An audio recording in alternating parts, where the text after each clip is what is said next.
All right, here we go. Friday Fight Night Round 1. We got a pretty good match here, a real good match. Krishna Kumar, Steve Casados, Steve Hemelstrand, and Charlie Williamson. Winner goes home, winner stays, and goes to the round of 32. The loser will be going home. $60,000 up for grab, just under 60K. Gino in the booth with me tonight. Looking forward to this match. What's going on, brother? Not too much. Been a minute. I know. Feels like it's been longer than a minute, dude. I know, right? Because last week, you and Jeremiah. That's right. Yeah, Jeremiah, Bullseye Billiards in the booth. Yep, a bunch of giveaways. Was that how did that go anyway? I think it went well, considering he was doing all the things with his laptop, and he was giving away. We had multiple, half a dozen, 8, 9, 10 giveaways. Awesome night. Awesome. Yeah, I'm excited about having him, be kind of, a sponsor with Bullseye Billiards and Cue the Experts with him and Dave. Just the more the merrier. That's how I feel about people that are involved in the pool world with us. Come on, be a part of it. Especially Jeremiah being an instructor and all, and having just such a cool product out there and a podcast. It's good to have him. Yeah, and especially on a platform like this, and this has only been getting better every series. It's a good match. Yes, sir.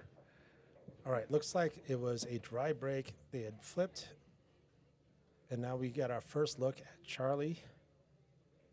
All 4 of these players have played Friday Fight Night, but both of these teams are new teams, new combinations. Good point. And we have 2, one on each team that have found the big money at the end. That's right. Charlie being one of them with Dennis Corneli. Mm-hmm. I believe they took 3rd.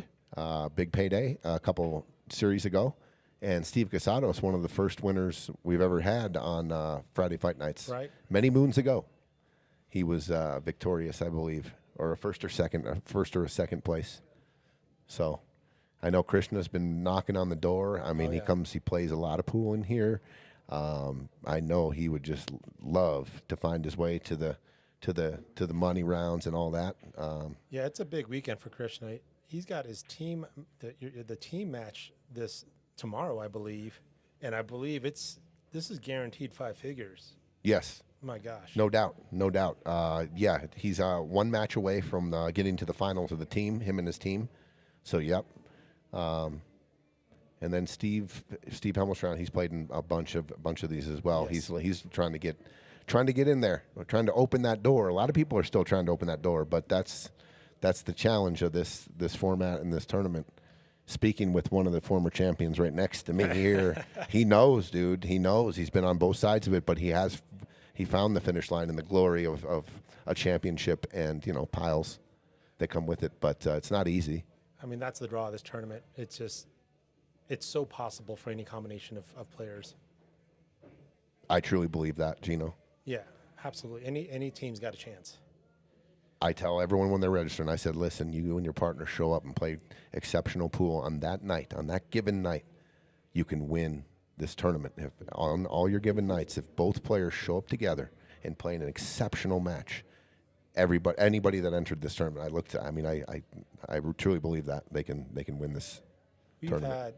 You see Calcutta's. We've had choice of field being knocked out first round. We've had the underdogs from a Calcutta perspective go deep into the tournament, anyone's tournament. We thought it was a curse for a while. Yeah, right. Right, choice of field. Yeah, choice of field. Like, please don't pick me choice of field because they go out for first round exits. A lot of them. Yeah. A lot of them. Choice of field curse. I mean, there's just so many elements and so many variables to Scotch doubles. And absolutely. It just is the ultimate equalizer when it comes to. Take 2 guys, their Fargo's a little higher, their known ability, whatever you want to call it, and they're just like if you asked everyone who's going to win, Team A is going to win. By looking at the whatever their Fargo's is. This is hypothetical. Hypothetically, right. Yeah. Right. Team A is just going to roll over Team B, and I'm going to tell you, it's just like the sports world. Like when everyone's betting one way, Vegas usually wins, and it's been the same here. Like there's been some crazy games where there's just a distinct favorite and they do not win. And the Scotch format is the wild card. I mean, that is because, to your point, right, come in and play your best game and be focused. And if there's just something off chemistry-wise or what have you, right, the Scotch thing is just such a wild card equalizer. that makes this all a coin flip too. 100%. Scotch is hard, April. You would know. It's a tough format. I mean, you could play perfect on a night, and Absolutely. and hey, listen, you're there with your teammate all day, you support them. That's why you guys team up or whatever, player A and B. But just if player A is on all the way and player B is off a little bit, that can throw you, into a loss. You guys, you got to be, you both show up. That's what I'm saying. Like, it's really hard to win when you shoot half the shots, and if one guy doesn't show up in this format. Yeah, I mean, one person doesn't show up. It doesn't mean just a 50% like impact on performance. Now, now player A, the other person is getting impacted by it, watching their partner, struggling or whatever it is, or not leave them right, and then boom, there you go. The Scotch drama begins. And I think you nailed it right on the head. The first thing you said was team chemistry. Yeah, having the chemistry, so important to not get upset and to always be there for your teammate and tell them it's okay and not get frustrated and keep plugging along, because you never know, it can flip. Like, you can take your partner off the pressure, whatever level he's on, or you can encourage him into, like, and all of a sudden you ignite it and magic starts happening. Yeah, we've seen that. We've seen turnarounds and big shifts, not because of table layout or certain. Like, sometimes it's just a mentality shift, and then a different team started showing up at the table mid-match. 100%. I've been on both sides of it. I can definitely say that it is it's almost factual. If I go negative and I'm playing and I show negativity and I show frustration because my partner is just having a tough day, it usually 80 to 90% of the time it gets even tougher when I lay into them, or if I show frustration and I show disappointment. It doesn't help. Absolutely right. I mean, there is a rare occasion when I'll come on, and I'll shout at you like that, and I'll do everything but shake you and come on, wake up. You know what I mean?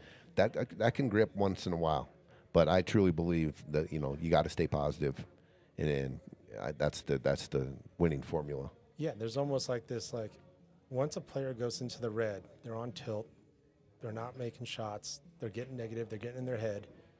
It is so important for that partner. Because, like, the longer you're in the red, it affects both of us. So I'm going to do it. I'm going to get you out of the red in the best way possible. And to your point, it's usually just a good, positive mindset, encouragement. They're already beating themselves up. Sure. Right? No need to throw some additional blows unless you know that player. And that's what wakes them up. There you go. Exactly. Because there is different chemistries. Absolutely. I mean, when I play with Peach, he's allowed to yell at me, and I'm yelling at him. I mean, that's just the way we roll. You know what I mean? Like, we know how to communicate. I think we communicate like that. Not all the time we need to do that, but when it's time and you got to wake your guy up, sometimes you got to be a little more forceful. Yeah, I mean, Peach is on another successful team with AMO, and they know how to communicate. Yep. And it's not may not be another team style. That's their style. They figure that out. That's what good chemistry is. Sorry, Peach, throwing you under the bus today, buddy. It's all right. It's a good bus, dude. It's a good bus. It's not the green one. It's not the short one. Tony's got his commercial license tonight. Yeah, it's like a Greyhound, buddy. It's not. We're not going back to the school bus. Everyone loves Peaches. I mean, and the time to talk, I believe, and settle all that is when the other team is at the table and you're back. Some inner talk and some, yes. Hey, calm down. We're going to be okay. And maybe you're talking a little strategy, but that's a good time to just let your partner know you got his back. Let's calm down, breathe it out, drink some water, whatever, how we can help each other. If we're forgetting our process, I believe that's a real good time when you're off the table is to talk about that kind of stuff. Great point. Rebecca, what's up? What up, Rebecca? Bob. Bobby. The Bob. The Bob. What's Bob's up, the Bob? man, dude. Bob is the man. Dude, I can't wait. I'm going on a road trip with Bob. Well, not really a road trip, but we will end up in the same city far away from here.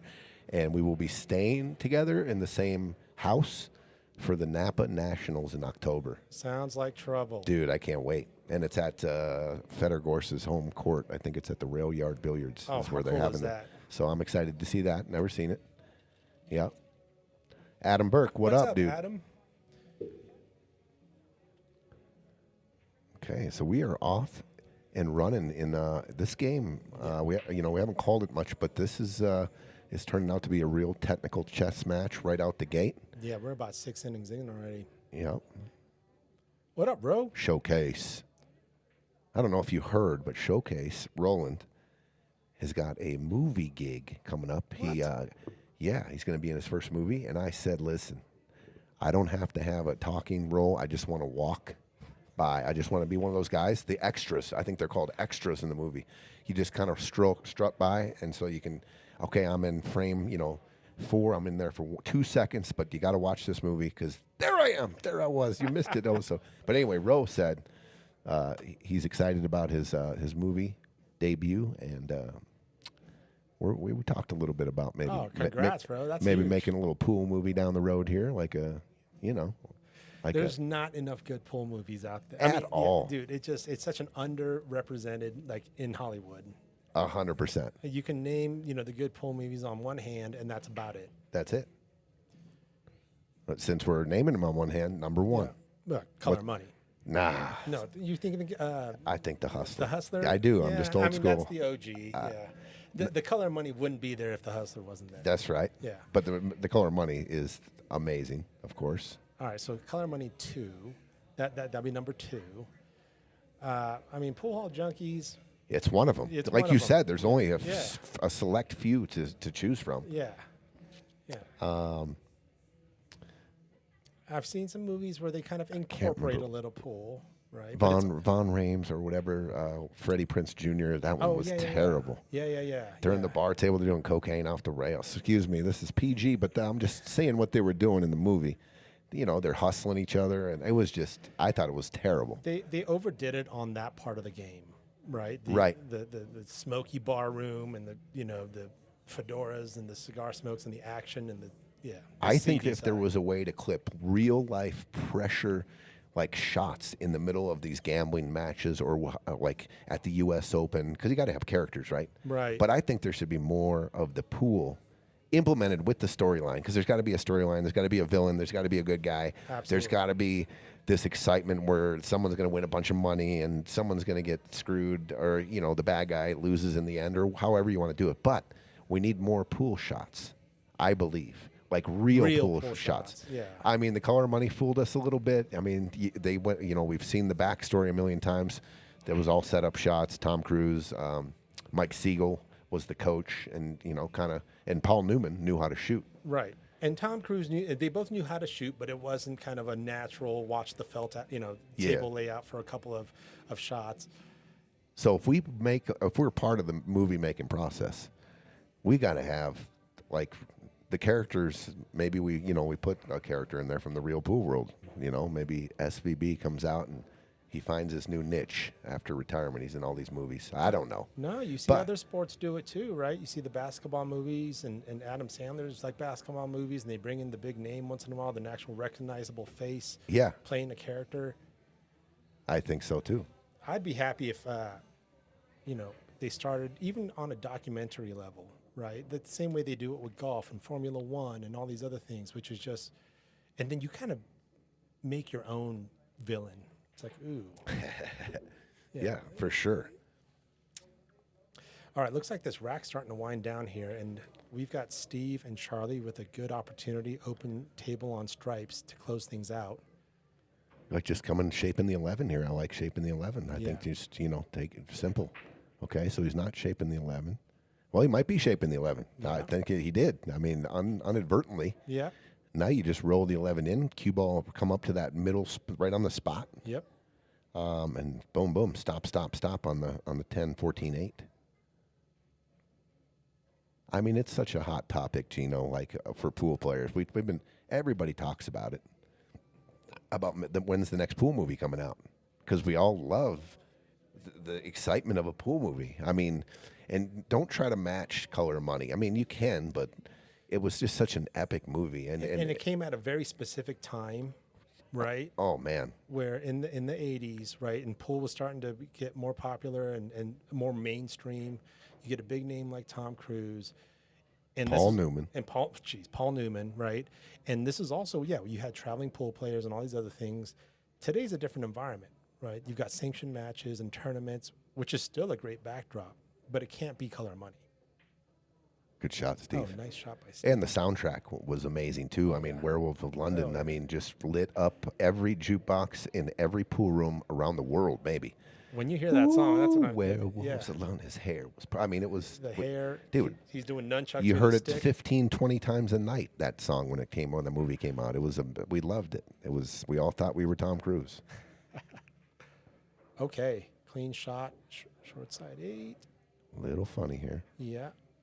I'm thinking Charlie wanted to go a little harder. And a little bit of freedom here to shoot the 8 in the bottom left. You can drop the rock almost into a offensive shot for the 4. You don't have to. I'm going all ball here. But if you're conscious of that, you can put this cue ball in a bad, weird spot down in the corner.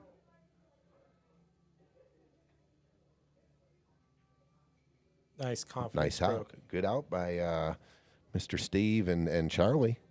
And they're on the board. And Charlie is one of our sponsors on our stream. Sure. We're still waiting on Charlie's commercial. He is C&M Transport LLC. You see him on the backdrop over here. That is Charlie's company. Yeah, appreciate the support. Contact Tony if you have any interest in sponsoring. 100%. What's up, Namone? My man, what's going on? My captain, Monday night captain. I've been absent on Monday nights. Took a little break.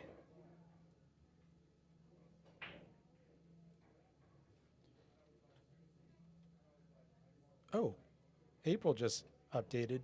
Robert De Niro and Jenna Ortega are going to be in a new pool movie called Shutout. No kidding. Wow, I'm going to have to check out that trailer. Yeah, so Jenna Ortega, that's Wednesday, right? Okay, so Wednesday and Robert De Niro, we all know who that is. Jenna Ortega is Wednesday from the Addams Family? Yeah, the Netflix series. Oh, okay. I wonder, maybe she's the player and Robert De Niro is like the Newman Yeah, type yeah. character. Excellent. More pool movies, please. Yeah. I mean, there's been some documentaries now. I remember, I know Scott Frost had a documentary coming out, The Real Hustle. I can't believe I haven't seen it yet. I need to check it out. I remember traveling on the road when in the mid-'90s with my best friend Travis, we would take turns driving, and then the other guy would be reading.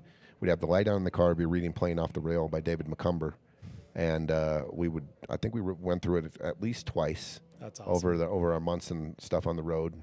Tony Anagoni, I can't remember the characters in that, but what a great book that was. They didn't. I thought they would maybe turn that into a movie. Was the rumor Oh, that would be cool. back in the day?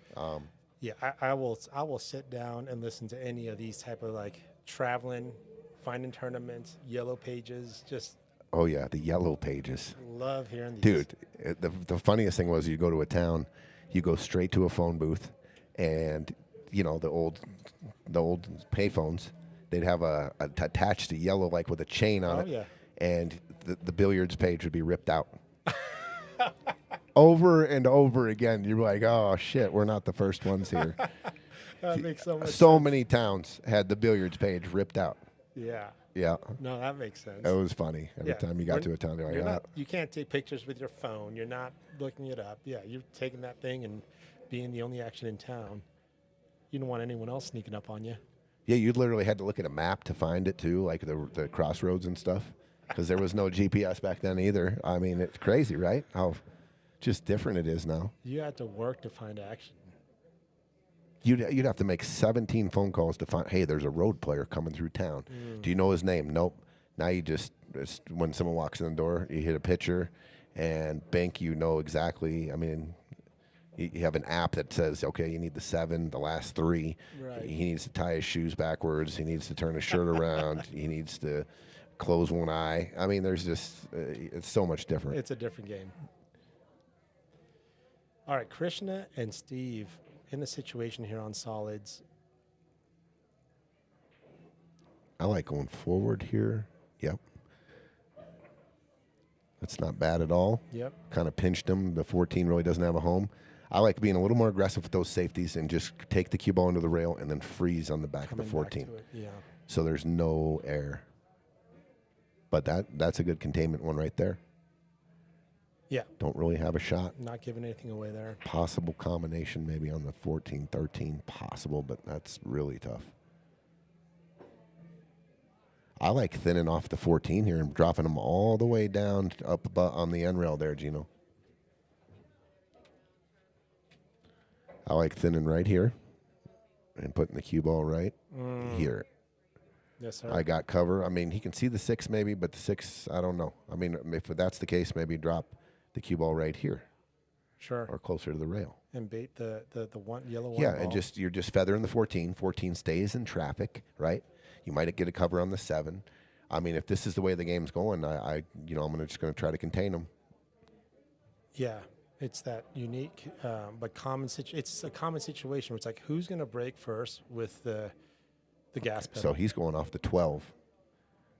So he's gonna lose the cue ball a little bit here, maybe. Let's see if he. Okay, this is not a bad cue ball at all. Oh wow, yeah. Wow, That worked out. Really good shot right there, and great cue ball. Great cue ball. That's way better than my shot.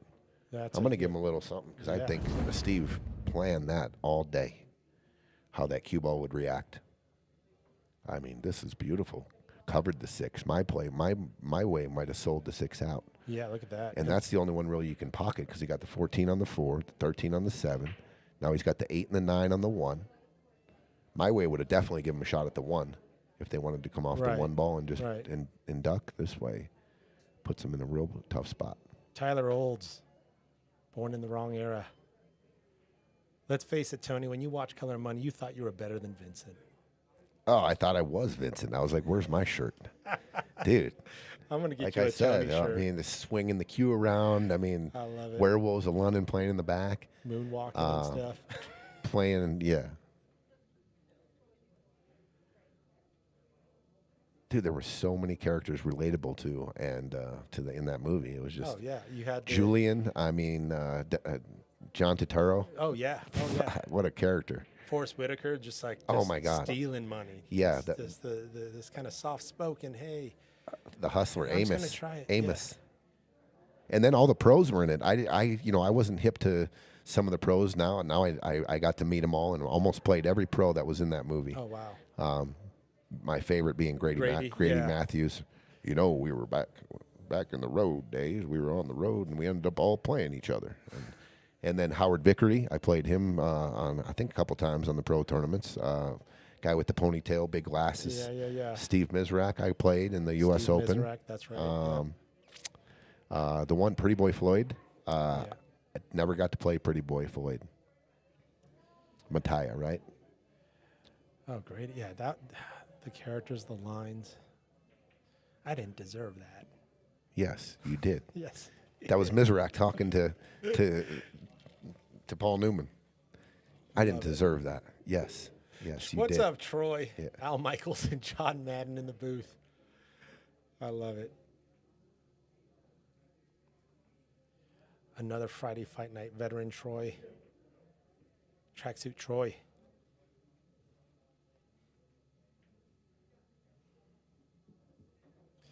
Yeah, 1A Supernova, I agree. I appreciate, especially with the medium that we have with, just hit it thick, with the YouTube and internet and online videos that we can actually see, like, this is a sport. These are athletes. They're practicing their butt off. There's these very well-run tournaments. I think the money needs to start getting bigger. This is not on anybody, right? But it'd be nice to start recognizing the talent that's required to play this with the paychecks as well. But yeah, this is more than just a hustle game. Look at that touch shot. There's one I've been trying to teach a few people right there. That'll win you ball games. Real simple. Just nudge and back up, freeze. And and this game we have, you can see it. You can feel it. There's pressure. And that's what intrigues everybody. How will this person, if we're watching, how will this person perform under pressure? Is he the Michael Jordan? Who is he? And who can we relate this person to under just massive amounts of pressure? Having to focus on a money shot or whatever it is. I mean, it's very intriguing how much focus and skill this game takes, along with how much, when situations arise, there's pressure. The mental aspect, yeah. I mean, even just Krishna's shot there. We know he feels the pressure. Oh, look at that nice hit. We know that there's all that, and that those touchy shots can be the first thing to go wild and just be off. no doubt. The little muscles. That's what they say in golf. The little muscles. The hardest when you're under pressure is the little chip shots, not the drive, because we can launch it. We can put a lot of our big muscles into it, and but the pressure usually makes us grip a little tighter or gets us out of rhythm on the touchy stuff, right? For sure.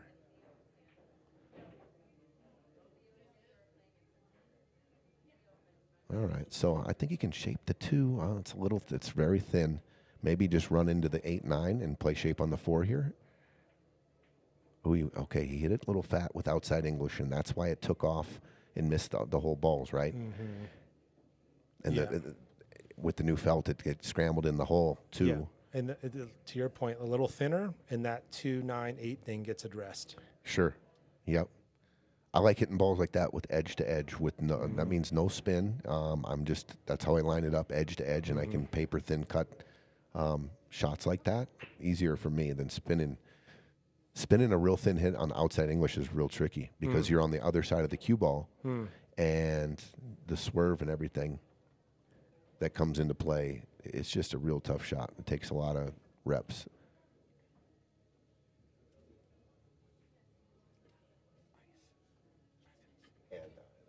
All right, looks like Charlie's looking at this back cut here. Top left corner. Looks like he's going forward to maybe address the 15. A little thin. Okay.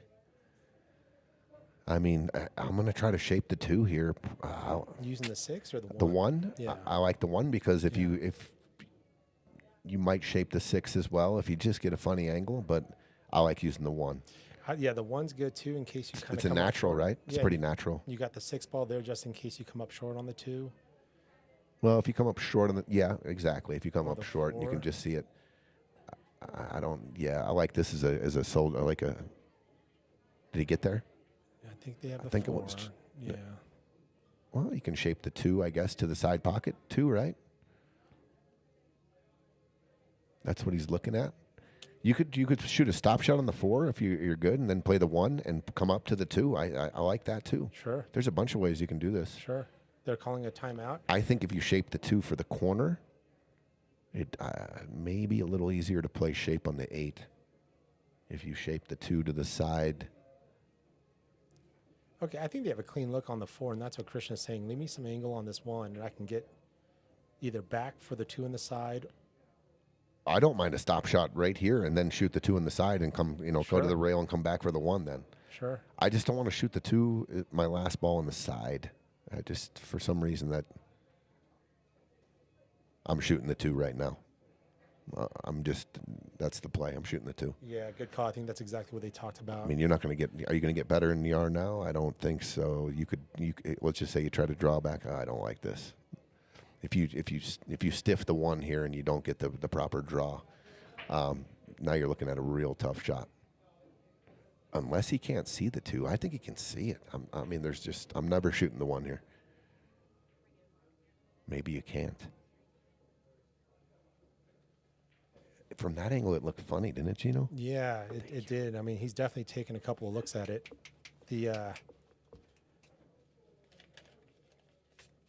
Yep, and he is going for the 1 here. Coming back for So now you're dead meat. Yeah, no. So you never. If you can see the 2 right there, you're never shooting the 1. For that, I don't think you can. You're trying to get real precise there on the 2 when you can already see it. So that's why my question was it Can you get any better than that? or could he was he Maybe hooked? couldn't Was he see hooked it. a little? Maybe he only had like a quarter ball. But Yeah. From this view, it looked like he could see it perfectly. But when we went to the overhead It view, did look- yeah. it looked funny. Yeah, yeah.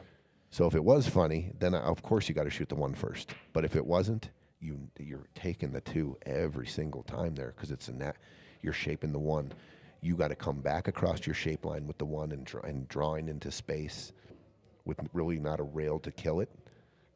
It's always tough.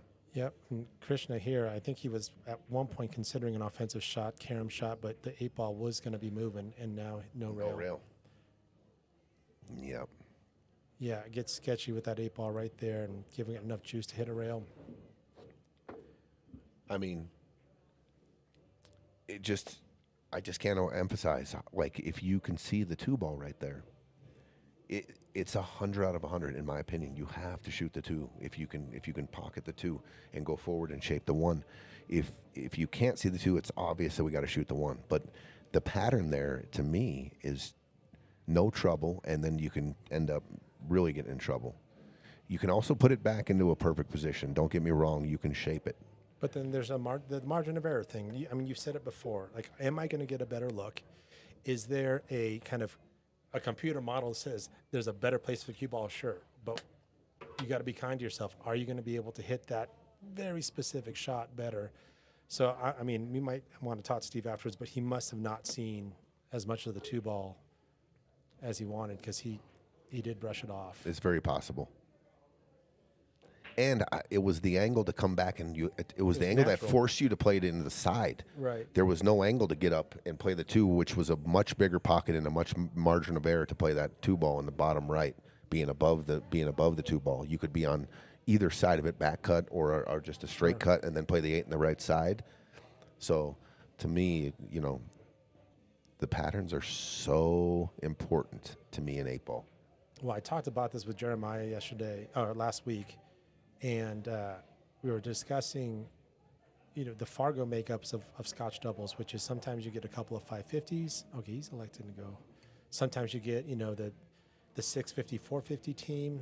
And my point that I was trying to make to him was like, the reason that I feel the 550 team, 2 550 teams have the edge is that numerically on paper, they will see the same pattern. Now, it may not be the right pattern, but the chances of them being on the same page is higher. That's a great point. Versus a 650 who sees maybe a certain pattern, maybe there was more creativity, more cue ball movement, versus a 450 who didn't have that in their toolbox. And now all of a sudden, right off the bat, if you're not even reading off the same hymn sheet, 2-0. Steve and Charlie playing real consistent so far out to finish off the rack when the balls are in the open. I'm paying attention to that. So far, that's why they're up 2-0. 100%. But I agree. That's a great point. Yeah, it may not be the right pattern, but the fact that 2 550s will I see what you're trying to do there. I see that next shot too. And again, it may not be the right pattern. Like the 700 might go and say that's not good, but I would rather be in a position where me and my partner see the same thing than me working with a PhD and I'm sitting here in 2nd grade and I can't keep up, right? Yeah. I'm disappointing you in some way, shape, or form because I don't see what you're seeing. Good point. That's a good solid break there. Yeah, it is. What's up, Maria Finley? She's in Las Vegas, but not playing pool. There for work, but finding time to find us on the stream. Love it. Roland had a movie idea. I saw that movie idea, but it looked like a mob boss, and then you got the pool hustler got in a little bit of debt, and the storyline goes where he's got to play pool and hustle up enough money to get out of the mobs. I mean, there's a little pool hall junkies in there, but also this is the part where it's like I also want to like the way the pool industry's been going in a healthy way, which is like getting away from fedora wearing hustler guy, and it's just these are athletes, these are sports. Maybe like like a tournament movie where you're traveling the world and big entries, big prize money, and then they're showing the best of the best out on a yacht or taking time off in Italy over the coast, and there's a little love story or something we throw in there. I don't know. Ooh. But yeah, keep taking more of the hustle out of it and make glamorizing the tournament life or something. I like that. And then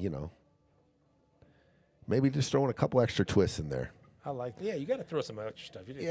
You're these pool players. I don't know. I'll just throw something out there. They just want snapped off a big tournament, but they got a tournament coming up the next week, and everyone's kind of traveling the world, and they go to off the coast of Italy or Spain or something. They go snorkeling or something, and they run into some pirates, and they find more money. They find a treasure. I don't know. Roland, you need more than an extra gig for Tony. I think he's got something.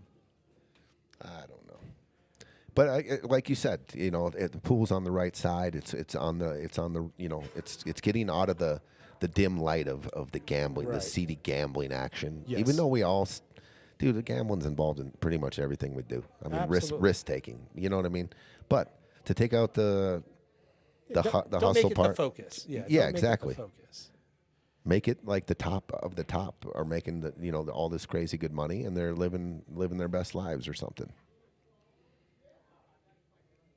How do you get a Fargo rating? So there's multiple different ways. You can join leagues, and that's a great way to also build up your robustness.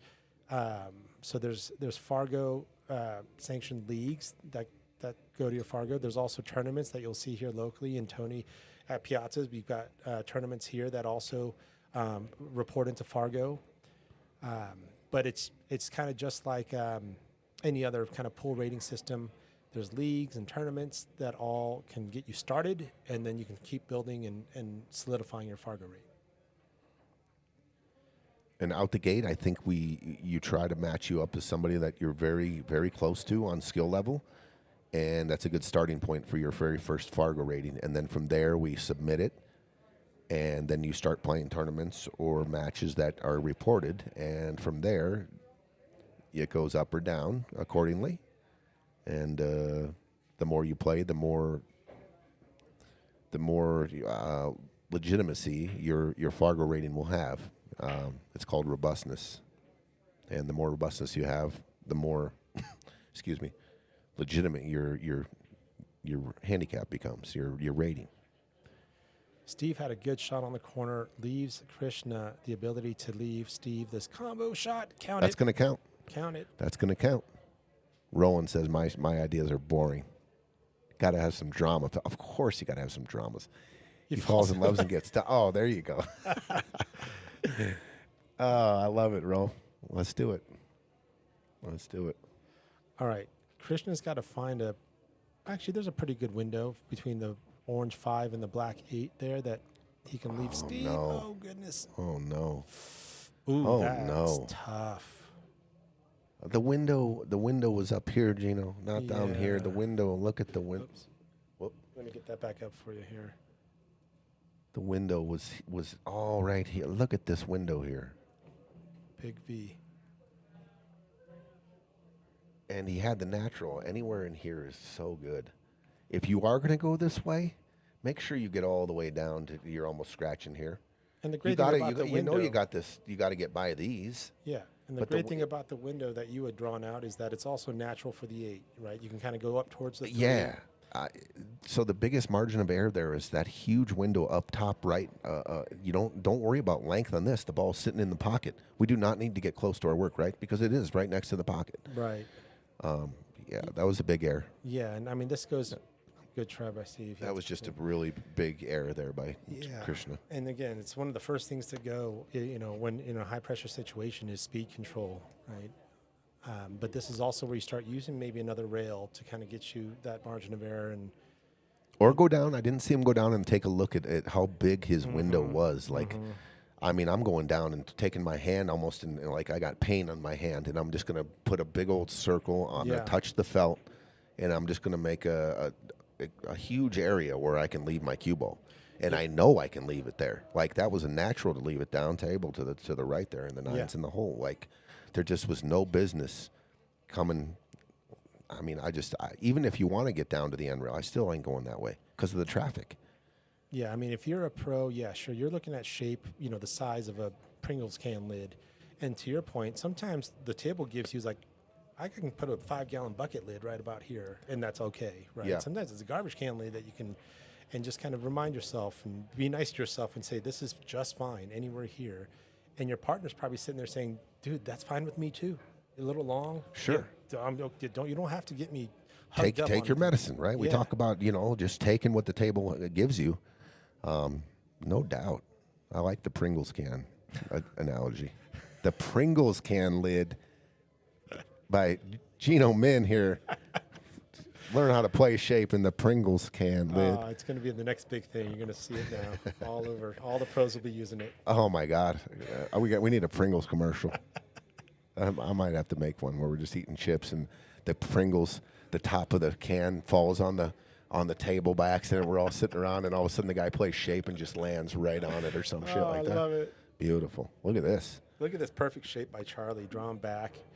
These guys are just like humming their way through a 3-0 lead here. Well, they're capitalizing on the errors, like you said before, right? And they kind of good.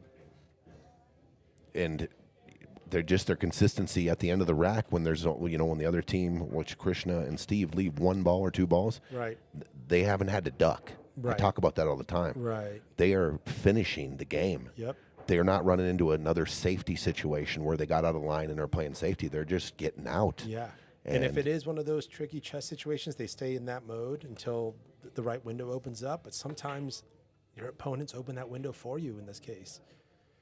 No doubt. And, to everyone's credit, this is my form. This is one of my formulas to win. When the other team doesn't get out, can you bring the out that inning so they're done? There is no more chances. There is no more kicking chances. There is no more. When you get the first ball in hand, you don't have to play another save. Sometimes, I'm not saying you have to do that every time, but I talk about it all the time. Can you get out? That's the best defense, in my opinion, not letting you get back to the table. Great point. And they're just ho-humming their way through it. I mean, they look real comfortable. They're playing good. They're playing good patterns. They're playing good position, and it looks easy, doesn't it? At the end of the game for them, it looks easy. And it's not always the case. No. It's not always the case at all. Yeah, anytime you see a team or a player make the ball or make the game look easy, they're just playing good pool. They're playing good, controlled pool if they make the game look easy.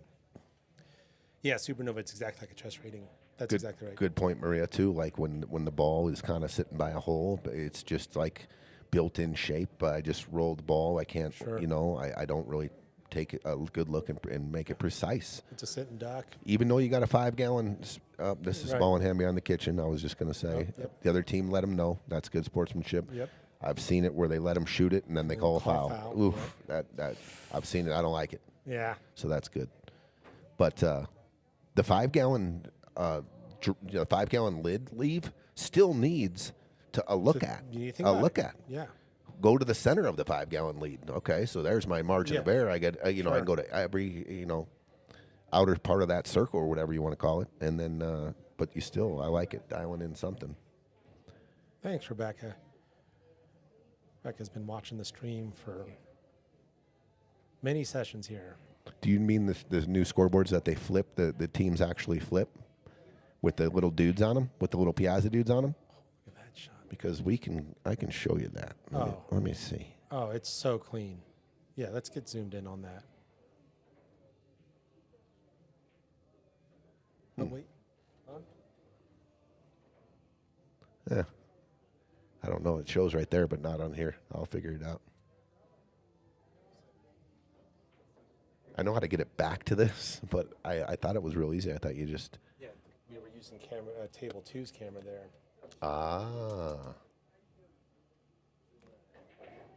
Oh, yeah, There's but you should see right these new flip card scoreboards that the players use, thanks to Mike Venura with PostNet, one of our sponsors.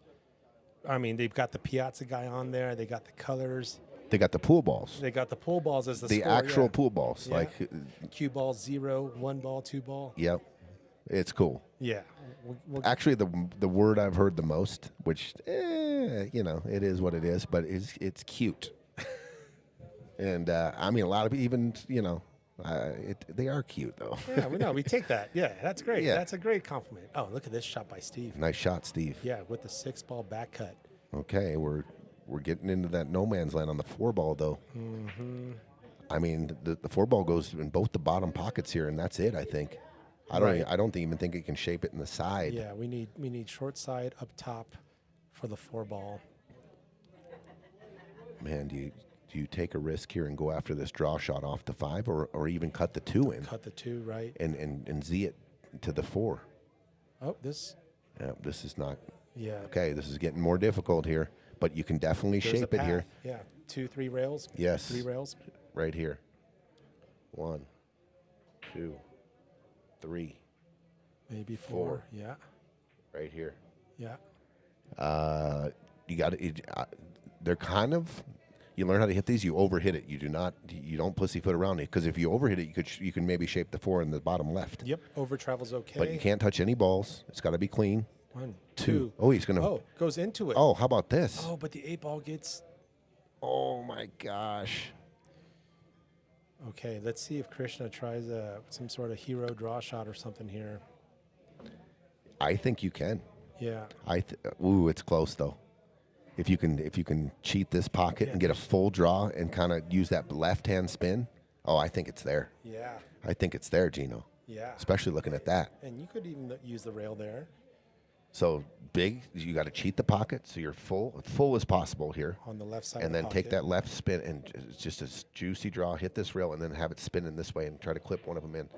That's what he was going for. And he, wow. Did you see, he came above it? He didn't even get to the rail, so it was very possible. It was super possible to go into the 14 there. Great try. He cheated it and had such a good draw shot that it came above. It didn't even touch the rail. Right, yeah. So very, very, it was executable where you can make the 14 there and clip the 14, clip the 8, and you're straight in on the 8. What is up, Leo? What's up, Seamus? Krishna destroyed me in King of the Hill APA tournament a couple weeks ago. First 8-ball match I lost. Placed 4th. Congrats on that. Krishna's a strong player. All right, so right now, if you're solids, I am going to just thin the 8 and try to just take the cue ball into the 14 full, and there's a shot here where the 8 can cover it. all right, they are calling a timeout here. Each team gets 1 timeout. The shooter does. Oh no, he called it. I don't know if it cross banks because the cue ball is going to get in the way. See, I hope it goes, because if it doesn't go, then there was nothing that they accomplished there. Ooh, I think it goes. I think it'll go. I think it goes. The 8's not on the rail. The 14.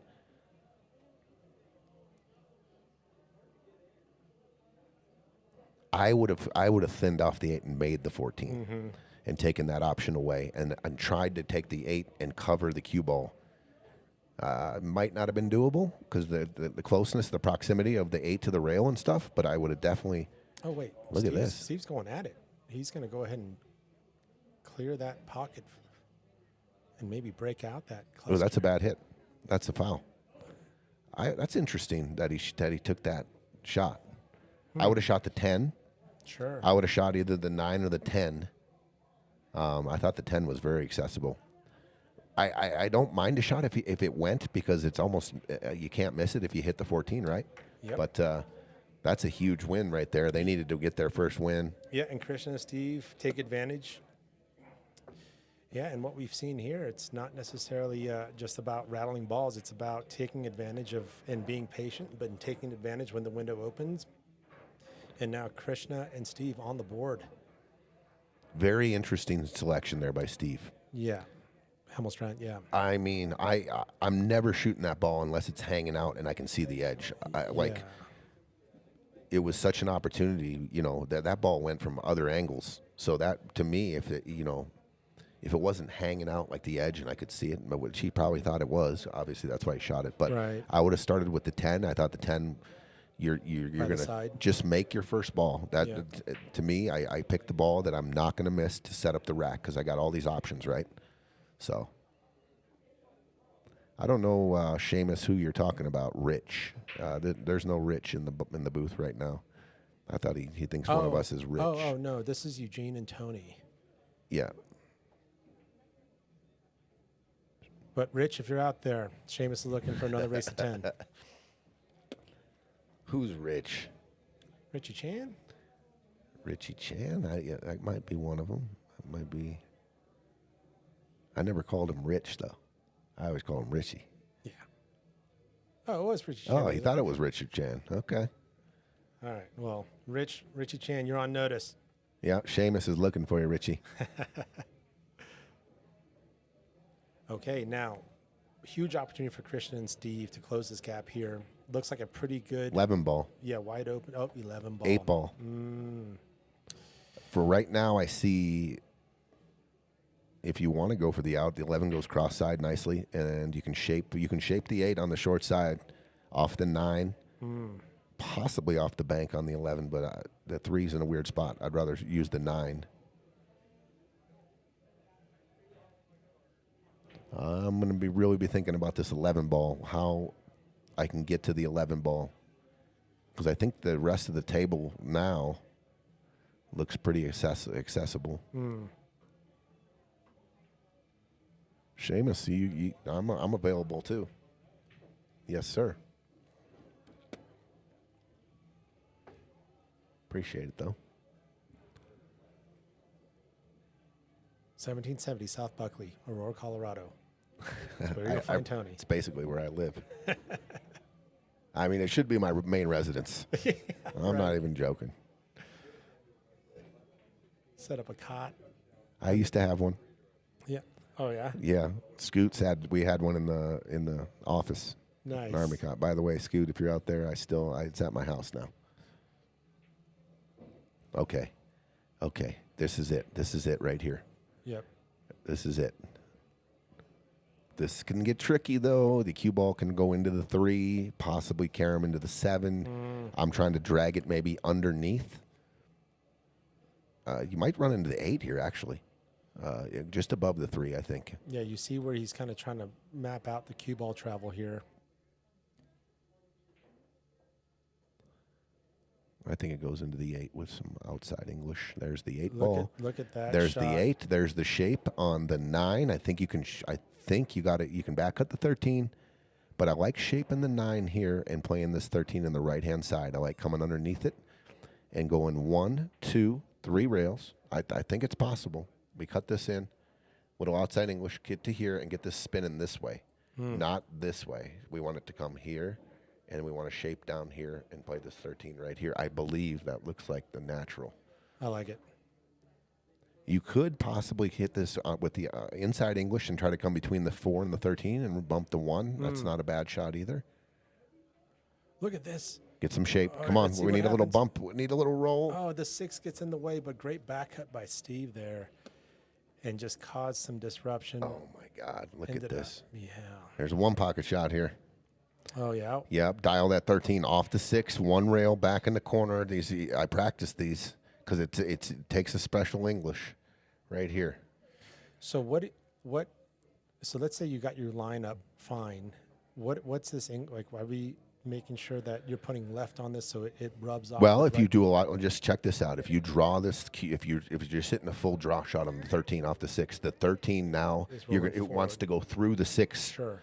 You're putting an English that goes through the ball a little bit more. You can definitely make it that way, but you have to readjust Now how the you're hitting angles it. are different. So I like a center ball hit. It's a center ball tangent line. I like hitting these more of a tangent line hit, which to me is a stop shot center ball, and finding that line off the 6, off the rail. Oh, that's what he goes for. That was the shot. And Good you try. Just to hit the 6 a little thicker there, but great Exactly. try. Exactly. Yeah.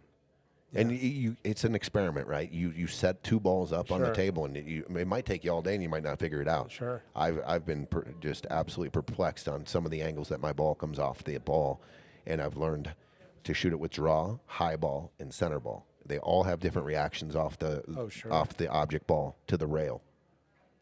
And now, can Steve Hemelstrand and Charlie Williamson clean this table up? And this is what they've been doing. Yep. This is exactly what they did the first 3 games. This is the situation, and they ran it out clean.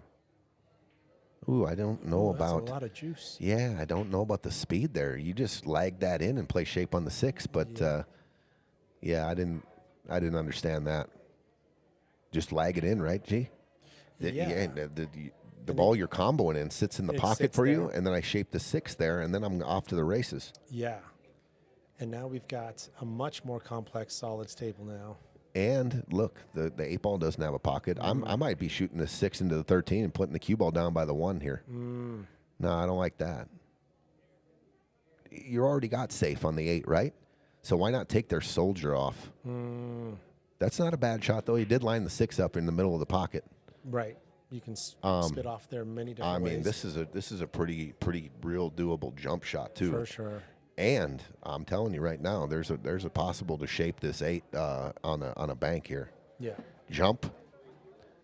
You either jump full with the draw, and if you can hit it full, it's going to keep this tight. And coming like this, that's the way I see this right here. I am going to launch this. I'm going to try to miss the 1. I might hit the 1 though. Okay, you can go jump rail first, and you get a lot more of that, but that's possible that it shortens up and goes in the side pocket. So there's a couple of things. Or how about just jump drawing it, baby? How about just pop open, hit this in, and draw, boop, like this. I mean, there's that shot too. Ooh, I know it's only about a half ball jump, so it's a very doable jump. But man, that's no, I like We're the talking lines. Fedor Gorsh kind of shit right here. Yeah, Excuse my language. That's a Fedor. Yeah, Fedor. I would say probably the best jumper out there right now. That's probably what he'd be looking at. What's up, Keith? Shark is a straight killer.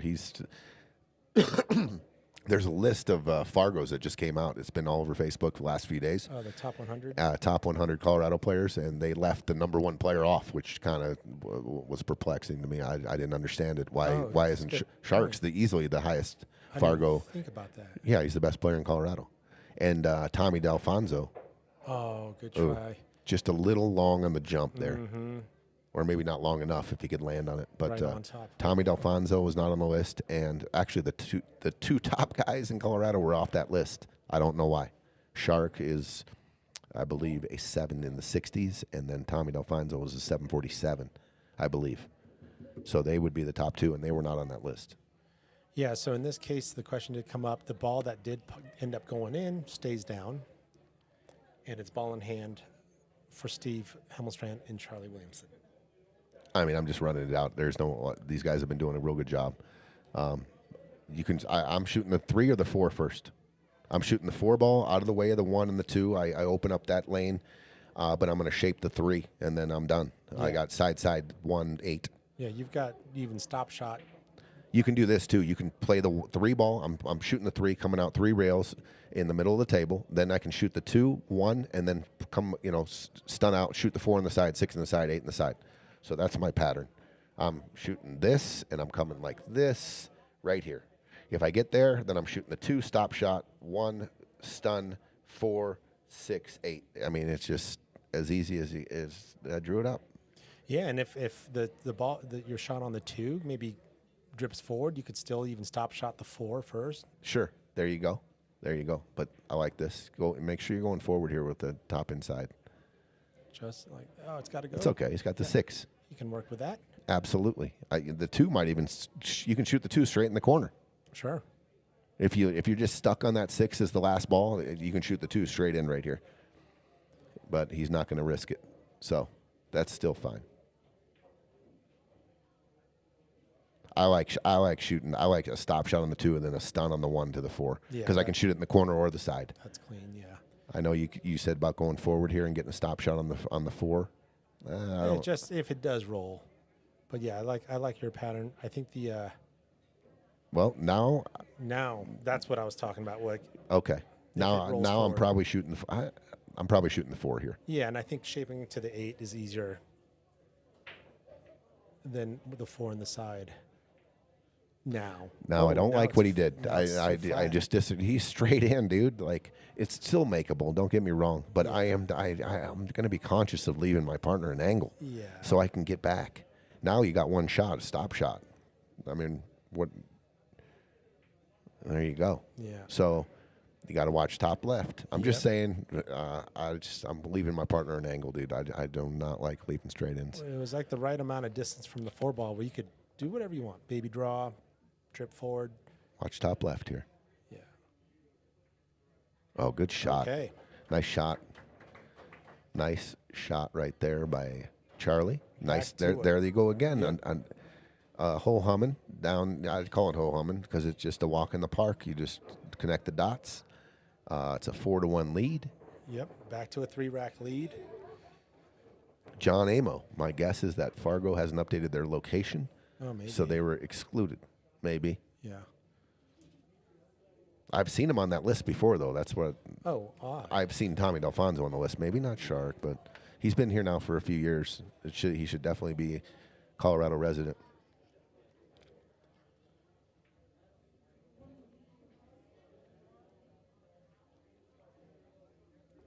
All right, Charlie sticking with the second ball break. Nice break. Yeah, but no love.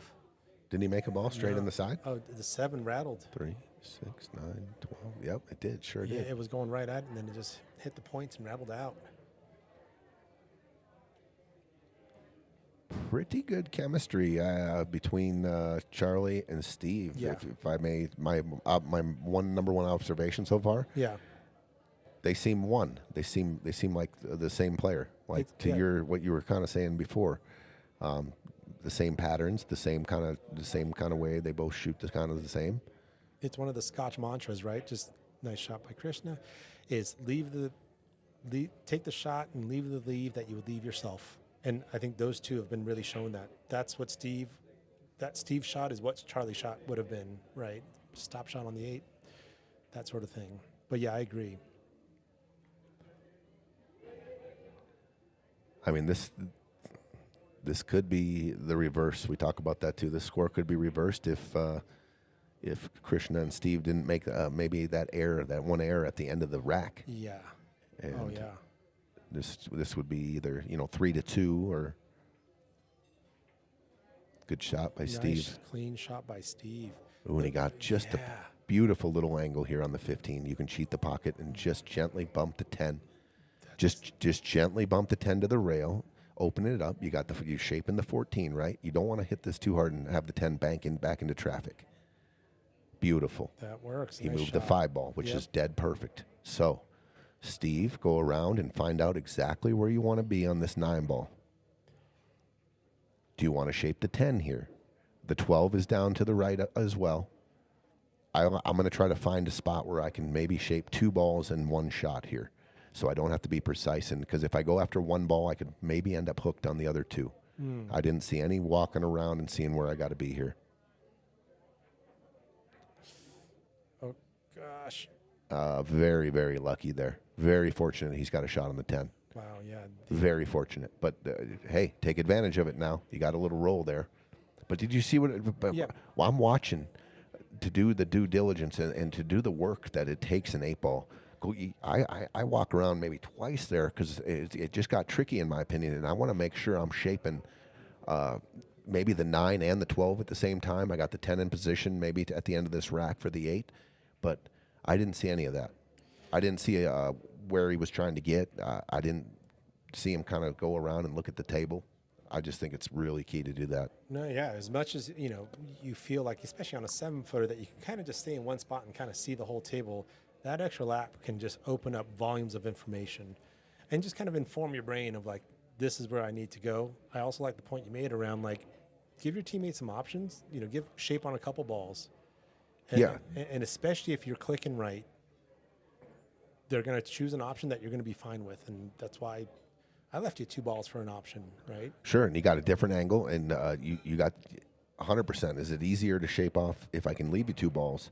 Now you have an option to shape me on the next ball, 2 different options. Right. And what are you more comfortable with? Right. It's huge. I mean, I can get around the table pretty good, right? But I still need to give my brain instruction on where I want to land in the zone. Maybe not the Pringles can. Right. But maybe, 5 Pringles, top of Pringles cans in that can. area. Well, gallon paint can. There you go, a paint can. Yeah. But I definitely need to zone in. My brain needs to know where I need to land. Absolutely. This is bump it. Oh, goodness gracious. It's just, they needed a little more bump. They're hooked on both balls now. Yeah. A couple of times now, I think maybe 3 times now, the ball ended up just where Steve, Hemelstrand, and Charlie would place it if they could put ball in hand for the other team. Sure. It's happened now, I think, 3 times. And, okay, that's a good example right here. What Krishna just said, where is the margin of error on that shot? Right. I mean, it definitely, if you're going and you want to for sure see the 12, you draw hard into the rail, into the 6.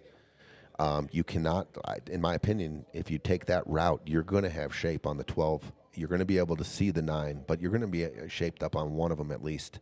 Yeah, the margin of error. You did smack that 6, and it's right in the way of the 12. Well, now you smacked it away farther enough where you can still see the 9. Yes. And the 6 is out of the way.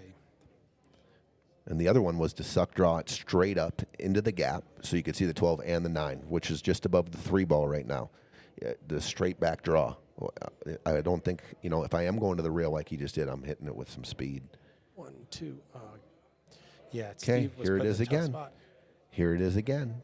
Are they going to get? Are they going to walk in the park and just run this out? That's what they've been doing. And this is where it goes back to the points we were making before about the chemistry, which is if we put both Steve, Hemelstrand, and Charlie in 2 different rooms right now and say play this pattern out, the likelihood of them having very similar answers seems very high right now. I like this. I was going to say start with the 1 or the 2. Yeah. I think they would have answered this test the same way, which is a huge plus for a Scotch team. So he shaped the 3 perfectly in the side. He can do a stop shot. He's on the 1. Look at you don't have to do any movement in the cue ball. I'm worried a little bit about the 5, but I think. What is this? That was probably the worst shot you could shoot right there. To try to get to the 5. Just stop your cue ball and then roll the 1 into the shape on the 5. I mean, that was just unnecessary. Not trying to be too critical here, but that what was the plan there? Obviously, he was trying to shape the 5, but he didn't go. Once again, he didn't walk around and see where I want to be on the 5. Yeah. Give your brain instruction here. And there was also 8-ball risk on that shot. I can't believe they. Ball in hand. Yeah, ball in hand. Well, it was just connect dots. No movement of the cue ball at all. Nothing. Just stop it 1 straight in the side with a nice little angle to go forward. Then you could shoot the 5. You could shoot the 6 next. The 7 could have gotten you back down to the 5 eventually. Sure.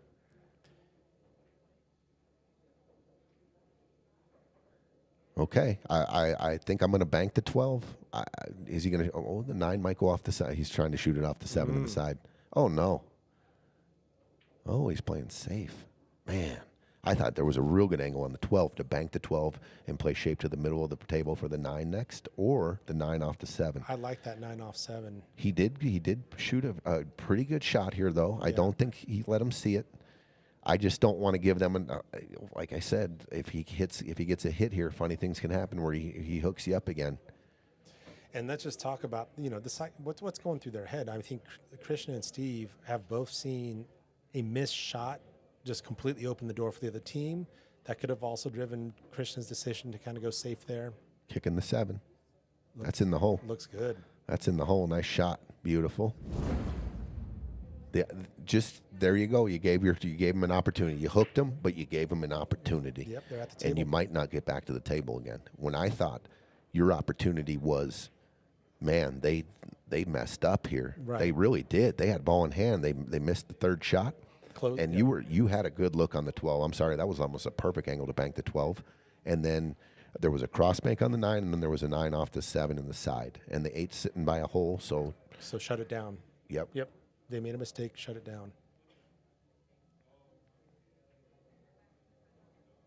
Oh my gosh. Oh my goodness, it just over-travels. Again, they're having trouble with this 8 ball trying to shape the 5. Oh man. So now Charlie's got to come with it here. Yeah. It's either the 1 up in the corner or the combo. Yeah. Both are tough. When you're the 1 and the 6 are a foot apart, 2 feet apart. That 1 ball might end up in trouble with the 12. This is do or die. Yeah, watch out for the 1 and 12. Oh. Are they going to get lucky? Okay, Steve. I think he can see the 12. Absolutely. And if he can see the 12, you can shape the 9 into the bottom left here. Yeah, short side 9.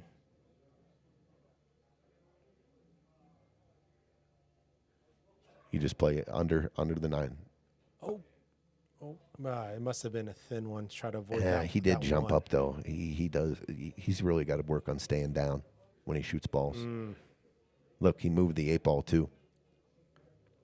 He moved. I mean, that's how much he jumped, right? He moved the 8 was way out. His body touched the 8. They're going to leave it there, and I don't blame him because you're taking away the pocket from the 9 now. 9 did pass before. Oh yeah, the 8 got bumped. It's just a real good technique to stay down until the cue ball stops rolling. Unless obviously you got to get your body out of the way if the cue ball's coming. Okay. Wow, okay. And so Krishna is probably doing a cartwheel to be back at the table right now. I'm going to look at my stop shot. If my stop shot shapes the 12, I'm shooting a stop shot. If not, obviously you got to roll forward. If the stop shot is, he didn't look at the stop. If the stop shapes the 12, then I'm shooting the stop shot. I think it does. Because I mean, you could come up too hard here. You could not get it. He's fine. Yep. It was a fairly easy shot to shape. But I'm just saying, if the stop shot shapes me, I'm not risking going down, hitting it too hard or too soft and hooking me behind the 6. That's all. That's all I'm saying. Just watch out for this left side pocket. Okay, to make it a 2-rack game. Krishna on the 8. That was huge. That was huge. Steve and Charlie had basically 2 ball in hands there with the balls wide open, and their pattern was a little funny. Right out the gate, trying to shape the 5. They didn't walk around the table and check out. Man, I can connect the dots here, like you said. I bet you if they shape the 1, stop, shape the whatever ball was by the right side forward, and then the 7 leaks you down to the 5. Sure. Real, like just rolling your boat, just roll. And the 5 wasn't like middle diamond. There was a big window for that 5 to be a Huge. comfortable shot. Yeah. So very interesting match so far. I'm going to tell you right now, I thought it was looking like, if Krishna and Steve don't start cleaning up the end of these racks, it's going to be a runaway. But now from that, what I just saw, I could see this going right down to the wire. Yeah, and talk about a momentum shift, but no, dry break for Krishna. I'll tell you what, not the worst thing to dry break in a match like this. Sure. Because all their outs have been in the wide open. They have not ran out a rack when all the solids Great or stripes point. on it. They have cleaned up a rack after a miss or two. Great point. Down at the end. So I'm not hating the world right now. If I dry break, I want to see them if they can run out in traffic. Every And I know so this far. sounds crazy. There it is. There's the tie up. So now there's a lot of work to do in this out. I've said it before. I haven't said it to a lot of people. I have not told a lot of people. I have not told a lot of people my secrets about this, but if my team, if I give you a dry break and I don't see that you can run out a rack, You're dry breaking. no, I can't control the dry break, but I can control my first shot. I can control the first shot, and just a little. I don't like giving up too many of my secrets. No, I get it though. But I've won many matches by breaking, making a ball, and missing or playing safe off my first shot, or even baiting them into trying to run out, maybe shooting the ball into the rail.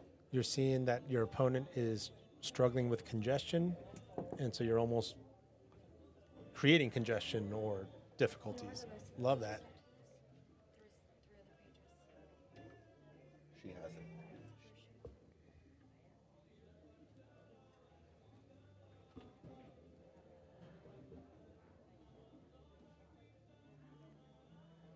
All right, Charlie's taking a look at this back cut 15, I believe. Avoids the scratch.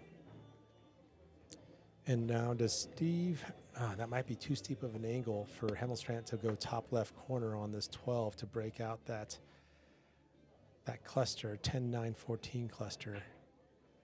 And I don't think he can see the 14 if it does go, which I don't think it does. Actually, that 14 goes in the side. Just as an option down the road here.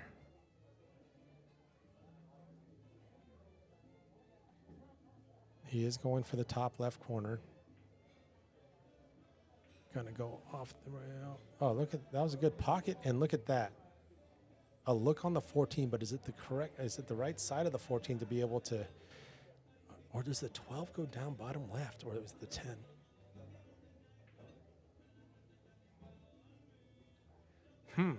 That 10 ball might, it's wired funny. But if Charlie doesn't have the right angle on this 14 to break and nudge that 10 out, I was thinking maybe the 10 goes in the bottom left corner, but just looking at the overhead, I think it's wired for that 10 to hit kind of between the pocket and first diamond there.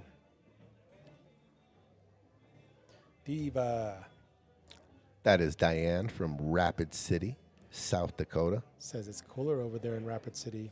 In the 70s. 70s, that's the perfect weather. We were just talking about that the other day. Like, what's too hot? What's perfect? 75 to 80 is my That would be my dream if that was the 75 to 80. temperature every day. I'm on the bottom half of 75. I like that too. I like jeans and a hoodie at night. Yeah, I love the fall. That's my favorite time of year is the fall. Same.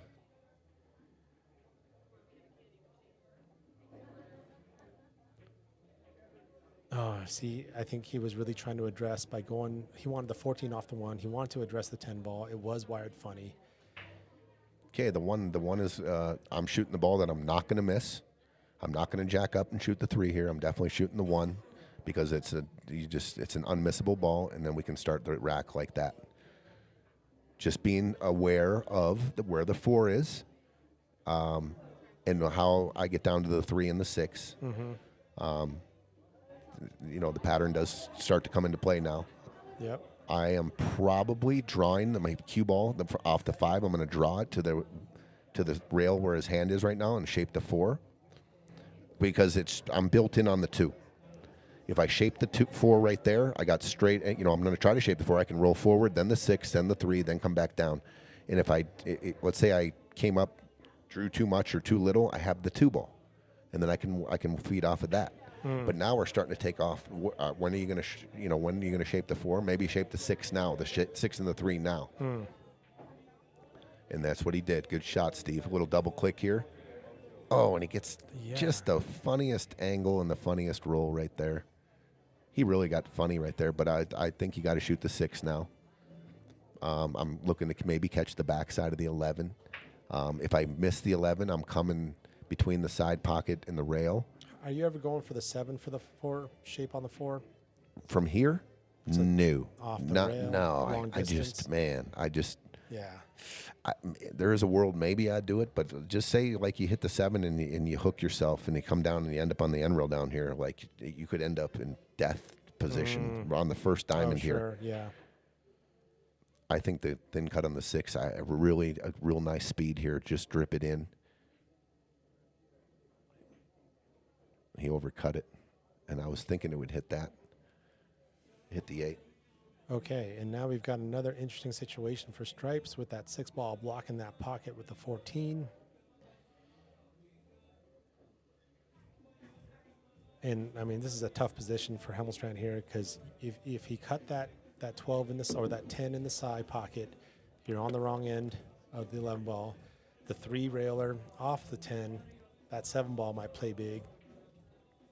The 6 looks. Were you talking about shooting the 11 in the corner pocket up by the 6? Well, I was just saying he's in a tough spot. Like, what are you doing here? Sure. If the 6 is frozen too to that rail, the 11's real tough to squeeze it in there because it wants to double kiss you, pop it out of there real quick. Man. Yeah, and I was saying that the side pocket for the 10 kind of gets the cue ball on the wrong side, and then going around 3 rails, a 7 ball might play big. Off the 10, you're saying, right? Yeah. Yeah. Now, you just see a dry break.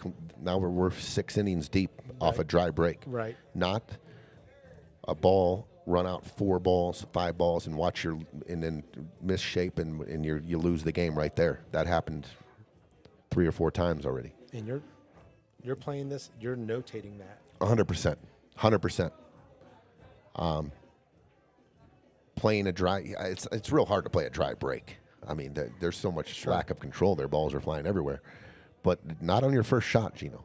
Great point. Not on your first shot. And I'm telling you, I've won many matches where that was my observation, and that's how I rolled. I let this guy, or whoever my opponent was, let him go with the open table with all the balls on the table, and he just couldn't get out. And then I ended up getting in stroke, and not necessarily, if I broke and I made a ball and everything was wide open, I started running out again. I mean, that's the thing. 8 ball on a bar box is a very congested table. Oh, he's going for it. Oh, did you see what I said? The pocket squeezed. It was frozen, like you said. I'm telling you, it was real pinchy. You called it. And I'm not going to play the 6 right now. I'm going to shoot the 4 ball. I am going to pound that 6 in. When I get shape on the 3, I'm going to pound draw it. It will go, I believe. Maybe not. But I am going to shoot at break speed. I'm going to shape the 7 here. I'm going to shape the 7 off the 4. And then I'm going to shoot the 3. and I'm going to have my cue ball down on the end rail down there, and I'm going to power draw that 6. That's what I'm going for. And if it doesn't move at all, we'll just call something. You got glued up or something. I don't know. All right, looks like he is going for the 4. Now, if he goes for big stun here, just watch out for the big rattle. Okay, so. See, this is not the shape I want off the 3. I want the cue ball on that end rail. I want to have a full, solid draw shot into the 6 where I can push the 6 through. And now that 14 comes into play as that cue ball bounces back off. The 8's in a spot where it pretty much can be made from anywhere, so I'm not worried about that.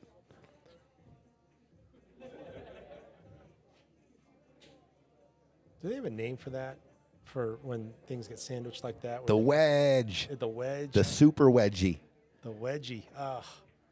The big brother just pulling you up and just your underwear over your head, bro. Yeah. The wedge. And I've seen it too, where you don't hit this thing hard enough and it just stays wedged. Yeah, it bounces the cue ball out, and you're like, what the? Yeah. Oh, yeah. If they're tight. Oh, yeah. It's usually the ball that goes is the one that's just sitting below the other ball. And that from here, it looks like the 6 is the one that's sitting below. Oh, okay. So they're looking at getting straight in on the 7 and using that cut angle on the 6. Watch the side pocket. Okay, so Steve just drip this in. Krishna's thinking he can cut this 6 in. Ooh, this is tricky. I mean, if he comes off the rail too much here and he does not have that clip angle on the 6, like you want the cue ball where the 7 is here. Yeah. Because you do not want to have to hit, you want to have to hit that 6 super thin. This is a nice. Is he drawing all the way back? Okay. Okay, that worked. I think so. Yep, and I think Krishna can get there in many different ways here. But okay, so here's another thing. If you add speed to this, there are other pockets on the table. So be conscious of that.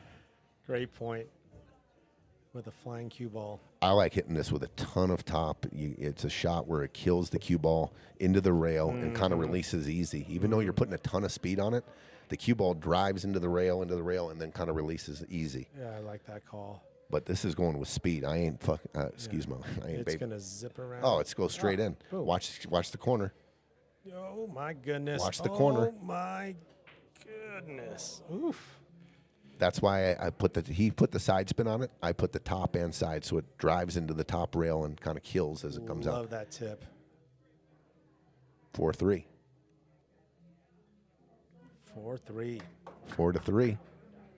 All nice right, it's out. a one-rack game now. Yep. At one point, it looked like a runaway, but look at this. 1 rack and the break. Down a rack with the break.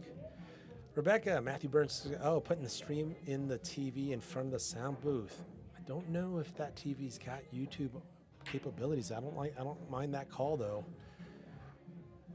We've talked about that, yeah. but I don't want the players looking up at the stream and we're drawing angles now. That's a great point. Yeah. No, we've thought about that, and it has come up where we start drawing, and it is on a little delay. But to have any kind of player advantage, figuring out what we're saying That's over right. here, or we're giving them clues, is just. It did come up. It came up, I believe, pre-booth. Pre-booth. Pre-booth, Yeah. exactly. That was up there, and it was up on the screens, and now people could just look up and say, look what Tony would do. He drew a line for me.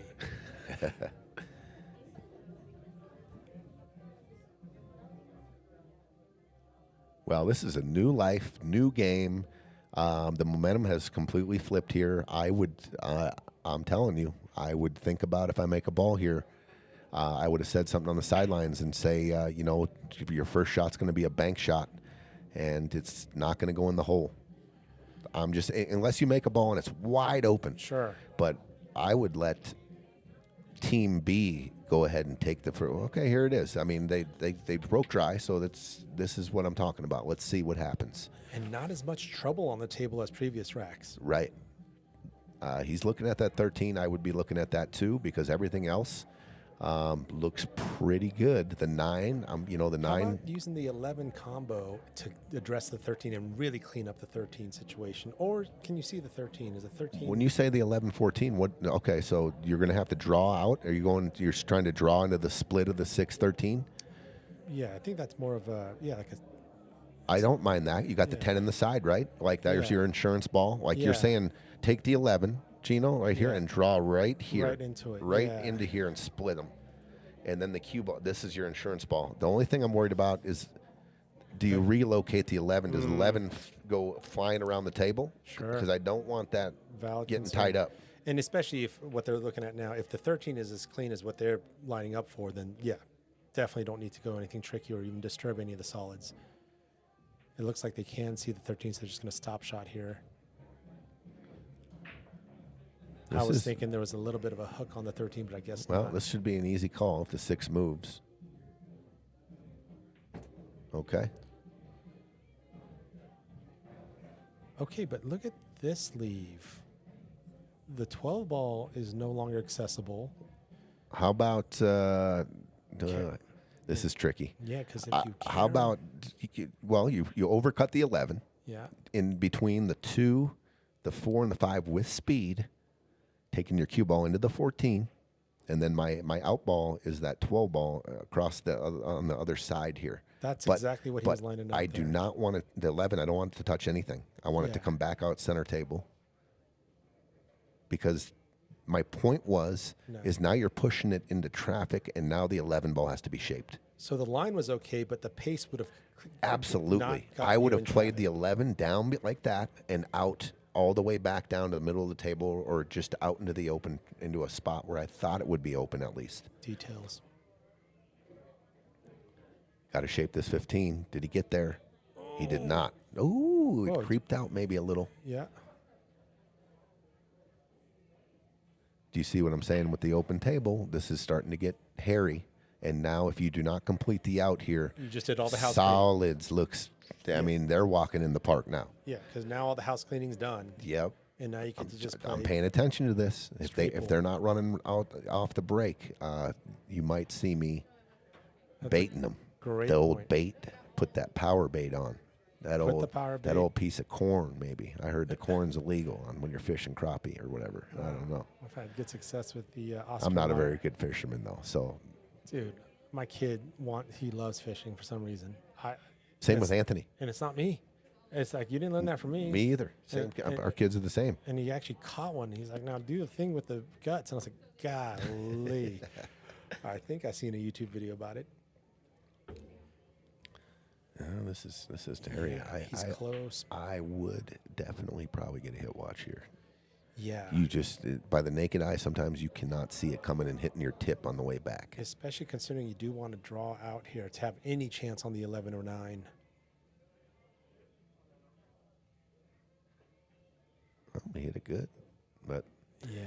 here we go, Yeah. Gino. The 11 is now in jail. You called it. You said this has been an extra innings rack. You have not proven to me that you can capitalize and just do a table run. And so you're going to welcome this or even force this. I think they do have a little bit of an out here. I roll the 9 ball forward. I'm cross side going forward. You cannot obviously hook yourself on the 3. And then you got to bank the 11 into the bottom right. So forward, cross bank the 9, shape the 11 for the bank. So you're looking at 2 banks to get out here. Is that what he just called? Well, I thought he called down table. I definitely am not going down to the upper left-hand corner. But maybe he sees it. Oh, he was going top right. Okay, so here we go. Might get a little fortunate here, but no, okay. The 9's tied up. The 11's tied up. This is what I'm saying. Can you run out these racks, or do you need to divide it up into a couple of safeties? This one's a little different, obviously, because the 3 and the 2 and the 5. But I open up the pocket for the 5 right now. So I take the 4 and I draw it up for the 7, or I shape the 3, and I try to just start shaping my balls here and try to run out this rack. Yeah. In With this case, with the wrong pattern here, you're gonna definitely have to play a safety. yeah. With the wrong pattern, and the 5, to me, needs a pocket. Okay, he's already So he's already, in my opinion, you got to stop. You just shave off the 6 here. Just shave off the 6 and put him on the 1. 9 don't go. The 11 doesn't go. So you're already playing a safety after your first ball. To your point, right, with the right opener, right, and to make the decision like, hey, we're going to use this 4 ball, get to that 7 that they just hit. You could have also shaped where the cue ball was there. You could have shaped. You could have made the 4 and drawn back into the middle of the 2 and the 3 and to open them up, and then you're off to the races. I just don't like how the 4 sits and the 5's close to the rail. I don't like that combination really. So that's why I would have opened up the pocket for the 5. Sure. But I also probably would have tried to drive it into the, and that's the shot right there. Great all day. shot, yeah. Yep. So now they're already to a safety. Yeah, off after 1 shot, to your point, right. Kenneth, what's up, partner? What's up, my dude? I'm taking notes. Are you? Kenneth, I think he can cut the 11. Well, Kenneth is an offensive player, and he goes for a lot of things. So it was possible, I think, but lack of control, you lose. What are you going to do with the 9 after that? I can't Kenneth. remember what the cue was. We got our match here in a couple of weeks. I'm just trying to make their 4 here, real gently make the 4. That's the shot. Look at this. Oh, okay, that works out too. Well, I don't think it works out. Oh, actually, yeah, they can see the I'm going to 4. shape the. I'm going to try to shape the 2 and the 3 here. I'm going to stun this right up at the 2. Mm-hmm. You can roll forward here. You can roll forward down to the 6 and the 1. There's an angle here on that. Supernova, if you snap the 8 on the break, it does get spotted. So he is going forward. So he's going down table. Good shot. That's in. Nice shot. And the shooting team has the option to either re-rack or play it from that point. Well, they're in a tough spot. If they're not going to shoot the combo here, they're going to have to try to shape the 2. Yeah, it goes back to kind of addressing problems earlier. Yeah, and patterns. Just making the racks. Oh boy, what was that? I think he was trying to splash. Yeah, he was. He's going to get lucky here. He's going to get real lucky here. He's going to get real lucky my here. Goodness. He's going to get real. Hold on a second. Oh. No.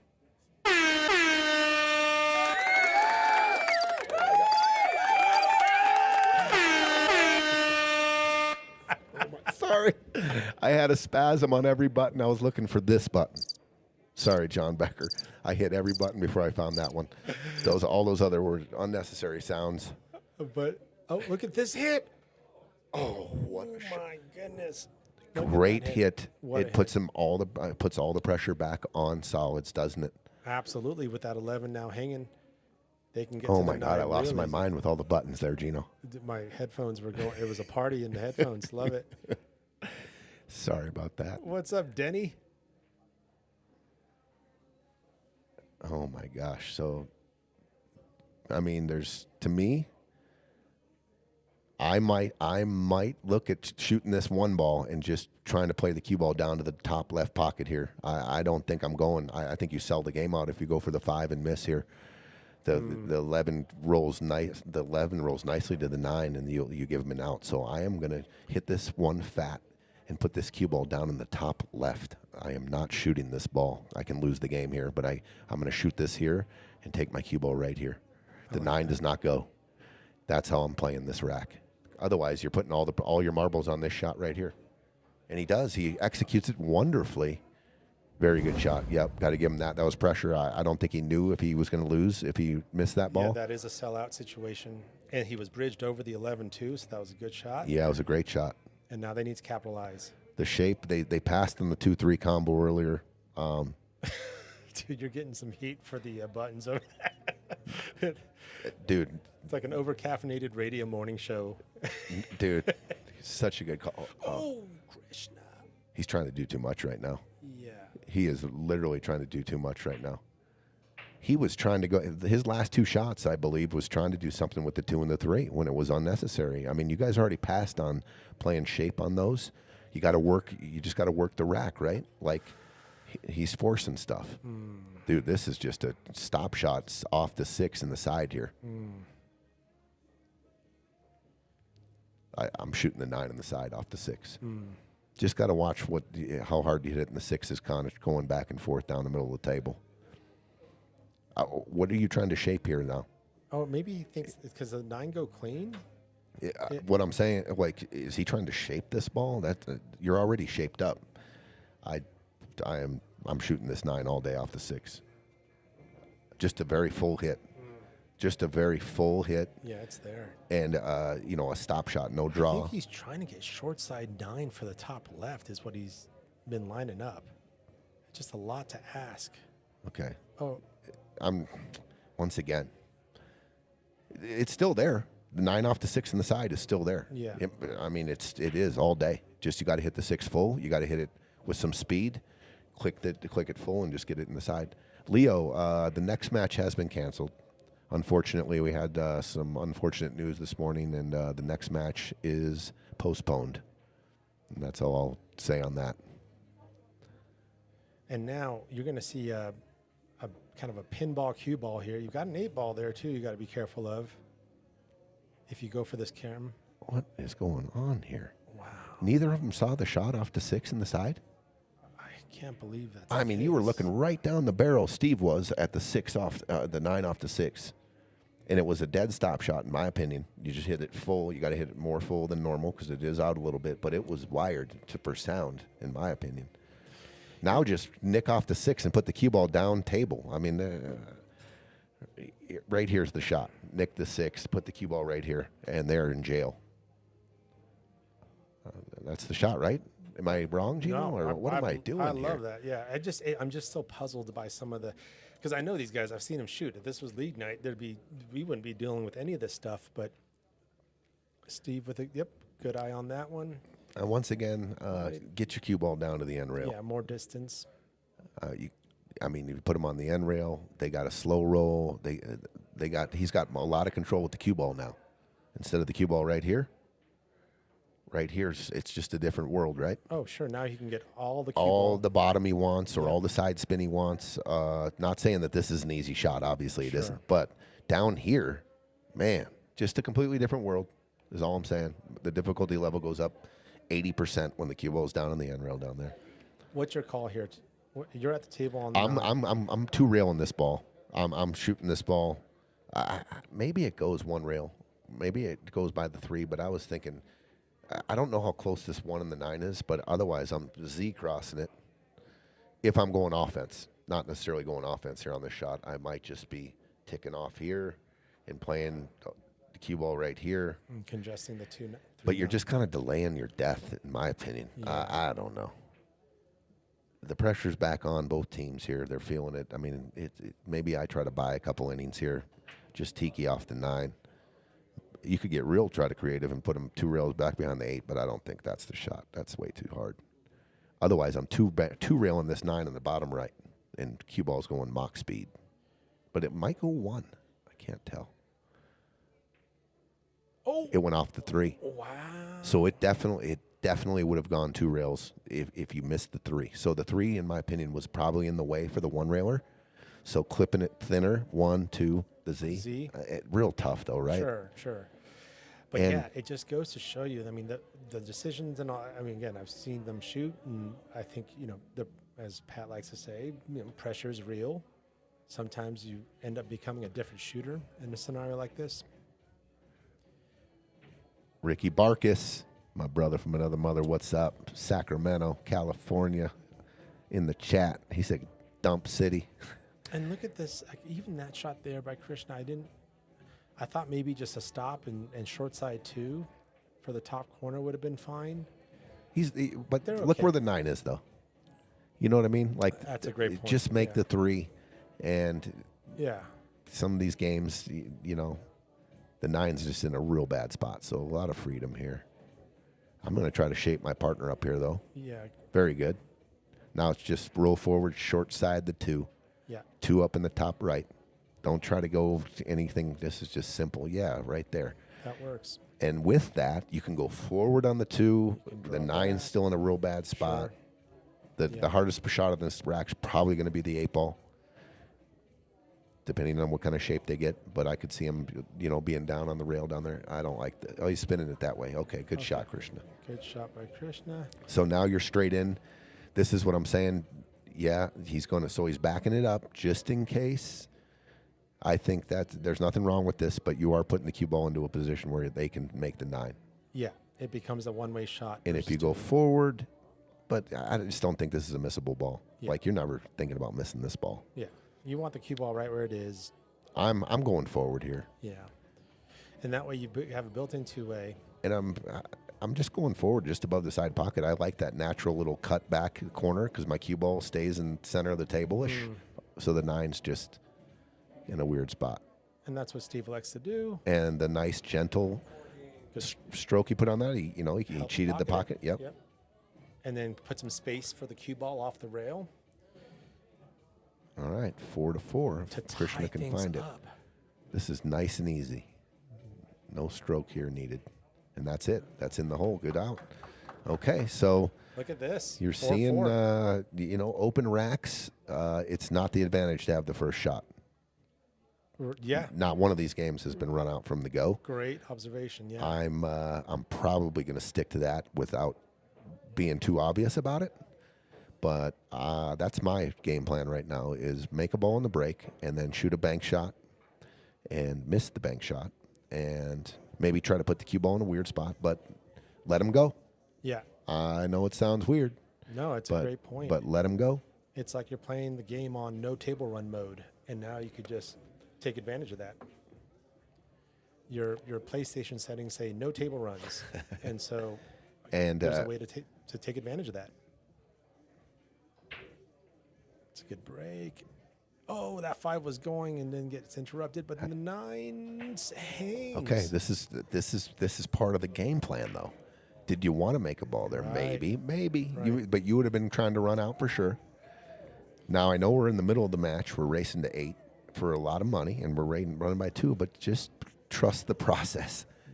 Trust the process. If they run out here, you can just tell me to shut up, and it's a great point. And we'll see. And look at this rail first shape, because that 12 ball was the only problem, and you needed to get straight on that, especially if you're hitting it from this side. You're never passing this up. Yeah, you're shooting the 9 all day. I'm shooting it with just a little speed, maybe. It could, if you catch rail first, it could clink. You can just roll up onto the 2 if you go rail first here. That's a great point. So just a stop shot. Yeah, it's not going to stay at the pocket. Okay, that's okay. That works. Okay. This definitely could be a rack run, but they got to prove it to me. They still got to prove it. You going 11-15 here? No. I'm shooting the 14. I'm getting primo shape on the 11. I'm definitely not shooting the 11 here and possibly getting hooked behind the 5 and the 7 trying to shape the 15. I'm shooting the 14. I'm going to get primo shape on the 11 so I can get primo shape on the 15. This is the right shot. Just drip this in. Just drip it in. Now, how about this shape on the 11 to shape the 15? Way better, right? You can control it. Yeah, closer. You got to go find your window. I'm going to go over there. I'm going to go over to the rail. I know he's looking from the backside, but I'm going to go over there to make sure my brain knows that that's okay to where he just put his cue. Right. You could draw out here too. That's not enough. That's your okay. Take your walk. That's your part that you were just saying. I'm just. Tony's about to. I mean, you walk around and go over there and get your hand on the rail and really dial in where you got to be. You're over on the backside. You're it's still a guess in my opinion. It is when you're on the backside. Well, to your point, you putting your hand down there, you've reinforced that in your brain. I am gonna look. I am gonna go see the gap through the 5 and the 6 with my eyes looking this way. I'm not gonna stand over here and go, oh, maybe it's over there. Now, the one rack that had the most potential for a table run. Look at this. They're trapped. This 2 ball. Play big. Sure. I mean, where's the control here off the 2? And this could now just be spray and pray. You could overcut the 12 maybe and miss the 2, but now your cue ball's traveling. Need a little roll. And now you've got this hopped up bridge as well. Just gotta be careful of that. The 2 was gonna always be a factor, but look, do they see the window? No. Oh, ooh, maybe. Yeah. And to your point, right? If you're Krishna and Steve, this is almost like you look like a genius here, right? Like, oh, look at this shot though. Okay, now this is it's a makeable shot in the top left. I don't know if it passes the 4. Oh, it does, I think. So they got a couple of fortunate rolls to be able to see the ball. First of all, they lost control coming off the 2. They got an edge on the 15, and then he rolled a good shot in. He did run into 2 balls, and he ended up with a shot, right? Yep. So, Yep. touche. Happens. Got to capitalize on it. Yep. And I think both shots have tough bridge, whether it's top left corner or left side. Tough bridge plus cue ball rolling. You need a precise hit on both of these. Yeah. If you hit it fat here, it's going into the 4. You got to watch, the cue ball in the top left. Yep. Both shots have scratch potential, especially if you have to cheat this. Okay, there it is. Okay. And it goes back to Tony's point. Yep. It's back to your point, Tony. It came close. They came close. Sure. But this is the optimal. They ran all the stripes off, and now you got a buffet. Straight bowl. The 5-7, little tricky maybe, but you can shape the 7. You can shape the 7 on the short rail. You can shape the 7 by the spot. You can shape the 5 underneath this rack. But to me, that's the key right there. The 5 and the 7. Don't wait till the end. Is he thinking? I thought maybe he was going to try to play a little safety here. No shot. No. You're going. What's up? I appreciate that, Keith. I mean, if I was going to play safe, I would clip the 5 and put him behind the 7 because the 3 blocks the 8 pretty damn good.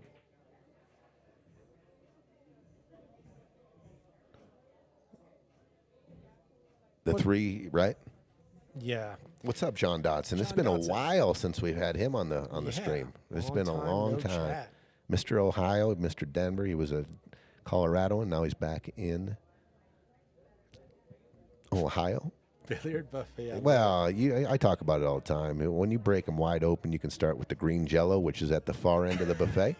You can start with a chocolate chip cookie. You can do the sprinkles. You can work your way backward to the steak and the salad. You can stop in the middle. You can go any which way you want. You can skip the line. I love it. And it's all there. And you can just go back and forth. And absolutely used that analogy for a long time in my life where it's just a buffet. Love it. I love it. Ponderosa, you're the only one in the whole dang restaurant. You can just go wherever you want on the buffet. love it. And you can get out. Ice cream with a side of crab legs. Why not? There you go. Beautiful. Beautiful. And Steve Casados taking care of that 5-7 issue. I'm shooting the 5 here. Yeah. I'm not going to rattle one of those balls. This 5 is just straight up and down, just a high ball, come back up, down to the end rail, and back out to the center. Yeah. Nice and easy. And more options for your partner. Nice and easy. Oh, he spun it with inside. Okay. Still got options if you're Steve. You see Nina? Oh, yes. Yep, we got that taken. Awesome. Thank you. Great you. seeing you. You too. Great seeing you. Best luck for everything. Don't be a stranger. You too. Oh, no. Great to see you. Okay. Hopefully we'll be back next summer. All right, Sarah. Congrats to Brooklyn on Yep. the wedding and the marriage. Day 1 of a life sentence, I'd like to say. Oh. Gosh, that came off wrong. That was on your comment right there, brother. Oh, man. A life sentence. Woo! All right. All right. Stop shot on the 4. I like it. Yeah. Just keep it simple. I believe maybe just a little angle, but you're looking right down at it. Shouldn't be a tough play. I wouldn't be surprised if he goes 1-6-4. It's possible. Yeah, just from a comfort. Just got to make sure that all these hit the center and play shape here. Yeah. You just want to be precise here.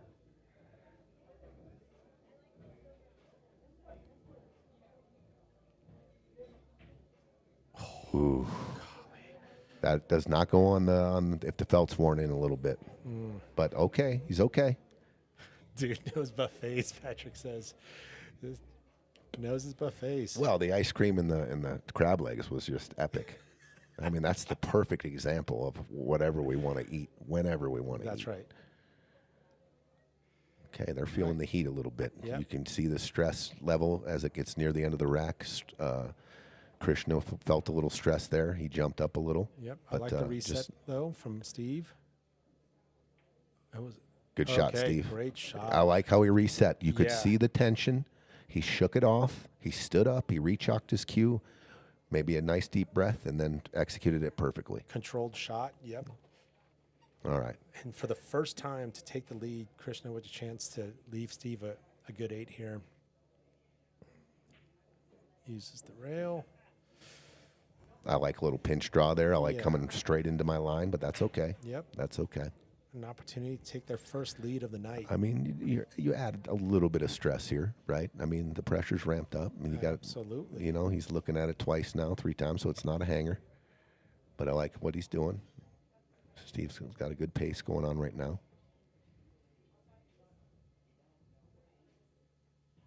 And there it is. boom. Very Clean. nice. Very nice. Steve starting to come in and dialing it in. I like it.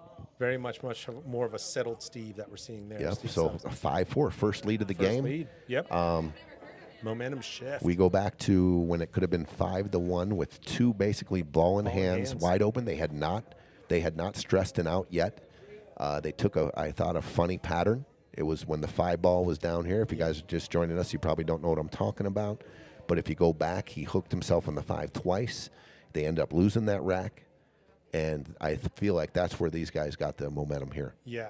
I'm looking for a dry break here. I know I'm crazy, but No. I see. It's been proven right this whole time.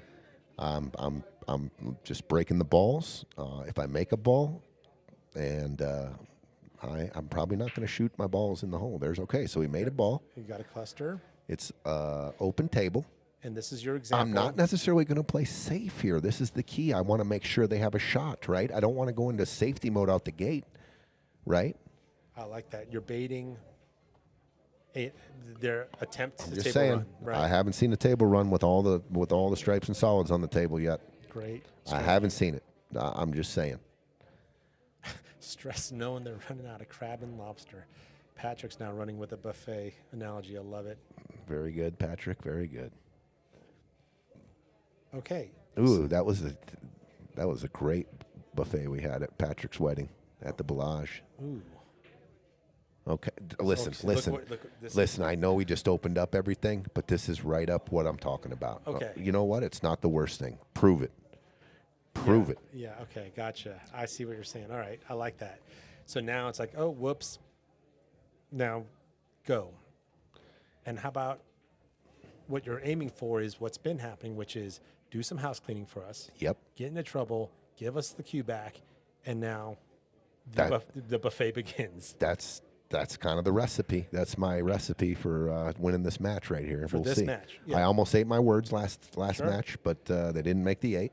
So, Buffet was open for another half and you know what? Speaking with both teams here, it can go both ways. Oh, absolutely. That's how these guys got up 4-0 or 4-1 was because Krishna and Steve cleared the table. We're doing the house cleaning. Yep. And they didn't get out. And then the other team had all the balls. That's right. They had the That's a great buffet. point. You know, Yeah. Steve and Hemelstrand and Charlie were the ones at the buffet first half of the match.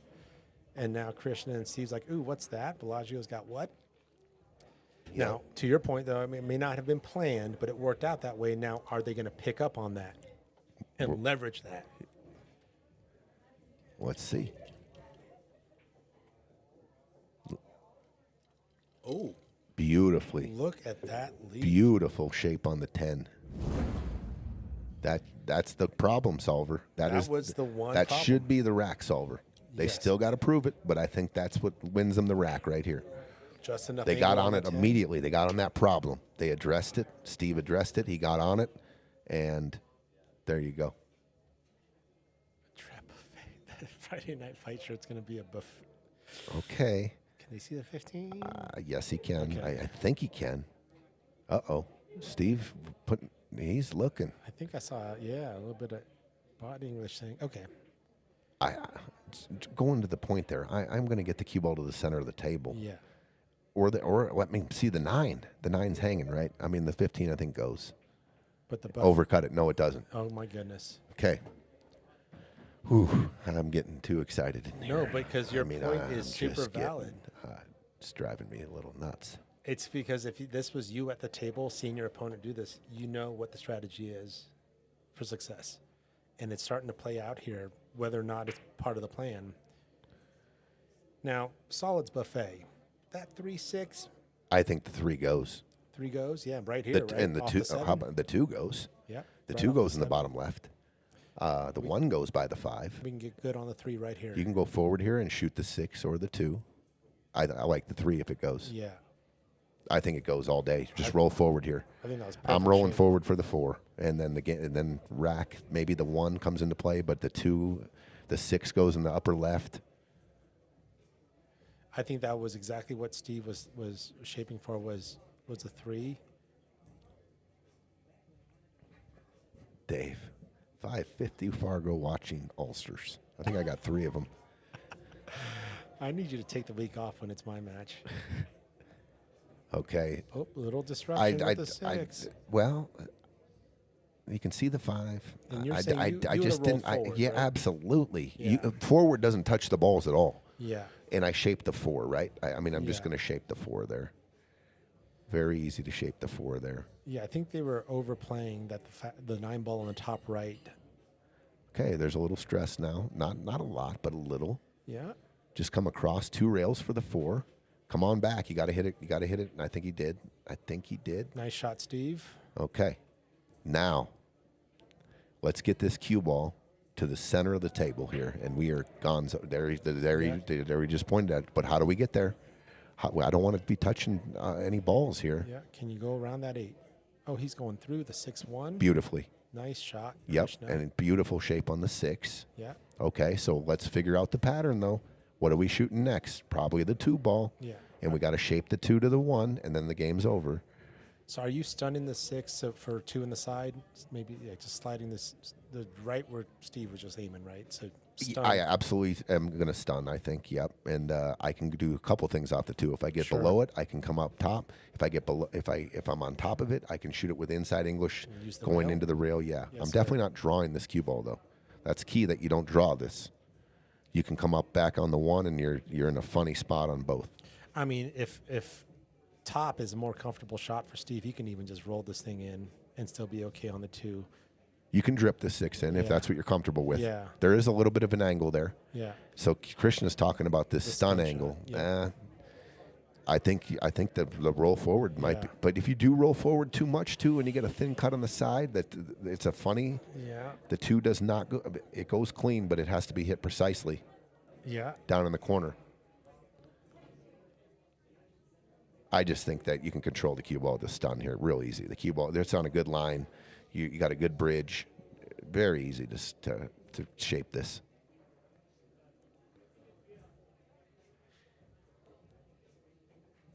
Yeah, that's the other thing, Dave, that we've discussed before. It's like on a 7-footer, is the key ball as important as it need?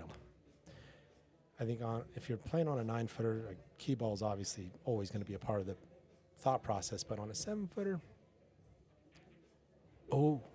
Just never got comfortable. that was kind of rushed. Oh, I think. No, they got the 15 ball. Oh yeah, the 15 all day.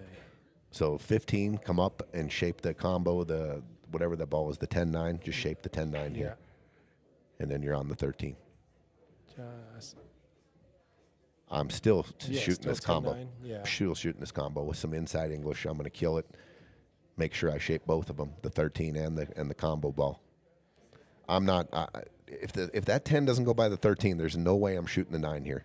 I'm shooting the combo all day. So here it is. now you're going for perfect shape. What if you get too much draw and it comes zipping back, or you double yourself up, and there it is. Yeah.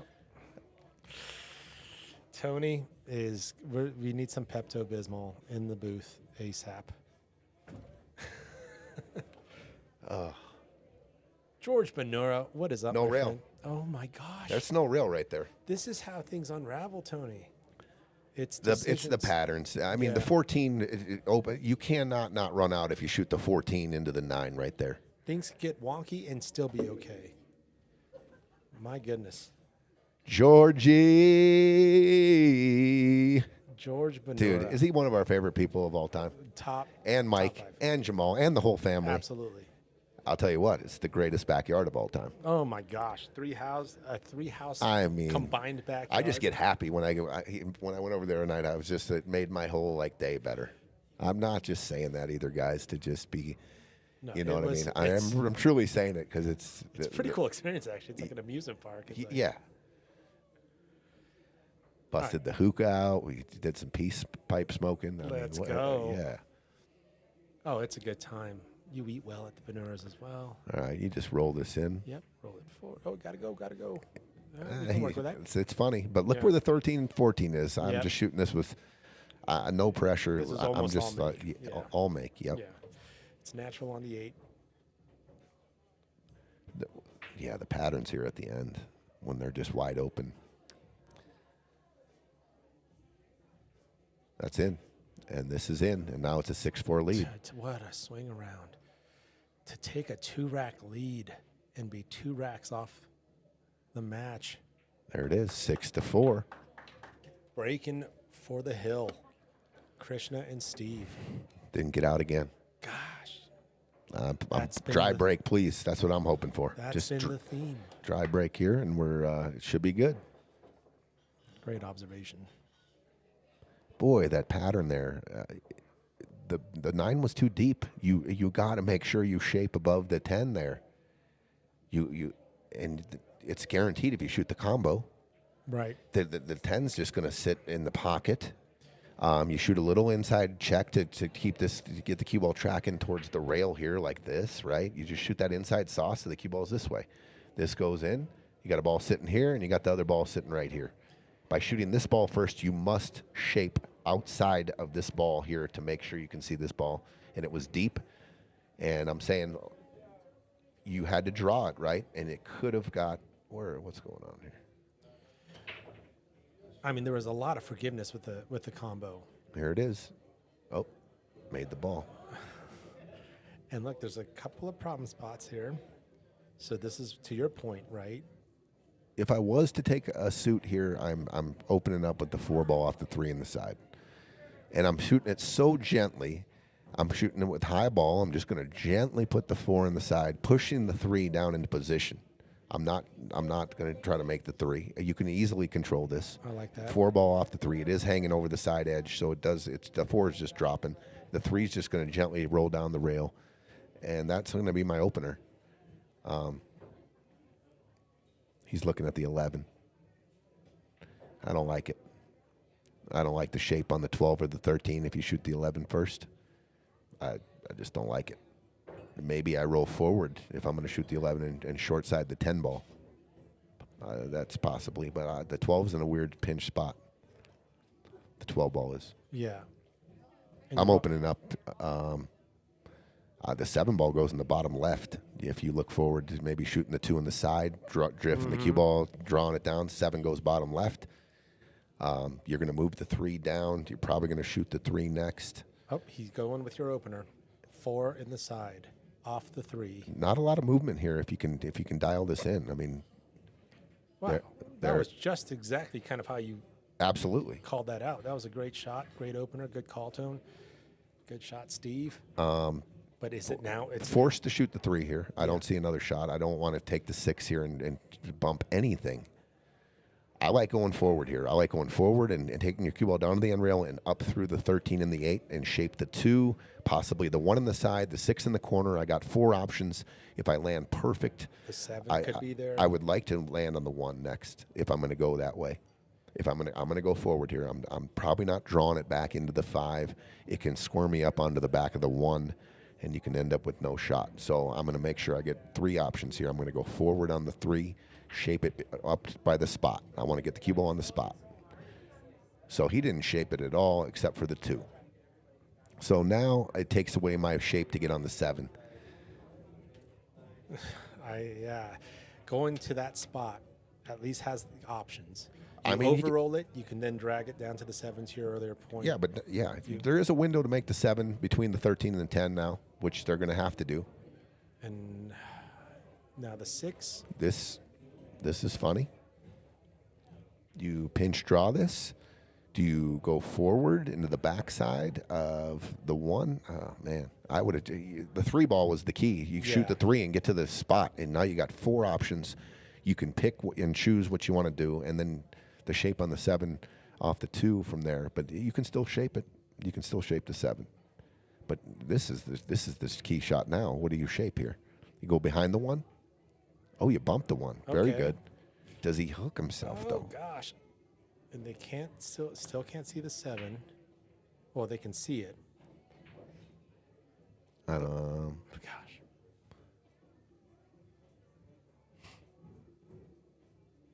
crazy here. Well, now if they can see the 1, stop shot 1 is 7 ball. Then what, though? Yeah, can you get around the 11 for the 5? Oh no, you're on the rail now.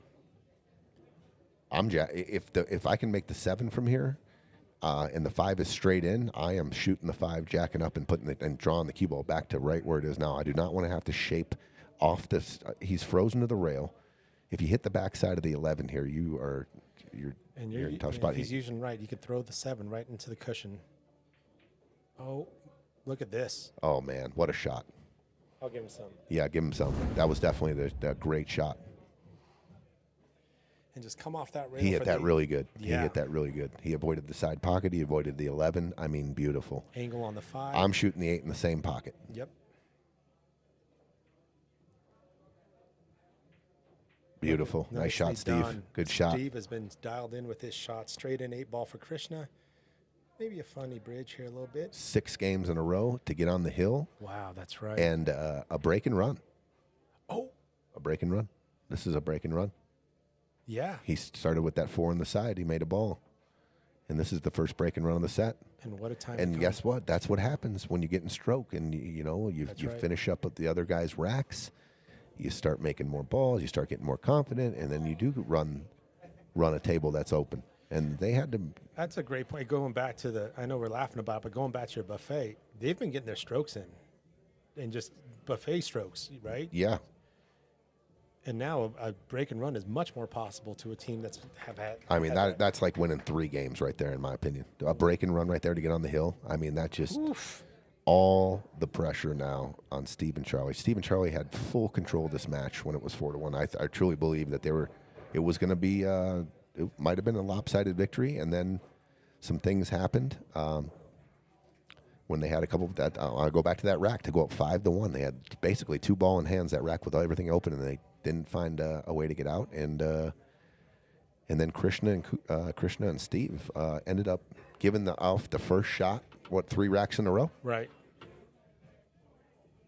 Yeah. And they cleaned it up. And in this rack, they kind of hit the gas pedal and just kind of kept going with it. Did have a few challenges, but overcame them. I mean, you just broke and ran. Why not do it again for the set?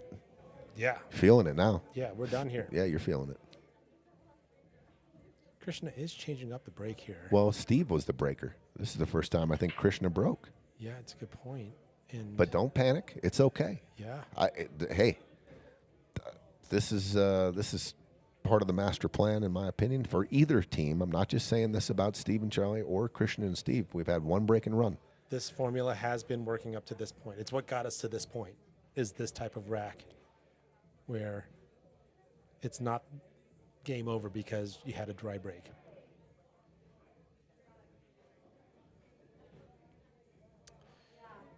Potential here, though. But again, you're just waiting to be proven wrong. But there is definitely some table run potential. I'm shooting this 6 and shaping the 5 ball right now. No, they're stripes. Oh, excuse me. Sorry. Yeah. That would be a foul if they took it my way. Okay, so I got to find out what I want to shape then. The 9 I'm not shooting now. No. Everything's kind of funny. And now the 5's going to move. The if you go 11. 15 ball, possibly. I could draw back in between the 13-1 and the 8. The 5 ball could bump the 8 into traffic here. We'll see. He's going to definitely connect with the 5. It's probably going to connect with the 8 and the 1. Nope. This is, But, okay, to my point. there it goes. There it is. The 13, I think, does go on the side. Oh, Steve. That was on A little bit of telegraphing.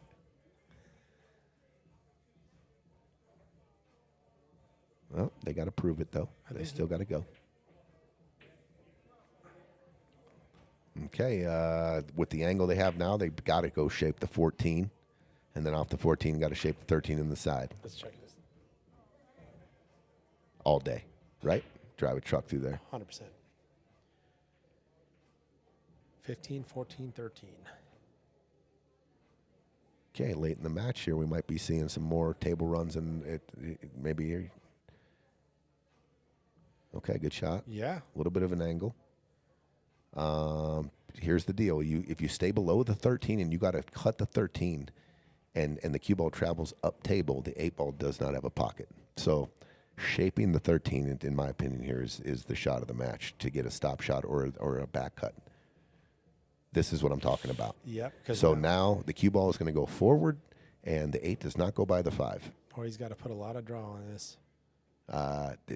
You got to pay more attention to the shape right there. Yeah.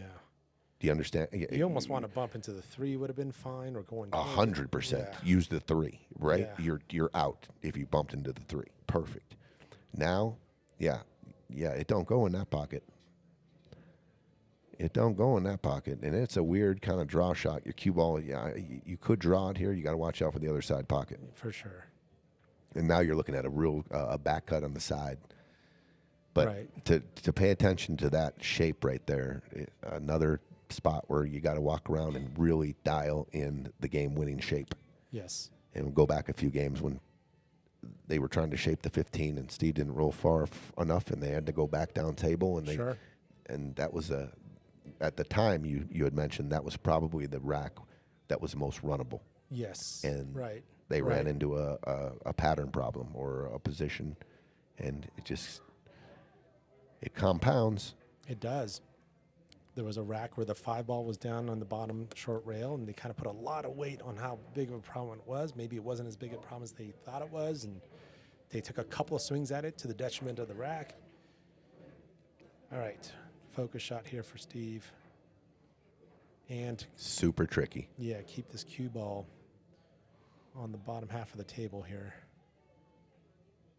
Looks like he's loading up some draw. Yeah. I think you gotta. Oh. Okay, now here's a rack maybe where you're probably going to duck once or twice. Just Sure. the 13's in dead jail. Yep, a couple of extra innings And here. if the cue ball's a little close to the rail, 7's a little flat. Otherwise, if I had a primo angle, I would just go and open that up right now and run out. Yeah, but if this is hey, we could probably manufacture a ball in hand here.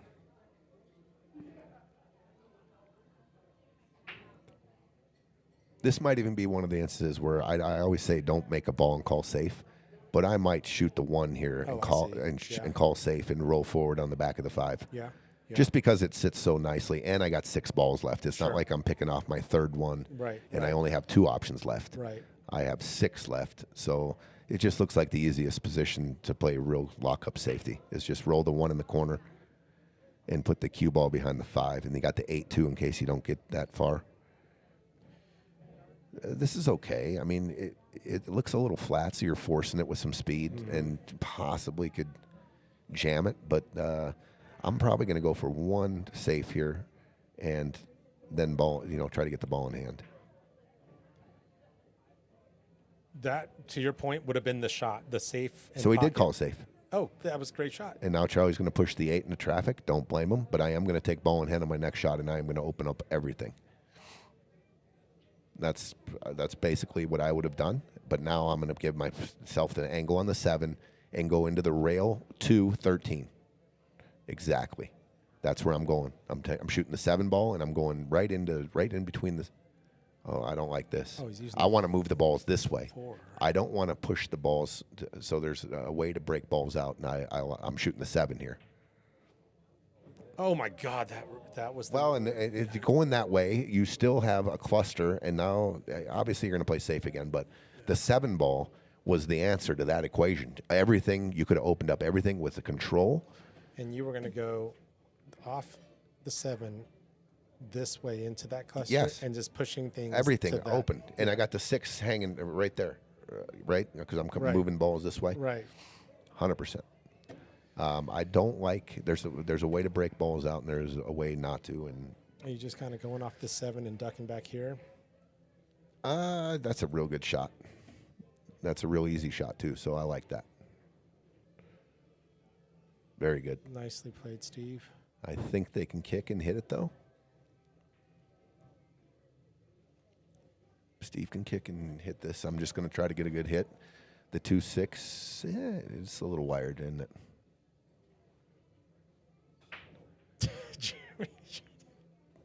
Uh-oh. Jeremy with a great line earlier.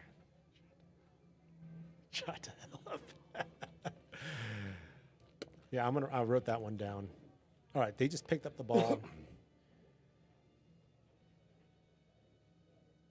Because the 2-6 was wired. You just go high ball here, nice and easy. You go right back to the 6. Yep, just like that. You move the 13 out. Well, they got a 2-railer. Yeah. Down by the top right corner, and it's a 2-rail. Kick the 13 on the side and steal one here.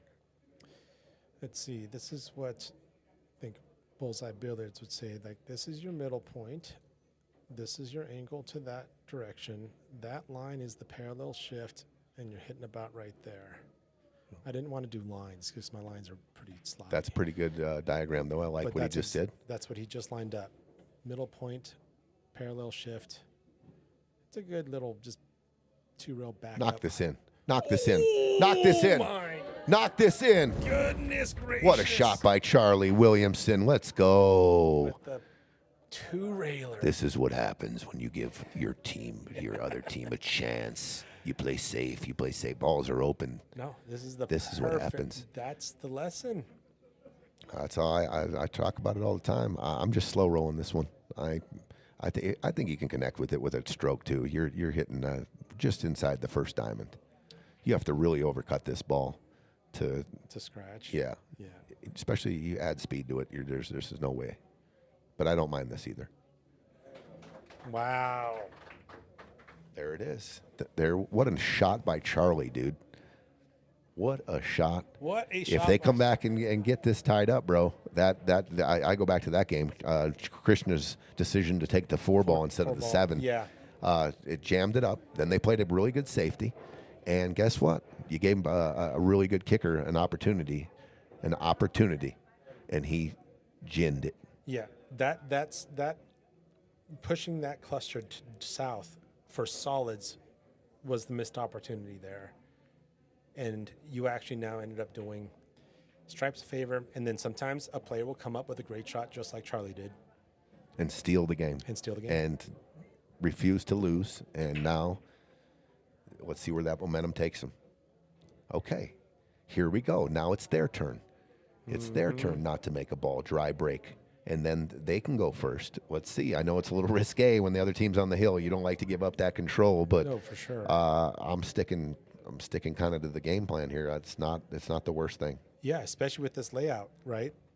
5, yeah, sure. Is that the easy? 6-7? The 6-7 is tough. The 2-ball. Yeah. Yeah. So both suits are in problem, or both suits have their difficulties. Right. So letting the other team go first here, we'll see what happens.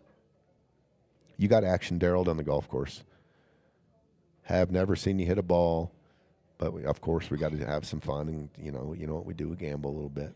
We'll figure it out. Absolutely, we'll get a couple tee times, maybe get a couple foursomes before the Stevie Chan that week. So maybe like September 8th, 9th, and 10th, we'll come down early. Gino has been talking about playing. He's in. I'm in. We'll get a tee time. Hopefully some guys from out of town come in. We get a little skins game going. Great idea. I love it. Oh, and fall golf is the best. The weather is absolutely beautiful. 70 degrees. Sometimes you can lose your ball in the middle of the fairway in the fall, though, with the leaves. That's the worst. I've done that before. Well, that just gives me just another excuse. Split the fairway and lose your ball. Okay. Okay. Good little shot, but here we go. 13-10. Keep an eye on that. The 2-ball is now about to be open. I think Steve has to shoot the 9 here. If he can.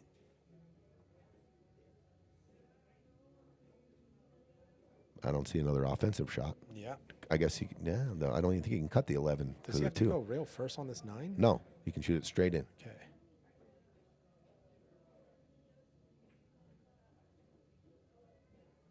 Yeah, I mean 13-10. If the 13 goes off the rail, off the 5, opens up the pocket for the 10. Sure. The 5 is in a little bit of a weird spot, though. It might be too close to the rail. But with the forgiving pockets right now, with the still kind of the new felt, Sure. it probably could squirm in there. I did see Happy Gilmore too. I watched it the other night. Actually, I thought it was really. Oh, that's trouble. I thought it was good. I thought they took the storyline and made a good movie out of it. I thought it was going to be terrible, just because it's hard to make a sequel 20 years later. But they tied it in pretty good. You know who else did that really well? Top Gun, Nailed the it. best of all time. Nailed That it. was awesome. Yeah, I Loved agree. it. And then they used the live, like kind of the live in the PGA Tour storyline. See that? I thought it was kind of. Oh, and it still goes. What? But guess what? That was almost as good a safety for the other team Right. as it was here, unless the 10 can find a way past the 4. Oh my goodness, the drama in this match. This is Shelton's in. All right. Everyone put it on your calendar. I'll get us 3 tee times. DM me when it gets near. We got about a month, and I'll get us some tee times. Try to get us out twice before the Stevie Chan. Have some fun. Oh, Daryl, no, you can action in golf as a beginner. Ask me about that. No. That's like, then you can't play if you're not in action. You guys can. There's matching up. It's called matching up. Yeah. If you suck, you get 2 shots a hole or something like that. We can adjust. But yeah. I mean, don't get me wrong. It's still a trap, Daryl. You and I probably not. We gonna ain't be- we ain't gonna break your bank. I ain't trying to break You your and I bank, can but still you are lose gonna one. be punished a little bit for learning, dude, or something. Yeah. You can punish me. I might give too much weight. Wow, yeah, But you got- yeah, you don't go on the golf course and not gamble. That's like sacrilegious. It's a So paid lesson. just to let you know. I love it. All right, I think he is looking to squeeze by this 4 ball with this 10. Okay. Team went first. Yeah, we're Cleaned off. What did they got? 3 stripes left, so they made 4 of them. Probably going into the playing a safe off the 6. Maybe it is kind of close to the rail. It could kick you back out to show them the 10. Excuse me. You see what I'm saying? Oh, If dude, yeah. you double kiss the 6 here and don't pinch them in there, the 10 ball is accessible. okay. He sold out. Oh, yeah, you can see 10 now. He sold out. This is possibly, that could be their last inning here. Maybe not, though. It is difficult. The 10 goes, it's high ball, just come across and get it straight and across. find that angle on the 11 where you can open up bump the 14, nudge it, right? I like that. Yeah. I mean, and this goes back to, hey, walk around and put a marker, your hand, your Q-tip, whatever it is, where you want the cue ball. I saw that. Dude, see, Daryl's already scamming. Chris and Ernie had a break and run to win the match. Correct, Sandra. To finish off that match, they did finish with a break and run. Oh, yeah. But there has been far and few between. Yeah.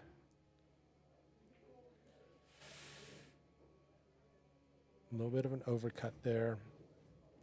Okay. What do? I'm gonna probably make this 1, and I'm gonna just drip it in, and I'm gonna play.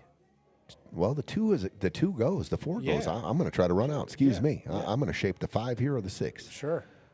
Just nice and easy.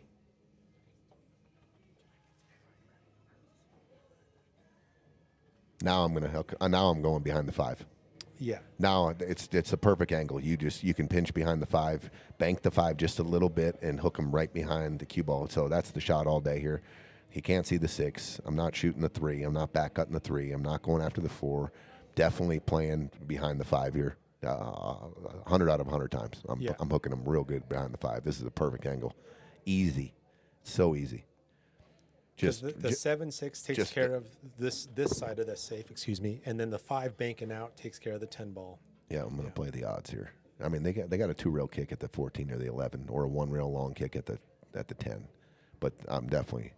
Oh no, I don't think he got there. No, maybe he did. Oh, you really got to hit that. So that's a fuller hit where the 5 comes into play. You got the 7 and the 6 blocking the 14 and the 11. That was. Yeah. That could have been executed. He still might have hooked him a little, Yeah, but I think he still can spin trouble. it. I think Steve can spin this. And that's a good spin, too, that he's going to need, which is left. That's good for shape. Oh. Just got to shape it, though. Gosh. Good swerve shot. Chino by Steve. he went to the fire button was like thinking- 3 times, but he didn't hit it. I was watching. I'm still watching. No, it's a No good hit, swerve. no fire, no fire. You know what? Oh my God! I pressured him into it. But you can see, but I think the problem was like you wanted that angle on the 11 to your point. Obviously, it's tough with the swerve. I liked the chances though with the Krishna's going off the back of the 14, trying to pinch him up here. Boop boop. I don't like the way they landed. Now the other team has the advantage here with the safety where we're here. Because the 14. The 14 don't go. The 14-2-11 combo don't go. You can leave the cue ball on right where the 6 is, and you can't make the 11. I don't see him calling 3-ball combo here. What's he doing? Just trying to thin the 7? Nick the 6. Okay, that's fine. Okay. And then address that problem a little bit. So now their balls are much more wide open there for solids. I'll tell you what, I'm just rolling into the face of the 11 here. That doesn't do much, though. They can return safety real easy.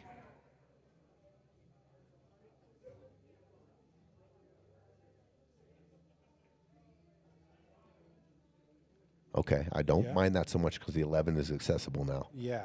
So good shot by Steve. Steve, you got to keep the script here. Just shoot down into the 5-ball. Yeah.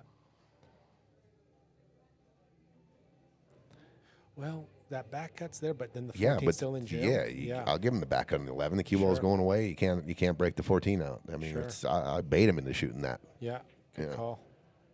I'm not even going after the 5 here. I'm just gonna hit the right side of the 5 and bank it down to the middle of the table. I am not trying to make this.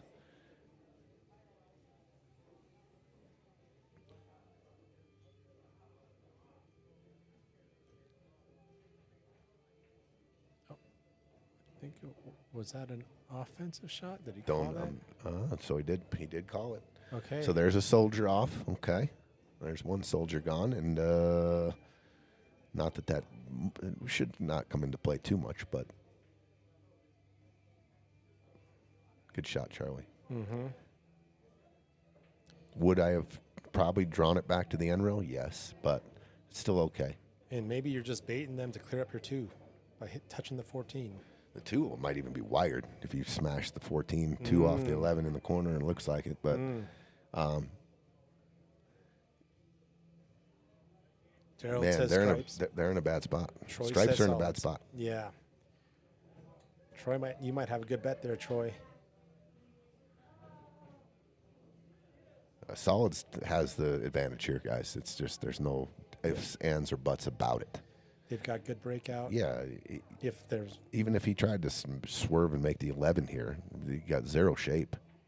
So he's definitely got to go into the 14 ball and play some kind of safe here. And otherwise he's going to free up. Yeah, it goes right in the hole. That's what I thought.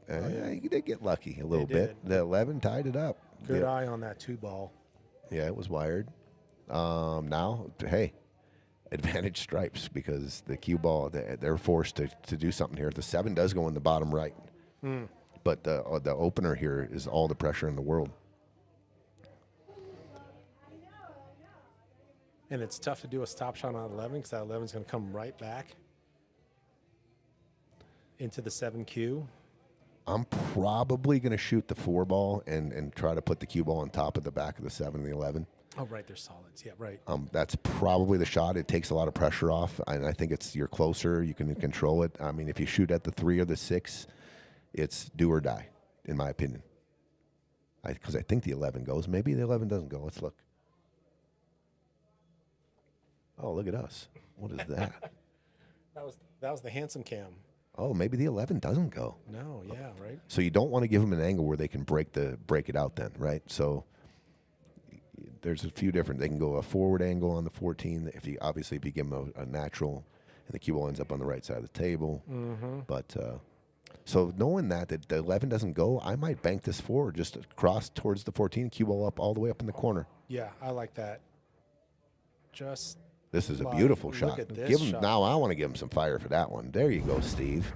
There you go, Steve. Very nice shot. Beautiful.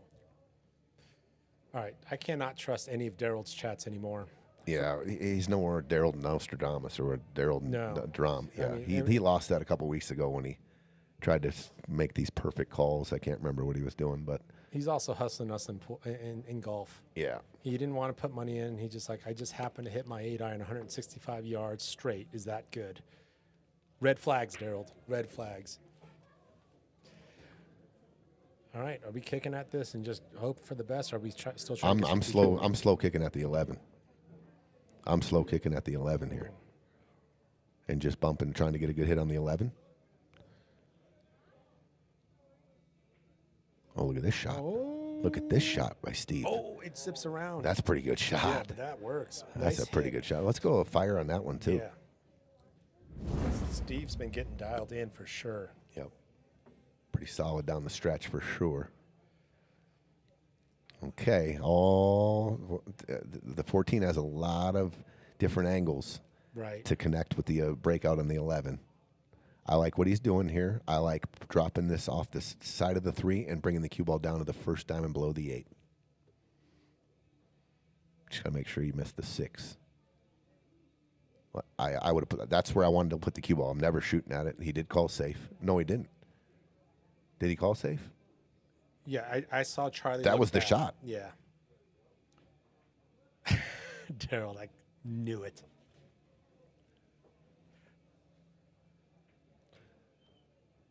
Dude, Daryl's just, I mean, You got to watch out. he's got man. the whole town of Grand Junction in his palm of his hand, dude. He's trouble.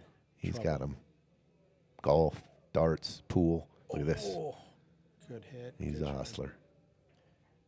Hell of a businessman, too. Yeah. He's smarter than he looks. If I had a golf coach, he's smarter than he looks. I mean, way smarter than he looks, dude. If I had a golf coach, he'd warn me about guys like Daryl. This has been a really good cat and mouse game right here at the end. A lot of strategic safeties. Yeah. Okay, And so then good kicks. here's the next. What's the shot? I- I like cross banking the 6, back down to the bottom right, taking the cue ball forward and trying to put it on the middle diamond on the back side of the 8. Could you do the same thing, banking the 6 kind of towards the bottom left pocket? Follow shot. You could. I believe it's harder just because you got to hit it so straight on, and then on the way back, the 6 could come right into the back of the 8 and open it up. I just think, and then by putting the 6 down in the bottom right, I mean you got breakout balls galore here, and it's pretty natural to get to the center diamond.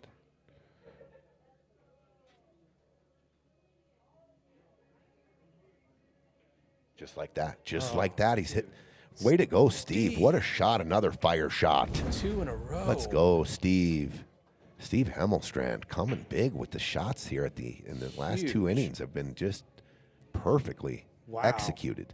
Great call, too, and this is exactly what he did. All right, fire sale right here. Jump shot, 14 ball off the 7 and swish it in the corner, I like breaking it open.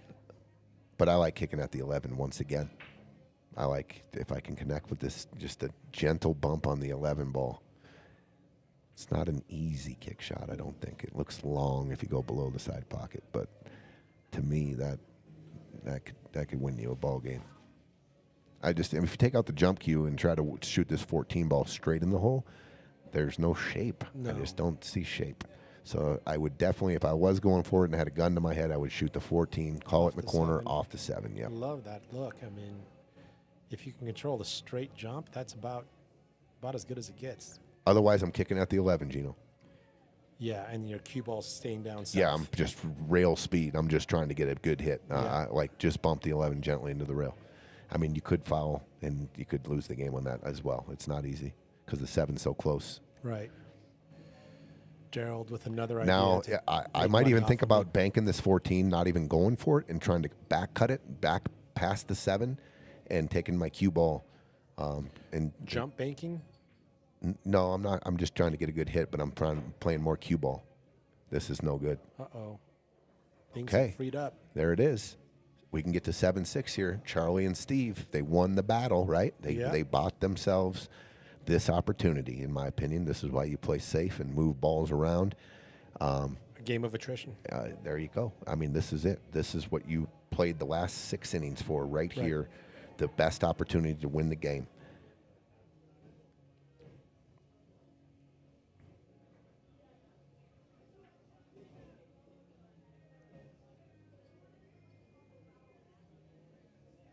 Good shot. It's going to be perfect. I said perfect, maybe not too perfect. Yeah. You got to go forward here, though. Yeah. This is it's just a little weird. I mean, if you're feeling real good, probably going to shoot the 7. No, I'm going to shoot in the side. I'm just going to put that top inside. I'm going to get down to the end rail. I'm going to have a lot of jazz on it, a lot of jazz right. Yeah, and what Steve's laying out there is pure tangent. I mean, if he puts the top on it. I think he was looking at a draw, trying to draw it around the table. I don't think you have to do that. Yeah. I think you just put top, good stroke on it with as much right as you feel comfortable with. Get down to the end rail and have it come back towards the 6. Yeah, and you've got some good angle there on the 6 then. I don't mind this either. I don't mind drawing it if you know this shot and controlling it with the inside sauce and going below the 8. Going 2 rails. Yeah. 1, 2, He needs more sauce. That's okay. Okay, that good works. shot. Yeah. A little more sauce spins it more around the 8, right? With that inside, Right. with that inside sauce. Daryl, you never had psychic ability. Come on. I mean, it was, you know, a little luck here and there maybe, but Exposed. yeah. All right, Charlie, dial this in right here. Oh. Well, I'll tell you what. He missed about as good as he could. He missed the ball about as good as he could. The 6 is hanging. The 11 is not easy to shape the 14. You almost need to go for that back bank You see a lot of and then break that 14 out. Is that what we're doing here? 11 top you left might corner? see Krishna play trying to tiki off the side of the 11 here and making him kick. I don't like it. I'm going to die on the hill of offense here. Yeah, I agree. But that's what he's doing. And just an absolute. I'd rather go back to my seat saying I gave it a shot. Yeah, me too. It's hanging in a hole too. I mean, if they got any kind of jump game, they're going to be able to jump it, and then the kick was Kick pretty games, easy. Yeah. So, all right, Steve, I like drag drawing this up. You got full ball here. Just Sure. drag it up. Just drag it up by the side pocket. Ride the rail. I'm not going across table here. I'm dragging it up the rail. Drag it up the rail. He went across table. That's going to be okay. Nope. He ended up 50-50. That's just not the shot on that. Yeah. Once again, that's not the shot. Drag you draw. drag draw it up the rail. Coming up short's fine. Yeah. Coming up here's great. Side pocket's perfect. Yep, And right. really easy to control. I mean, there was no cut. You could hit it full. There was no need to go across table there, in my opinion. Now you probably got to bank this and keep the cue ball down on the end rail. I'm not bringing the cue ball. No, that's long. That's long. Okay, opportunity. Cut the 11 and go 1, 2, all the 14 feet of shape right here off the 11. I like it. Shoot the 11, cut it in, go up and down, shape the 14, and take the set home. Yeah. Good eye. Good call. I don't think there's unless you wanted to stiff a bank, you could shoot a stop shot 11 ball straight back and shape it right there for the 14. It's preference. If he's calling it, Yeah. he's calling the stiff. That's a good call. Just a stop shot bank. Stop shot bank. And you never know. You rattle it, you take the pocket. I mean, that's possible, but I don't think like that. I mean, it's do or die here. And this is to win the match. So Dude, that's got to be exciting for this shot. You know what I mean? Like you're shooting this for the win. Absolutely. For the win. Oh, he went forward on it. He rolled it. He went forward. Yeah, I do not like roll. I'm shooting a stop shot. Yeah. Because with going forward there, you don't shape the 14 too. So that the whole shot doesn't make sense to me. Yeah. You know what I'm saying? Yeah. He almost made it, but you didn't. What are you going to? You leave your opponent or your partner the 14 on the rail? Like you got to stiff that. Yeah. You got to shoot a stop shot. So I mean, you don't want to make that not shape the 14, right? And so even if he would have made it, it would have still been a real tough shot. 7-6. We got a hell of a match going here. It's crazy. Yeah, this has been quite the competitive match in very non-conventional ways. All right, guys. Dave Shelton's calling y'all out right here on YouTube. We need 8, not 10. It might have been at 90. We got 92. We always like to get that C-No mark on YouTube. We need 8 more people. I don't care if you got to cheat, log into another computer and log in 8 times. Let's go. Thanks, Dave. Get us to 100. Or just share and like and subscribe and all that good stuff. But this has turned out to be a hell of a match. Yeah. Turned into a nail biter. We got some lead changes. How many racks in a row did Krishna and Steve? They won 6 in a row. They were down 4-1. Right. They went to 7-4, and now the last 2 racks have been Steve and Charlie. Wow. And to Steve's, Steve made the 2 game-winning safeties in that last. Right. It's still, they didn't get out, but I mean, those were. Steve Hemelstrand, yep. Made 2 really good safety shots.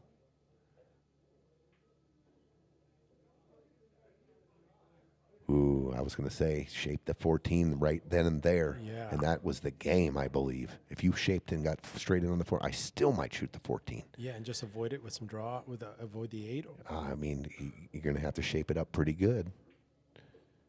All right, you can get there here. Probably going to go into the 14-8 here. Are you running into the 6 here for? Ooh, good 14? call. Good Yeah. call. The back of the 6. Yeah. So the only thing with that, Gino, is that you're playing shape on 1 ball. You have 4 balls out Great there, point. and Yep. you're playing specific shape for one of the balls, and that's it. Everything else is hooked up, I believe. No, you might it's be able to back cut the 12 in. But then, yeah, still. Yeah, I see what you're saying, though. Yeah, especially if it gets funny off the 6.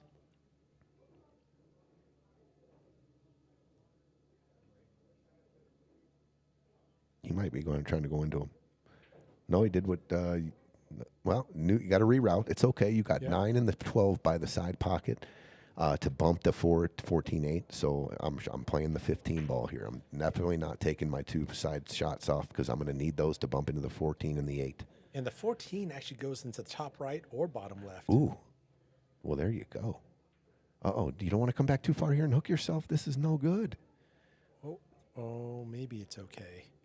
Oh, I know, but that was like a straight across and give yourself an angle on the 9 Yeah. and just draw gently into the 8-14 with the 12 sitting right there. If they hooked themselves on the 12, this was a huge mistake right here. I think Steve can get around. You can see the 12, get around the 9, and get straight in bottom left for the 14 potentially. So you're saying you back cut the 9 ball if you can't see the 12? Be the 4s and. No, I think he can see the. Oh yeah. Oh, actually. Okay, so it does look like he can see the 12, and if he can, I'm going to try to shape the 9 and the 14 at the same time, which that means I got to go forward and come out below the 9. If he can see this 12.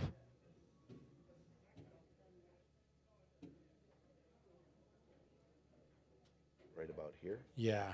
This option. Yeah. That's pretty good too. Yep, that'll work. But he got a little funny. I think to get an optimal shape here, he's going to have to elevate the cue and try to just jack up a little bit and hold the cue ball. I do not want to slow roll this forward and get him at weird angle here on the 14 ball. You just need to. I want to hold it, and he's going forward. Forward. I wonder if he's going to use 2 rails. Oh no, he's soft. So he did cross the line that I'm comfortable with. Yeah. But nonetheless, he does have a shot. You can draw out for the 8 in the same pocket. Ooh, you got to be just careful, just not to nick the 8 with the draw. It can lead you right into the side pocket.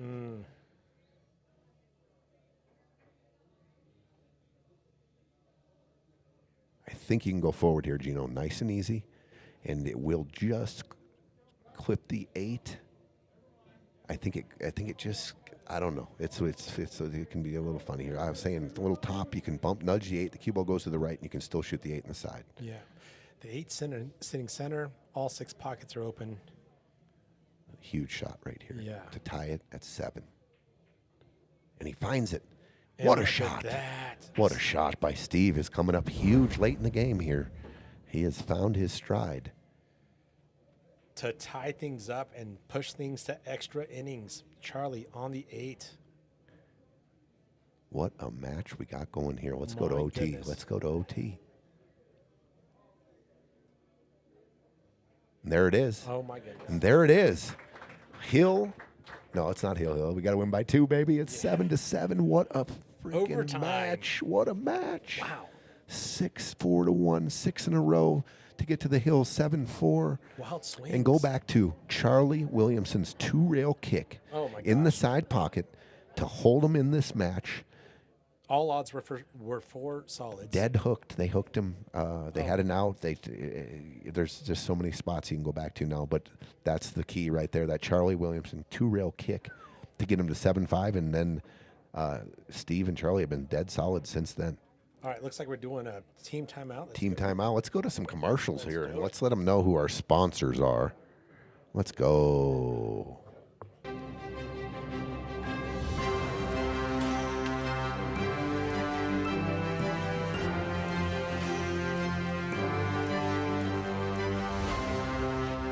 Dan Breggins, Colorado Q's, elevate your game.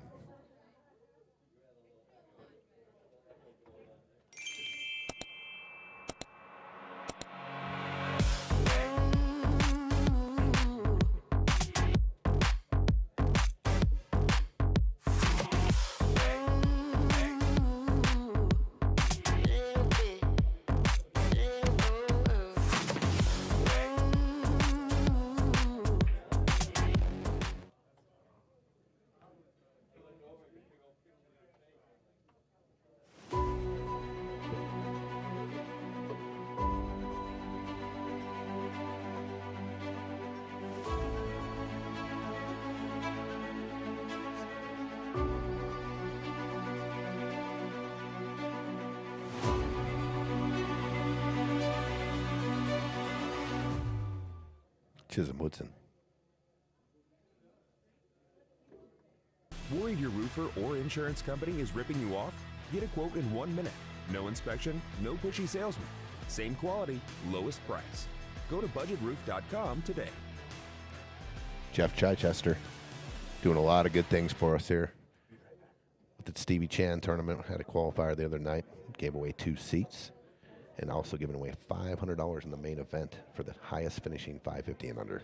And here, our main sponsor, Mike Benura, who does all our beautiful prints here at the bar. From the moment you walk into PostNet, we've got your back.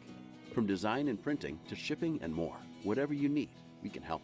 We can bring your projects to life with advice and insight so you never feel like you're going it alone. Help you tackle everything in one place with a one-stop shop for everything from shipping a package to printing your big presentation. Save you time by not only getting the job done right, but also right on time. And all with exceptional PostNet customer service. We're more than just a place to get things done. We're your people. Thank you, Mike Benura, for all you do here at Piazza's.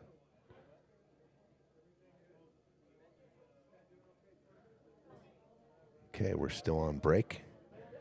Don't go anywhere. We are 7-7. We had a 4-1 lead, Steve and Charlie.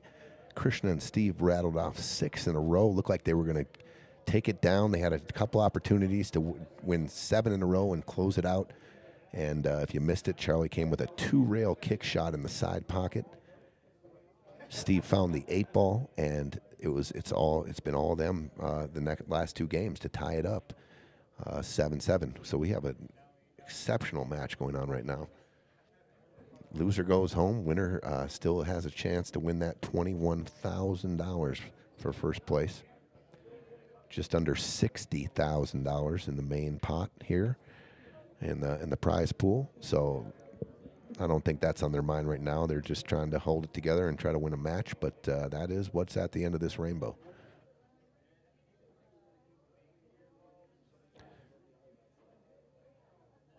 Oh, good call.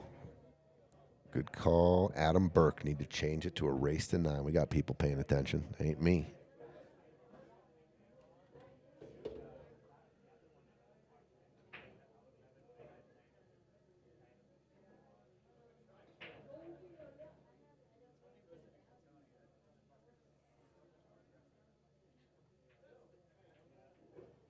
Good call, Adam Burke. Always looking out, buddy. Good job. All right, race to 9 now. This would be fitting. We lost our second, our 9 o'clock match was postponed. And maybe this one just takes precedent of the 9 o'clock match, too. We just played out till about midnight. 21-19, I don't know. Maybe.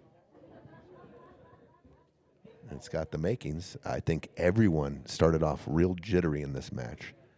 And I think everyone's kind of finding their speed and everything in the game. This match has definitely got to a higher level of play as we've gone on near the end here.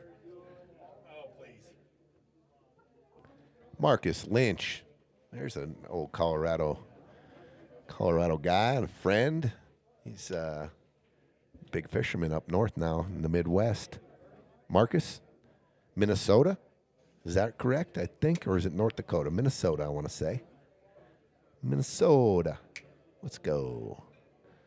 Luke, who won the qualifier? Who's going to the Stevie last night or Wednesday night? Miguel Anariba Nice. got one of the spots, and Sam Ferris took down the other spot. Nice. So those were the two. And then also Brainerd. Heck yeah, beautiful, beautiful northern Minnesota. Also, Jeff and budgetroof.com, he brought 4 $25 gift certificates for the first 4 break-and runs of the night. And the 4th one wasn't given away until the last match. No way. There was 3 early, How cool. 2 early, 1 in the middle, and then 1 at the end for the 4th break and run. Thank you, Jeff. $100 he gave out, plus 2 entry fees, and plus the $500 bonus for the highest finisher. Doesn't matter if you played a qualifier or not. You're in the tournament and you have a Fargo of 550 and under, and you finish as the highest 550 and under, you're going to get a $500 go-home walking stick, which is a little bit more than a walking stick, $500. When does the is the Fargo kind of noted at time of sign up or start of tournament? I would probably. That's a good question. I mean, if I was guessing, it would probably be when the balls are broke for the Stevie Chan, and That makes sense. if we look at your Fargo and you're at 551, and Bink, don't get it. You don't get it. You're not part of it. All right, here we go. Back to the action. 7-7, race to 9. This has turned out to be one of the best matches of the tournament so far, in my opinion. Oh, Eugene just showed me his Fargo, ladies and gentlemen. 5-5-0, 550. All right. Now, highest 550. There goes Kenneth, laying it down. I got to stay under. You know, that's just the wrong way to think. Let's get up. Come on, Kenneth. Yeah, come on, dude. You make headlines, dude. You get Facebook posts about you, about winning stuff. Dude, he's the Napa King. Napa King. There's the Tulsa King, and that's an HBO or a Netflix. I don't know if you've seen it, but then we have the Netflix episode around here called the Napa King, and it's just all Kenneth Juarez. It's like the whole show. It's nobody else. Just Cheryl, our league coordinator, and Kenneth, I love it. the Napa King. I love it. Good shot there. Okay. Okay. Oh, it's on for stripes. All right. What are we going to do with that 8 ball? Yeah. We need a little bump on the 8. And is now maybe not the right time with the 11 if you go back to kind of what you've been calling out around direction of breakout and all these other things. If you go for the 4 ball right now, are you putting yourself in a bad? I don't think so. I just think you go into it with a little bit of speed. You got to watch the 8. Okay, he shaped it. Nothing wrong with that. I would have drawn off the bottom rail into the 4 and opened it up. I like the way that my balls are sitting. And when you were out just for a second, I said that the level of play has gotten better as this match has gone on both teams. Absolutely The agree. execution. I thought a little, maybe a little tentative out the gate. And it goes back to the point you make. And if you are going to use the 10 or 12 for the breakout, look which way the 8 ball's going. And you've called that out before. It's like you're not going to do much favors if it's going into a solid cluster. Sure, and that's what, if you were to break it out to the right, coming off the 10 or the 12 and pushing the 8 towards the 6, 5, 7, Right. got to be real. So, to me, now might be a good time not to shoot the 14, but to shoot the 10 and try to draw and get, I'm just saying, I want options. This is a tough 8 ball to try to draw on as your last ball. From which side are you going into it? And then if I might take a rip at it right now, Gino. I might shoot the 12 2 rails forward and go and try to tiki the 8, or draw off the 10 and tiki the 8 or the 4, because I have the 12 there. So they're going this route. Yep. Watch out here. Bit of a gamble. Ooh. So this is, to me, I think it's. Now that the angle off the 10 draw is not there, I think it's too steep of a cut. Maybe? Maybe with the carbon fiber, you can snatch it back and just come into the 4. Dave, okay, I see you. 1,000 tourney. 10:33 combined Fargo tournament tomorrow, folks. Thanks for the call out, Patrick. 10:33, interesting number. Yeah, we switched it up. I think we got a 1033, a 1066, and a 1099. I like it. Yeah, first of its kind in the country, I think, on those numbers, exact numbers. Okay. It is what it is. It's unique. What's that? Yeah, let's go. Oh, goodness. I mean, they're breaking. I mean, they're Yeah. I just thought I'd dance a little bit. Let's go. I like it. Let's go. Yeah. We need the handsome cam back up to watch you dance. Oh, my God. A handsome cam. That's what, That thing would break as soon as it saw me. yeah, I'm Just shatter. I'm doing all the heavy lifting here on that one. Absolutely. It's not even a question. So the swoop draw, you coming to the side rail and coming back with a little aggression into in trying to go into the 481. I see that possibly. You need a little love for the shape though. Need a little bit of love. Is trying to use 2 rails by the bottom right corner, is that? It's there. I see it. You got to go deep though. You got to go Yeah. almost scratching. Yeah. A lot of spin. Oh, what a try by Steve. Look at the 8. Look at the 2. All right. And look at the cue ball. Jacked up on the 3. Really no other options for offense here. Right. So must shoot the 3. Okay, well, this is just drama filled here. Pool Shark 7. So he just, I don't know who Pool Shark 7 is. Do you know? It Says sounds like Tony, I will be down there tomorrow. Will you be there? Sounds like a Depends. shark. You have to unmask who Pool Shark 7 is before I tell you. What if you're an IRS agent or something like that? What if I'm on some kind of list and I tell you where I'm going to be? That's I not love very it. smart. I love it. So, Pool Hall QE. Is there another FFN match tonight? No, there is not. But I've heard a rumor that there might be some action on the stream. It just kind of came in late here. We'll talk more about it maybe right at the conclusion of this match. Interesting. Yeah. Pool Shark 7, it's Abel. Oh, that's right. Pool Shark 7. It's Mr. Abel Coons. I will be here briefly tomorrow. I have a Napa tournament that starts at 8 in the morning over at U-Time Billiards that I have to play in because I have to qualify for the Nationals. Apparently, I have to win 1 match at least of this 8-ball Napa. What started today then? 10-ball, Oh, I believe. see. Either 9-ball or 10-ball. I They do see. 9-ball or 10-ball on Friday. 8-ball is Saturday morning, and I got to play in that. Patrick will be here, though, I believe. Johnny Becker is in Nebraska, but he'll be back here tomorrow night. Nice. Look Oh at this my! shot. Look at this. Look at this shot. Oh my! Woohoo! Gino hitting the fire button. Let's go. I mean, right Here, the rail, dude. skirt the 2. Did he called safe? Oh, interesting. What? What just happened? Because you can get bank shape on this 8. Yeah. I'm surprised. Why wouldn't you call it like just in case? Or was he just looking to maybe disrupt the 2? Did he not mean it to hit so clean? And there it is. There is Alcatraz. Yeah. There is the jail with no key. Just kidding. He can hit this. He can go 1 rail, right? This isn't totally sewed up. He can go 1 long rail with some spin. With some spin. But yeah. what does that get you on the 8-ball? Oh. Oh, okay. He's killing soldiers. That was their breakout ball. Okay. The 7 was lined up nicely to break out the 5-1-6 situation. I like it. I like it. That was good thinking. The 1-5 is pretty wired here. Yeah. I'm probably going to see another safety or 2 here, though. They're definitely not going after this rack. I don't believe, especially with the 2 clusters, the 2's tied up and the 1-5-6. Are you ever calling the 5 and then rolling? Here's what I forward? want to. I'm gonna cut the 5 towards the middle of the table, and I'm just going to take the cue ball into the 6-ball and just pin him behind the 1. This is good too. Yeah. But it doesn't take care of the 1-5. So the way I would have done it would have taken care of the 5, moved out the 5, right? I like that. That's okay. I'll be right back, Gino. Do your thing. I don't want to miss any of this action.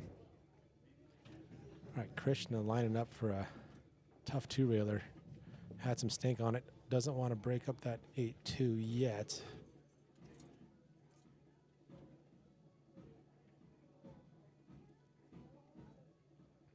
All right. I got told by April to get closer to the mic, so sorry if the volume was low. Thanks, April, for the tip. All right, Charlie's going to go ahead and take this wired 1-5. That one's not going to move much.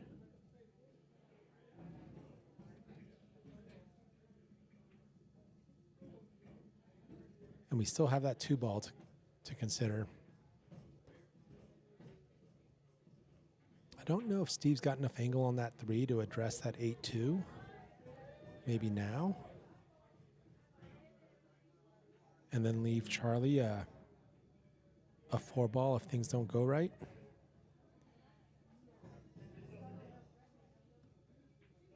So they call a timeout. You see the first thing that Steve pointed out was the 2 ball. What are we doing about that 2? Dave with the custom popcorn mesquite smoked jalapeno. My dude, how do you pull off custom popcorn? Is that just like a sprinkle thing? Mesquite smoked jalapeno popcorn sounds like the move right now. All right, looks like you're probably going to see a little pace on this shot. You see what Steve's lining up? No, he wants to come straight. Oh, I see. He wants to leave it good for the 4 to then break out the 2.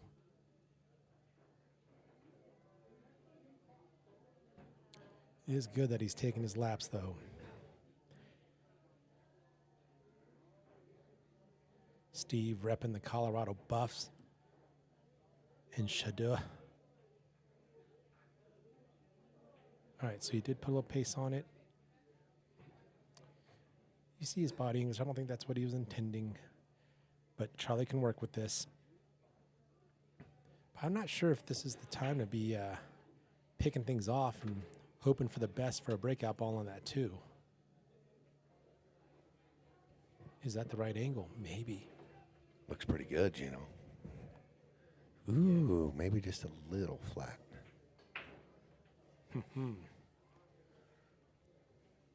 Got to be careful on when you got to force, when you just a little too flat and you force it and just with the speed you got to hit it, it has to be clean and it will not go in, right?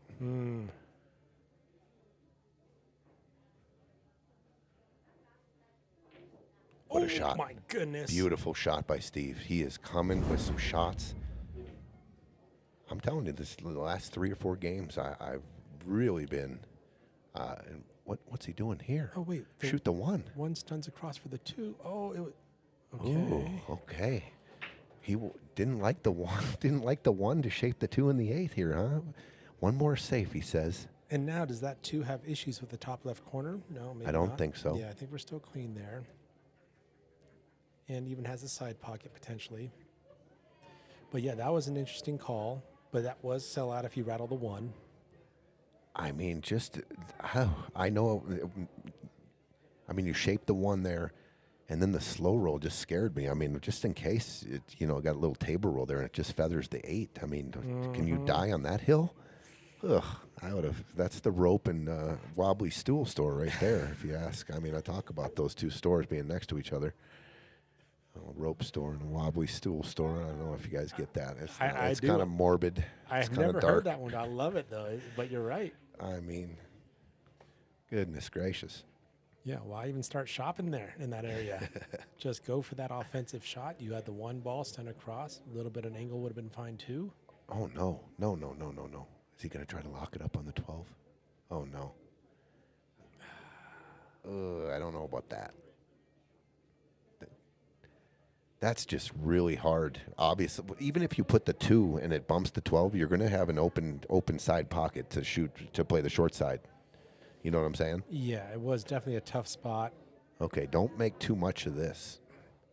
I'm definitely probably getting way more angle than that, but I'm probably on this one just because of the side pocket. I am going to go on the short side of the 2 and draw back into shape for the 1 here. Okay. You can go forward here too. Just don't overthink this. This is what it looks like to me a little bit, where you're just kind of overthinking this a little too much here. Yeah. I mean, you got ball in hand. You got 3 balls. You've done this here, Every week at league, you do this. But at the end of the day, 7-7. He's going to shoot this in the side pocket and my. carry the cue ball across the other side pocket for shape. Oofda. I mean, there's about 10 other shots I would shoot before I do this shot. Is he coming short side one? I think he's doing this with inside juice. Oh, man. Watch out, other side pocket.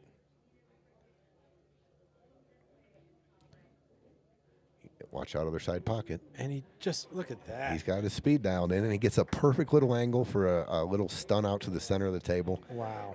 I didn't like that shot, Gino, because of you're coming across at the scratch, right? But he hit it good speed. He hit it real good speed. I mean, yeah, he started shopping at the stool store. That would have been. It's the wobbly stool store. Wobbly stool store. Yeah, it's not just a stool store.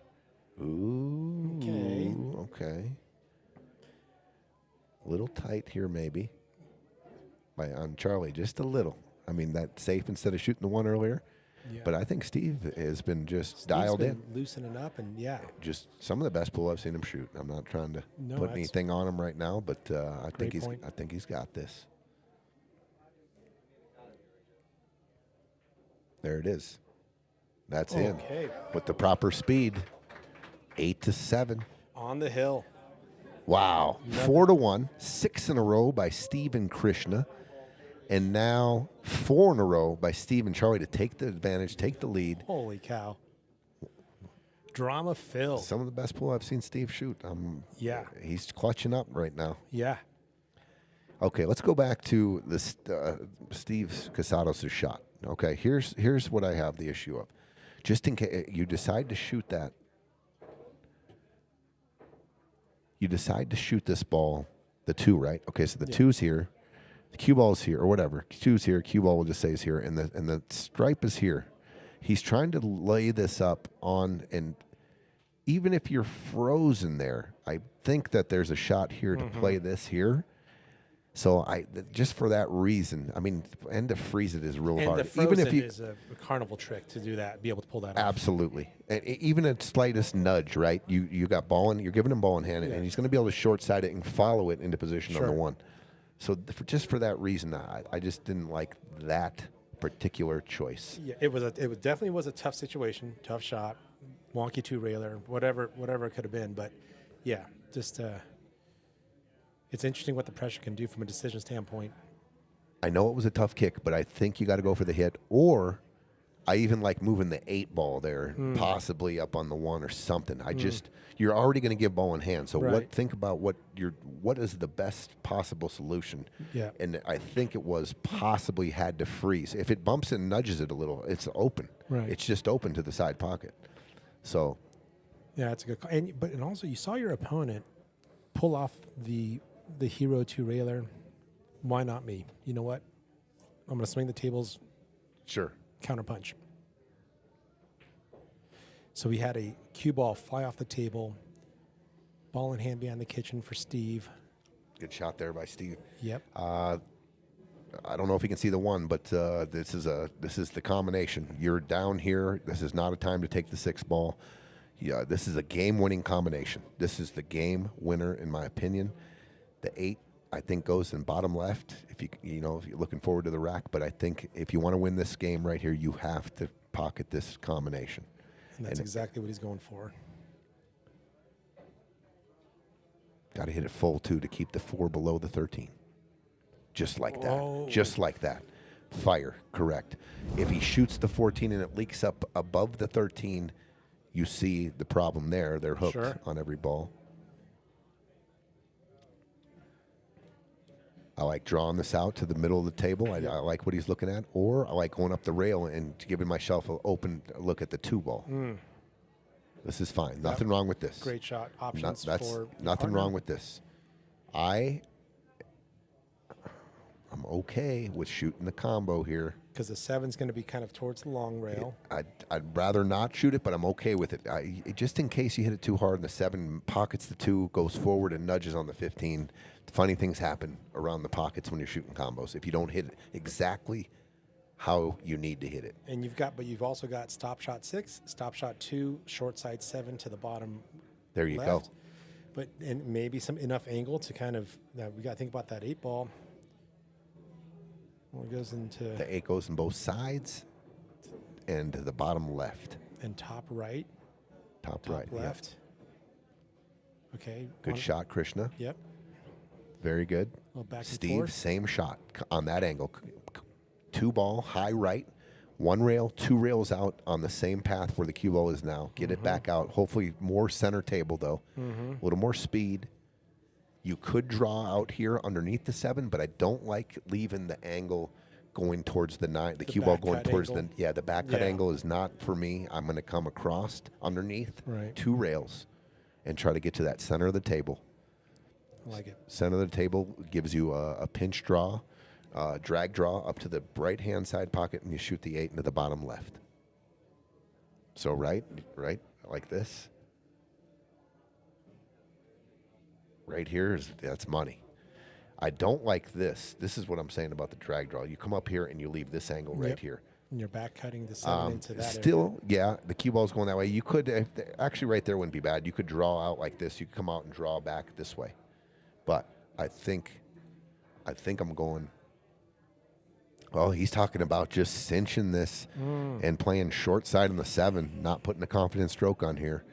If he lines it up perfectly, that'll get the cash. If he comes up short and he has to back cut this 7 into the bottom right, the cue ball's tracking towards the other side pocket. It's coming. It's tricky. He's really telling him just to cinch this. Yeah, and I think the over travel is inevitable. I think there's more likelihood of the cue ball going too far. I like stroking this ball. Yeah. Okay. Steve hit it. Oh, he under hit it. We didn't talk about that. Yeah. The air on the side, because we did, if he airs on the side of center to the right center, that is a back cut with draw, which could get you back to the same spot we're talking about here. You see what Krishna just lined out, just heavy right English, going long rail to long rail for the 8 in the right side. Okay, got to watch the thin hit here, possibly the side pocket. Hit it fat. Oof, okay. I'm not playing. The 14, 13's wired.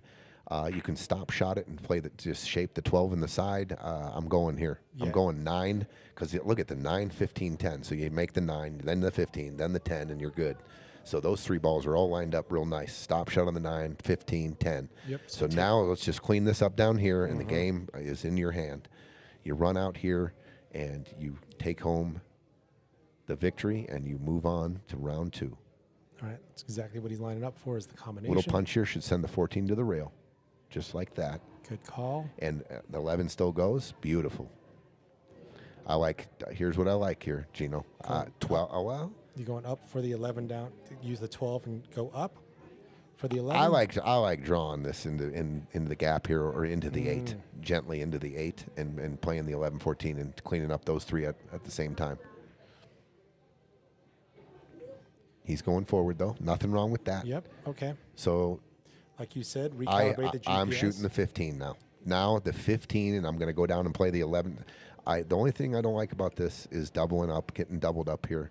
I just think the 15 rolls perfectly into the 11, 14, and then you can come down 9, 10 is easy. Good There's call. other ways. You don't have to shoot it like that, though. That works.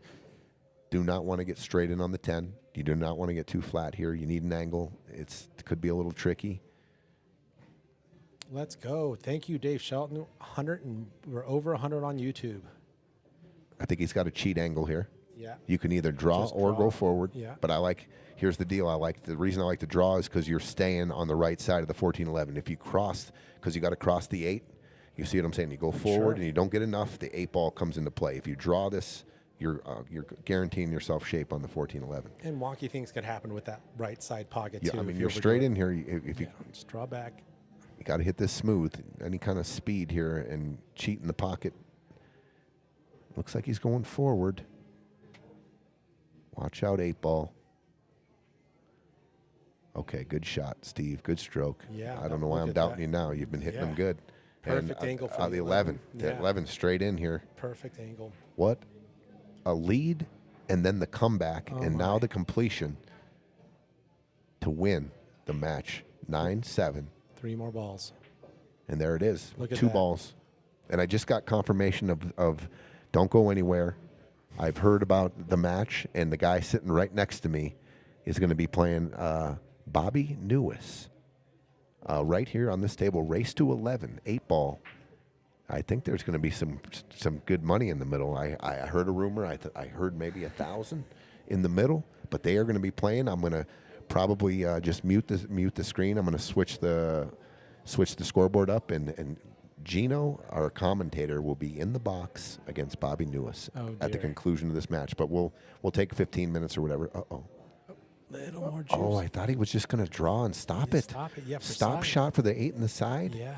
Oh, now he's looking at back cut. I guess this is This is for the win. for the win. For the win. A match with many ups and downs. That's no good. Oh my. Oh my goodness. Oh my. Oh. Well, Keith just sharking you right out the Yeah, I gate, don't Gino. need- yeah, I don't need to hear Bobby that, plays Keith. strong. Anyway, I let the cat out of the bag because I thought it was a stop. But this you might not be playing tonight because I said 21-19. I love it. Here we go, Steve. You got to dial this in. Just big deep breath. Pot this ball. Pot the 7. Nice shot, Look Steve. at this. Okay. Brutal. Yeah, tough pocket, good clutch pocket, but man. Brutal. I mean, he hit it good. Just a little more nudge on the 8. He's got to either cross bank this. I don't see him cutting this in the corner. There's too much. This cue ball is going rifling across both side pockets. This is bank all day. Yeah, Marcus, that's what we were thinking too. Just a little bit of a drawback for the 8 in the side. But yep, that is, dude. Just slowing everything down when it gets down there at the end, and your heart beats up a little bit. Just you slow everything down, some deep breaths, and a couple extra chalks. Go around the table, even though it looks simple. Just go around the table and look where you got to be. And once again, this is where Krishna is right now. This is for all the marble. I mean, this is for survival right here. survival to This- tie it at 8. To tie it at I 8. think this is the shot. Cross bank on the 8. That's in the hole. Oh, my. That's in the hole. Krishna, 8-8. Let's the go. Look at this match we've got. 8-8. They're racing to 10. My prediction is still there. Where did Daryl Nostradamus go with all his predictions? How about 21-19, Daryl? Woo! What a Holy shot. cow. Pressure by Krishna. Steve. Clutch shot. Oh my And gosh. then Casados with the 7 pocket. That was clutch. But that leave by Hemelstrand. It didn't have to be like that, right? Yeah. With a little pressure, maybe overcooked it, but all he had to do was a little. I thought it was just a pinch stop. I mean, Yeah. real just cinch 8 in the side, and he came to like that 50-50 kind of back cut area. Was still makeable, but asking a lot under the pressure and the lights. And look at this. Responds with humongo break. Georgie says, "Great shot, Krishna." Dave, more What a popcorn. pressure shot, Adriana Vega. Vega bomb. Drama. We love the drama. Chichester gives it the boom. Best reality show on TV right now. Wow. Crazy action here. Race to 10 now. You can breathe that when you get to that Sure. they're off the hill and you get 2 more games. Sure. You just maintain focus though. Don't Maintain relax focus. too much. I think Krishna he was pretty fast. That's the most I've seen him. Big old fist fist pump. pump from Krishna. That was clutch. It was so clutch. Oh,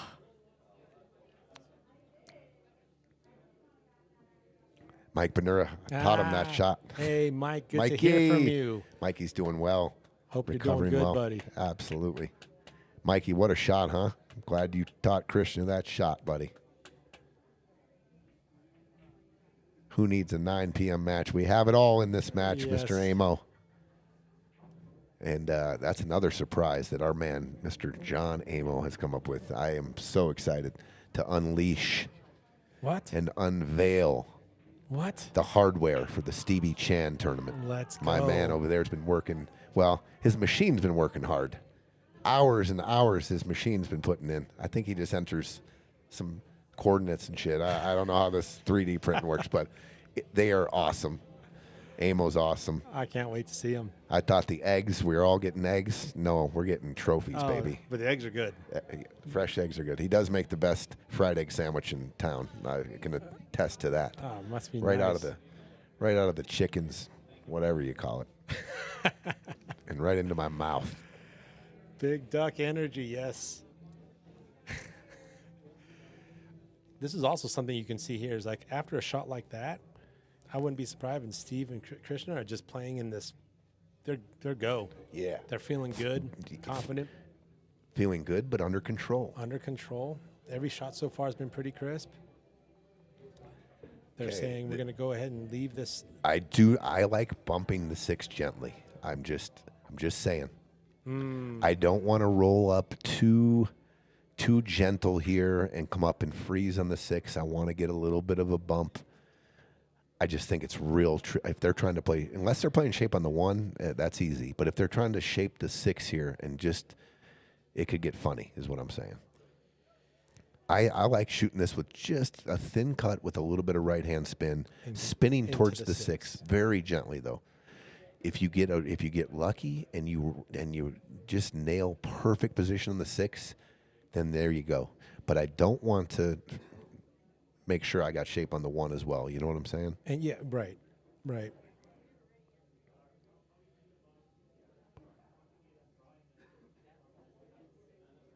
Well, we didn't. The timers, I'm not sure what you mean there, Dave. Since there was no 9 o'clock match, I said if they didn't want to use the hourglass, that we're okay with that tonight because there's no 9 o'clock match. If that's what you mean. Looks like he's drawn. No, that was not. Oh my God! If you're gonna draw, you draw into the 10 ball. 10, yeah. If you're gonna draw, you draw into the 10 ball. If you're going forward for the bump, I can see going in the back of 6 very gently. Boy, he shot that with just pressure. That's all that was. Pool Hall QE, thank you. I will make that adjustment. That was just all pressure right there. I mean, Yeah. there's no need to hit anything that hard, right? Or that much with that much speed. You just lose all kind of control there.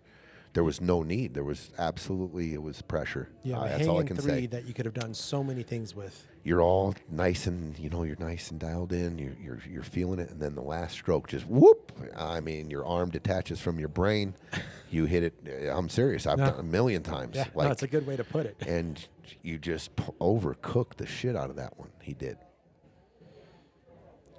But if you're going to draw, it's a nice little draw into the 10 ball. Sure. I mean, I'm going to say it again. And if you're going to go forward, I'm okay with just gently bumping the back of the 6. Yeah. And then now you've got the 1 and the 6 as a, yeah. But full bore, Hoo-wee. that was all nerves, 100%. That was not in the playbook. It just got away pressure from him. took over there. Yeah. Gripped the back of the cue tight and just, It's okay. These guys are feeling it too. They got to get out. All right. I think Charlie's going to wrap around this 15 here. I think he's got forward left. Nope, you called it. And he overcooked it. Lot of There's pumping. pressure. Yeah, oh, sure. Dude, First thing to there's go is speed. detached. Detached arm. the brain. Detached the feel. The Yeah. feel has been detached. Ooh, I hate that feeling. I've been there. It's so brutal. It's so brutal to get the speed back from your arm and your brain and your just your stroke. But settle it down and just shoot. Just make this ball here. Should be okay. Just got to make it. Oh, my goodness. Tell you what it does do. The 1 ball. Yes, sir. Are you trying to get there now? Or I am going to, no, I'm playing, here's what I'm doing. I'm playing shape into the 8 or between the 5 and the 8 with pretty good speed, and then I'm shooting that 5 ball and going 1, 2 rails back and shooting the 1 short side. Oops. I just don't like the 8 where it's sitting right now to shape off the 6. So I'm playing this. I'm playing here. I'm probably going to. This is risky, though. The speed here, coming off and trying to get to here. My next shot was going to be here. You know, right down into here for the 1. How about this? Right draw? here and then this. Yeah. Oh, I see. Yeah. Yeah. There's that, too. A lot of lines going on. Sorry, ladies and gentlemen. I'm just. This is tricky. This is kind of preference here. Shaping the 5 to get on the 1. There's 2 ways to do it. I wouldn't be surprised if. And he said he did your shot, Gino. He's going. Nothing wrong with that. You're putting all your cookies in the jar here on the 1, which is okay. It's okay. I mean, if Krishna did want to go 5 and do your 2 railer around. No, I don't like it now. I don't like shooting much more missable the 5 from this distance and shaping it. Does the 8 ball become a factor here? No. Nope, you're coming above it all day if you pocket this. Unless you hit it super soft. But you're playing short side shape. Okay. Nice shot, though. That was clutch. Yeah. That was clutch. To go past the side pocket. Yeah, that was clutch. Tough shot. Now just back cut this. I think you come below the side pocket, center table, just good speed. I think the speed that the 5 has to get to the pocket, it will get you to the center of the table. Do you see what I'm saying? Yep. The speed you got to hit it to pocket the 5 will get you, and he hit it fat. He hit it fat. A lot of pressure here. This has not been a clean rack, but this is definitely both teams showing signs of pressure. So, to Pool Hall Huey's question, how do you get the arm reattached to the brain in a situation like this? Well, first of all, oxygen. Mm-hmm. So many deep breaths, many big deep breaths. Slow everything down and relax. I like it. And then loosen your grip. Check your grip pressure on your back, on your hand, obviously, that's holding the cue, and make sure it's nice and loose. And then I like to just give oxygen to the brain. And then that's it. I mean, you got to get good at that. You got to learn how to do that. And then, there's little tricks of the trade that you can do to settle down, and then just want it. At the end of the day, just want it. You re-trick your brain that there is no pressure. You want this. You want the ball in your hand. There's a minute left on the clock. You got to go 90 yards. You want the football, or you want the other guy to have the football. I mean, I don't know. There's a lot of sports analogies, but great advice. This is going to push it down. Oh my goodness! Look at this. Look at this. The drama continues. The pressure is on every shot. Absolutely. Woof. Oh my it's goodness. Heavy. All right. Oh no! No, we're banking this down to the bottom left. Is that what you're doing? I think he's taking it. Cross side, no, cornered? off the rail, Off the pushing 5? the 5. But here's the deal: how hard do you have to hit it to get the cue ball safe? It's going back. So are you trying to get that cue ball south? He's going to try. He's going to play the 8 Off the rail, off the 5. From this angle, it's almost too full coming off the rail on the 5. Yeah. Can it go? Yes. But is it too full? I think it is. So now the speed to push is the 5 going to go all the way in the other? Oh, and he my hits it. gosh. What a shot by Steve Hemelstrand. I stand corrected. What a shot. And oh my gosh, what coming with it. Wow, I thought the angle was too big. No, but I saw what you were saying. It was just going to be a big, thick, chunky, but he just hit that right fraction of an inch. Dead perfect. Wow. I'm going to give him some more of that. My He goodness, took what that a off clutch too quick. shot to Man, get on the hill. that was sick. Dude, he saw it right away, too.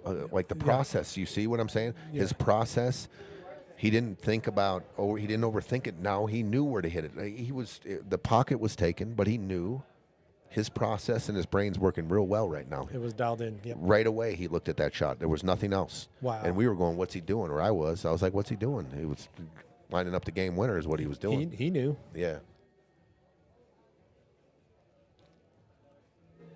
All right. On the hill. Oh, that's a good break. Up, little bit of that. First thing he points at. And look at that cue ball. Ball down. 9-8. We are in overtime, ladies and gentlemen. We are in overtime. Look at this cluster. Look at the cue ball. Look at the cue. Basically, the only shot he has is the 11 down in the corner or this 15 ball. Okay, don't blame him there. What's up, Big Pope? Mike Pope says, what a shot. Seriously. Tim Channel knows how to calm it down, breathe, and relax. Love it.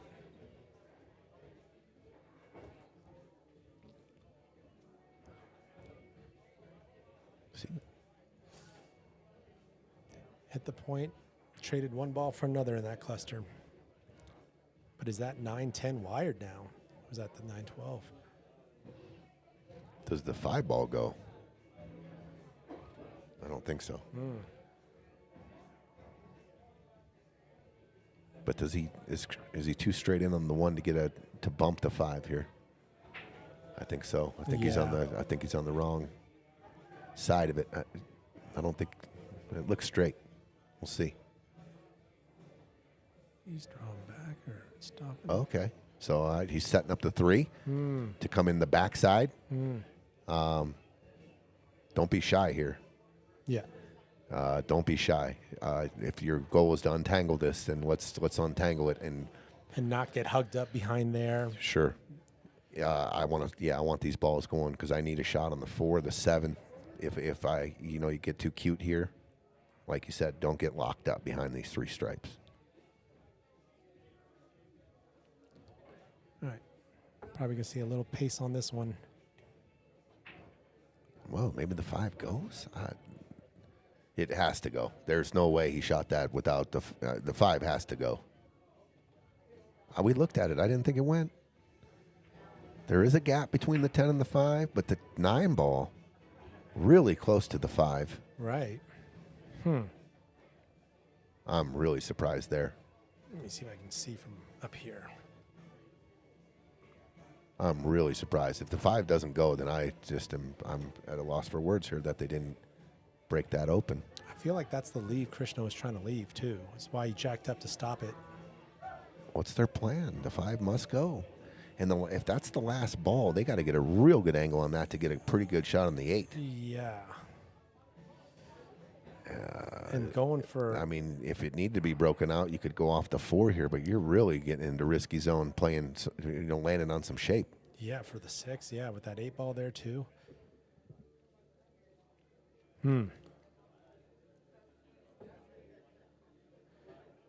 Oofta. What's up, Greg? What's up from the Piazza's kitchen? Love it.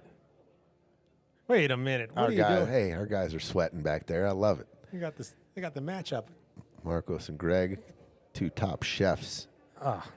We found them. We're real happy right now. So TP has lost a lot of stress finding our 2 guys we got. Well, I've And we got a new champ starting tomorrow too. Our number 3. That's Nice. and then we got the complete the puzzle.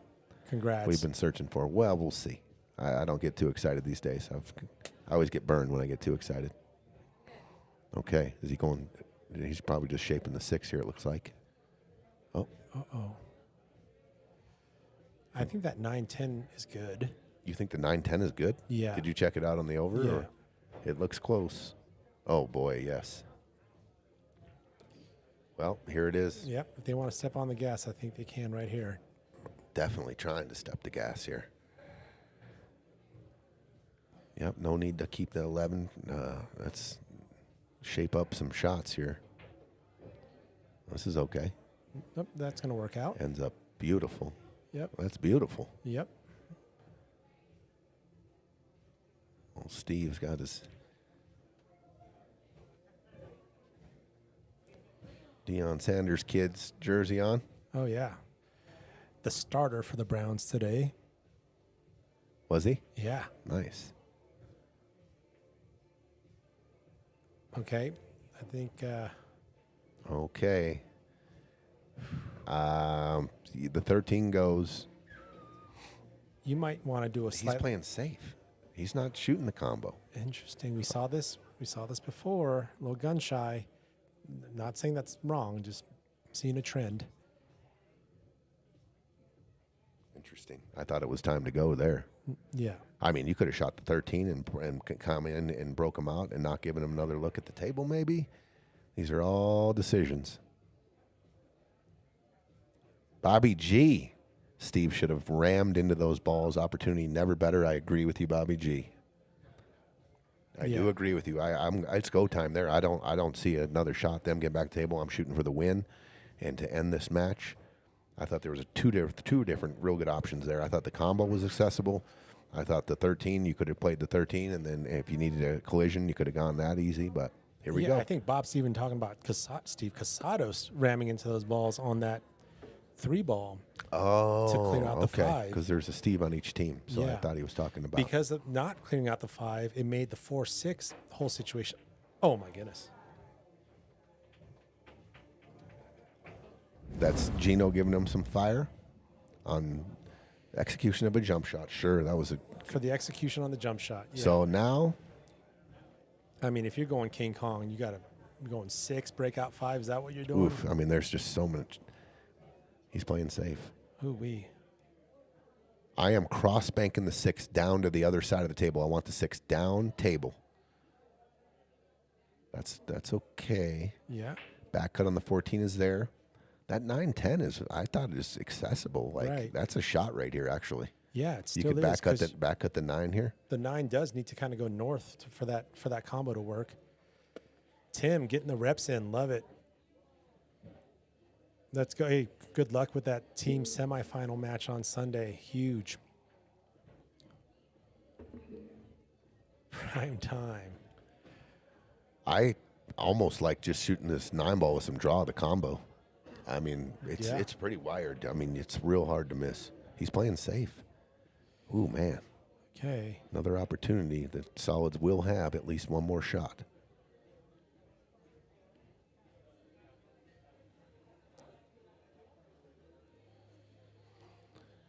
Kind of playing into the Solids, letting Solids kind of hang around here. Right. There's like, you got to win a pretty. So I want the cue ball down here. How do I get the cue ball down here? Huh? How do we do that, Krishna? Do we go this way? Or do we go this way? I do not want to make the 6. Do not want to make the 6. And I do not want to leave him too many options here. That to me, that's not acceptable here. That's not. I don't like it. I mean, they'll probably end up ducking again here, but you give them a real good look now at a shot and a breakout. I really would have played. Oh, he's playing safe, so they will get another shot. Yep, you're just going to see Charlie follow this 14. Back into the stack. Ooh, he tied up the 12, and now he can see the 5. Oh, my gosh, he can nick the 5 now, and Solids has worked their way back into this rack. Yeah, I'm going to see if that 5-9's wired. If the 5-9's wired, I'm going to make sure I make the 9 here. I'm going to make sure I make the 9. Boy, if it was wired, I would have loved to have made the 9 and taken another soldier off there. But here we go. Solids is working their way back into this rack. Yep. Here comes another safe. Safe has been called. Off the 9, behind the, what is that, the 14? I think he bumps the 14. Yeah. Yeah. Hold on here. Does that 6 go on the side? But then what? I mean, you can shape this 5 off. If the 6 goes, you can come all the way down table and back up. I mean, there is a shot there. Avoid the 8 ball and come back short side? I mean, if you're crazy, you could jack up, shoot the 5 in the right-hand side pocket, and take the cue ball into the 6 here. Real tough at that angle, and you're jacked up.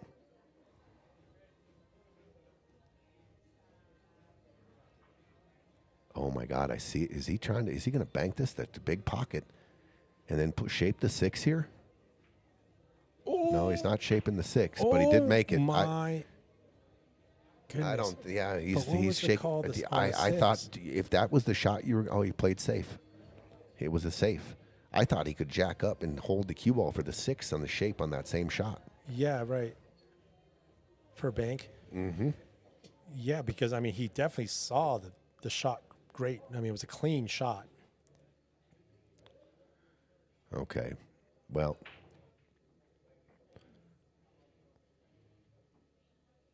they're in a tough spot here now. I mean, real tough. I mean, this is. Are you? I mean, even if you hit it, you got stripes all the way down that table. If you come along here, the cue ball is going to be down table. It's not good for solids here. This is not good. I'm not going to shoot this until I look at every possibility. Maybe tying up a stripe or something. I don't know. And now for the win, a wide open stripes landscape. Let's see how they deal with the pressure here. Finish line. What did he call it? Yeah, it's like closing speed. Closing speed. Yeah. Finish line pressure. Finish See if line, they can handle yeah. it. See it. Don't overthink it, and execute. Right. Really, Absolutely. Tim Channel. That is the most Brent Musburger statement I think I've heard in a long time. Advantage stripes. Really? I got to call it out, dude. I mean, He's going after you, Tim. But Brent Musburger, we need Tim in the booth then. dude, I don't know. I used to love at the end of the game. This is the most important play of the game. Just 3 seconds on the clock. You're like, and no they got to kidding. get a touchdown. Thanks, Brent Musburger. Thanks for explaining the game of football, and that more points wins. Got to finish here. The DMD. That is a true story. The DMD. What is this? Oh, look at that Short side. slow Okay, a roll. little tentative. Okay. If you ask Yeah. me, I would have played above it. Yeah. I would have played above it. I've shot a stop shot here before, or Right. caught just an inch of draw. You want to go forward here. Okay, reset. Pressure. He missed it. He missed. Money. Oh, big pocket. Shot into the out. I thought he missed it. Good shot. He found it. The outside of the pocket. I thought he overcut it. Oof. And this should shape up real nicely for the 8 in the side, depending on the speed. See if that arm. Watch the other side. He overcut it. Oh my goodness. He overcut it, but it still finds. Holy cow. Goes And this point. is for the match. Don't go anywhere. We're going to reset this scoreboard. We got Gino sitting right next to me. He's going to be in action with Bobby Newis. Race to 11 8 ball coming up after this right on the stream For the win. for the win. What a roller Overtime, 10 to 8. Steve, and there it is. Oh, boom. There it is. Steve and Charlie for the win. coaster. Congratulations. What a match. What a match. Yeah. It could have gone, Totally. both ways, back and forth. What a crazy match. The dynamic, Yeah, that was a lot of dynamics in that multiple innings. You had called out some of the kind of the lack of table run, and then both teams kind of turned it on match. Yep. and dialed. You've got some shooters like Casados and Steve Hemelstrand just both dialing in. No doubt. But That's yeah, that's the best I've seen Steve play in quite a while. Congratulations to Steve and Charlie. wow. Charlie, Mr. Consistent, makes usually the right decisions, almost always. Sure. The safeties at the end proved to be a winner. Yep. Tyler DePue's playing some Yahtzee with his Bud Light bottles. Love it. We love that. We need you to come down and test our temperature of our Bud Lights. All right, don't go anywhere because Mr. Gino right here. Oh, goodness. I've been my partner in crime is about to get in action right on this table. Races to 11. I think 1,000 in the middle. He's getting 2 on the wire, if I'm not mistaken. From Bobby, race to 11, 8 ball. Good luck. I appreciate I'll you. be rooting for you. I won't be. You can go back and watch it later. I'm not gonna get on you too hard. I'll maybe a cheerleader today. All right. in I the appreciate action. that. Thanks. I will be right back. All right, guys.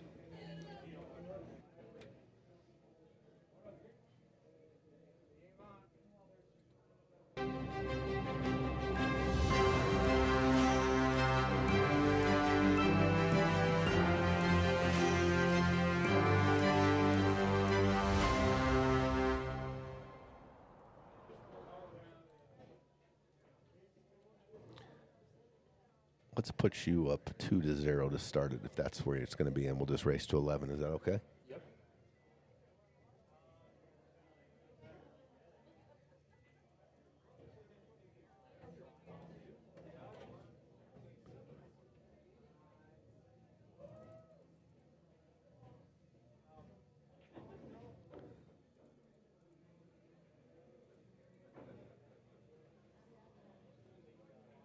All right, switch gears.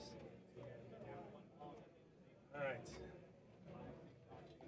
All right. Action. 1,000 in the middle. We didn't have a 9 o'clock Friday fight night match night, so we are going to give you a little treat. We got action. We got my guy here sitting next to me, Eugene. Bobby, good luck. We'll be a little biased in this match. That's my guy. That's my guy, Eugene. Getting 2 on the wire. You can see the Fargos, so they came up with this spot. Winner breaks, I believe. Race to 11. 1,000 in the middle. We're going to let them warm up here. I'm going to hit some commercials. Don't go anywhere.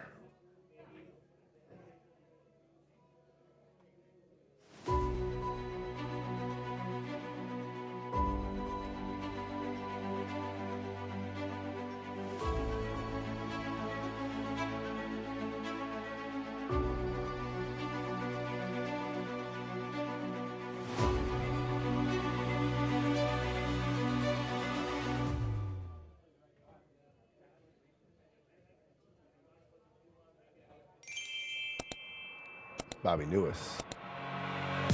Let's go. Buy, sell, invest. He's about to gamble now. He's about to put up that money, that hard-earned money in the middle here against my man Eugene.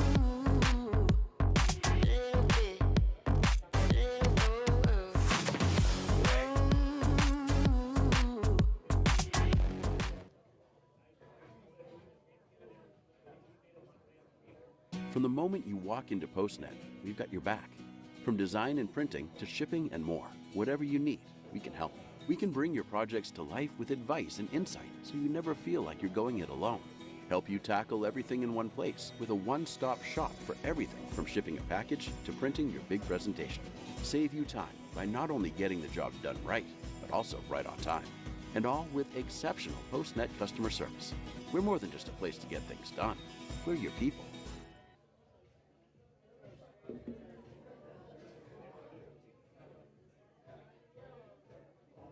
Worried your roofer or insurance company is ripping you off? Get a quote in 1 minute. No inspection, no pushy salesman. Same quality, lowest price. Go to budgetroof.com today.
All right, Mean Gene getting warmed up.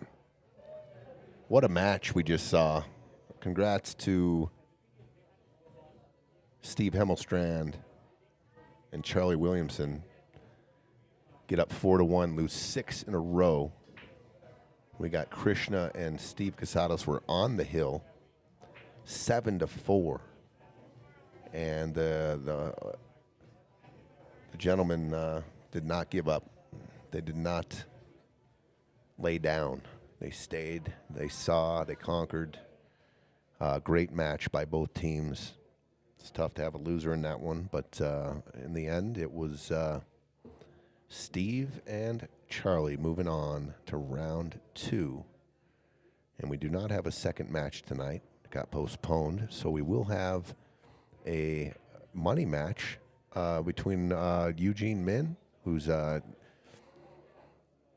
my partner in crime pretty much every Friday night. The voice you hear beside my voice every night. He's warming up right now. Rootin', he's pounding him in the corner here, feeling pretty good. And he will be playing Bobby Newis. He was actually the one scheduled tonight. Bobby was, but his match got postponed. So he thought, you know what? Let's get a match going. So good call on Bobby for filling the stream tonight for the 9 o'clock. And it's actually 10 o'clock now, but we will have a match. Race to 11. Eugene gets 2 on the wire. 1,000 in the middle. I'm going to try to get somebody to come in here with me and commentate the match. And I will be back. So stay tuned. We'll see you here just in a couple minutes.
All right, we still got 72 people hanging out.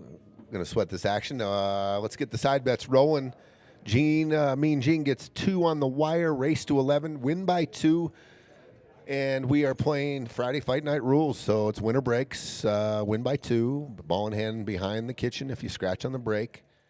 Yeah, let's go. We'll be here for a while. Race to 11 takes a little while. These guys, what's the under-over on break and runs? So here we go.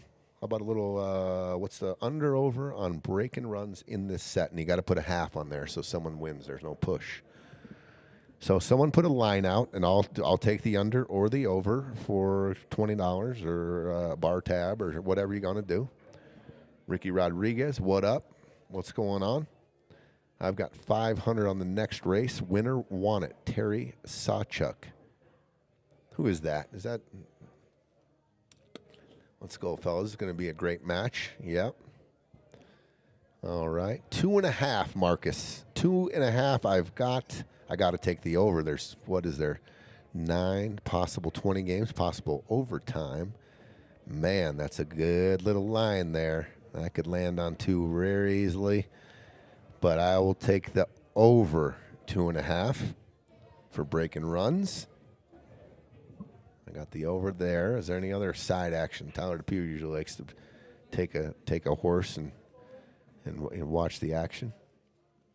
I think Adam Burke's going to be joining me in the booth. Here we go. Race to 11,000 in the middle, 500 a man. Of course, I'm charging them at least 100 apiece for me to commentate. No, I'm just kidding. I wish. Sign up for that every day. All right, Gino won the lag. Break and run out the gate. Is that what I'm going to predict? Get the first break and run right out the first rack. Got to make a ball though. There's no break and run there, so that will not go to 1. JB. 5 break and runs counting for both. Yeah, that's what I mean. The total, and you got to put a half by it there, Pool Hall QE, if we're going to wager. So there's no pushes. And 5. So if you put it at 4.5 or 5.5, I will take. I'm going to go over 2.5 and under whatever you're about to say, Pool Hall QE. So I'm right in there. I'm thinking 3 or 4 break and runs. So under 4.5, under 5.5, over 2.5. All right. This is one of our sponsors on our stream, Bobby Newis, for New Era Group.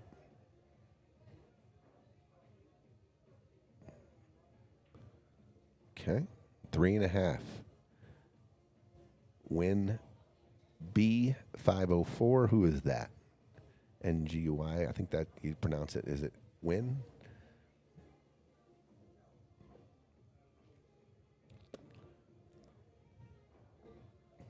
I like that. 3.5. Oh, man, that's the line. That's the one that I think is right on it.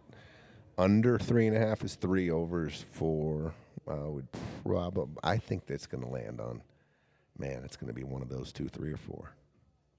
So, I don't know.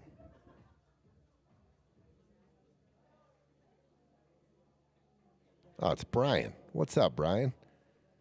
3.5. I pick under or over total break and runs. Man, that's the perfect line, in my opinion. Yeah, the number I just in my head is 3, so I'm going to take the under, Brian. I'm going to take over 2.5 and under 3.5. How you like that? I wonder what I'm guessing.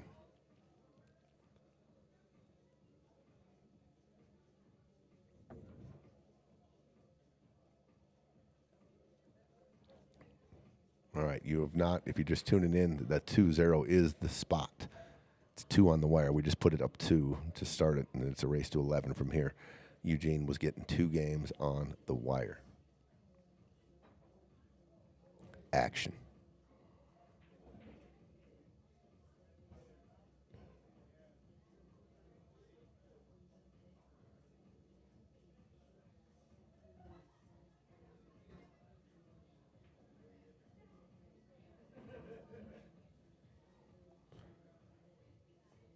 interesting board here. It's tough for both. I think I like solids, though. I like the 7, the 6. If I'm stripes, probably not going to. Maybe drop this 14 bound by the corner pocket, lower left for maybe a possible breakout in the future. But probably going to shoot this 10 on the side. Yeah, the 13's in a bad spot. That's a tough rack for both.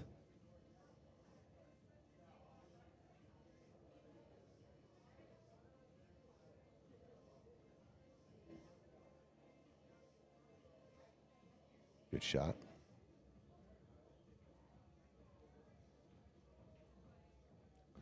Now he can go after the 9-5 with the 14 ball.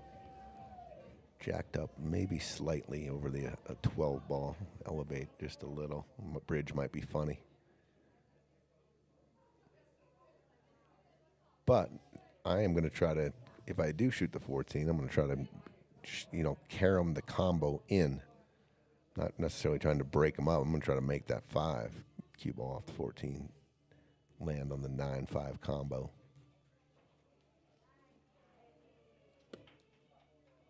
I got to find out if I have a match at 8 in the morning over at U-Time, Napa.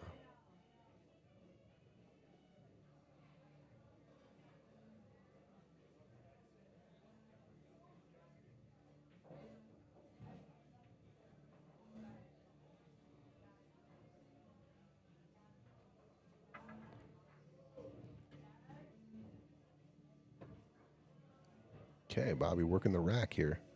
Possible going forward here. You could probably, it's just a little funny, the angle, to dig into the 13 ball. Looks like he's got to cut the 11 just a little. I mean, I don't mind this if you can connect with the top side of the 2. You got to hit this, you got to just overcut it just a hair to get into the 2. And the 2 rips the 5 and the 9. Oh, what a shot. What a shot right there. But he can't really shoot the 14 now because he's straight jacked up on the 8. If that cue ball would have leaked to about another 2 inches, perfect. But I don't think he can rip at this 14 with the leave over the 8. He just can't hit it with enough energy and enough accuracy. But he's going to do it anyway. I'm probably going to bunt the 13 ball here. All right, Adam Burke in the booth joining me. What's up, Adam? What's up, Tony? How you doing? I'm doing pretty good. Had a hell of a match, that first match. Oh, man, that was crazy. What a lead changes everything. 4-1 lead, then 6 in a row by Krishna and Steve to get on the hill, and then they started to run away with it, and then all of a sudden it just died right back down again. Yeah, they had a couple ball in hand opportunities to close that match, and then that 2-rail kick shot I think changed the whole match for.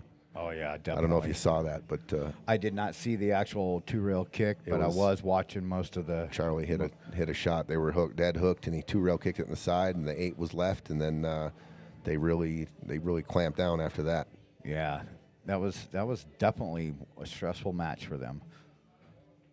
So we got 1,000 in the middle here. Eugene is getting 2 on the wire. This is the first game. We just marked his 2 games up.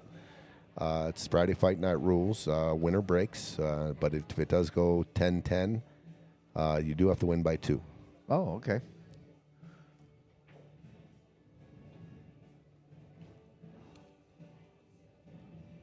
So I don't know who. I mean, that spot can definitely come into play here. I mean, I'm sure they're going to loosen up, and there's going to be a lot more. This is a real grindy rack out the gate. But I think we put a little bet out on the stream how many break and runs there'd be, and my magic number's 3. I win all the money if there's exactly 3 break and runs total. Oh, between the 2. Yeah. Okay. Chris Bierman says under 2.5, so he's betting 2 or less. See, with these tables, especially 1 and 2, they played a lot different than the rest of the house does. Yeah. Why is that? I don't know. I know why. I thought you'd answer it for just snap call it because these were refelted. Well, besides the refelt, they were playing weird when they were still the same felt on as the other tables are. It's just I don't know if it's this side of the bar, if it's different, the humidity or something. They break different. It's possible. Yeah. We got the laundromat right next to this right-hand wall, and I've heard a couple different philosophies on it. Stephen Wyatt thinks for sure it's more humid on this side. Yeah. He's kind of psycho, though, a little bit about just about everything. Right. Like he's got 18 shafts that he switches up when he misses a ball, but he does pay attention to everything. So, yeah, that's too many. Who's Mark M? I know these guys can play. It's just a bummer that all the nice pool halls in Denver prefer to play on 7-footers. These tables are for kids. For F's sake. I don't know, Mar. I mean, we got some big table action in here. I'm not quite sure if you're a local. Where are you from, Mark? Because I agree. I mean, it's a different game, but bar table 8-ball is, I think, one of the best pool games out. Oh yeah, definitely out there. Abby, hey Tony, what's up, Abby? Pool Hall QE says, "What's up, Adam?" Archit from Napa. You have to give me a little bit more details on that. I know too many people in Napa. APA, BCA. Yeah, I'm not sure who that is either.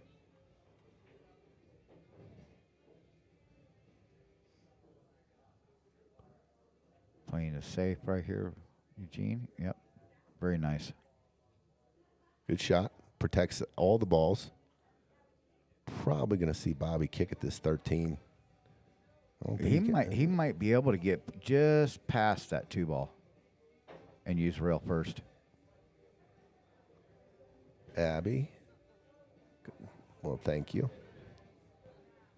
Yeah, we try to have fun with it, and it's got a nice little setup over here, so it makes it a lot easier and more comfortable than it used to be anyway. Well, especially when you were pushing all the buttons earlier. Oh, my trying God. to figure out. I was looking for the crickets, man. I hit everything. I spazzed out. Yeah, it was going off like crazy. I know that much. So he's trying to maybe rail first, just cut this in. Go rail first and just nip the 13. Yep.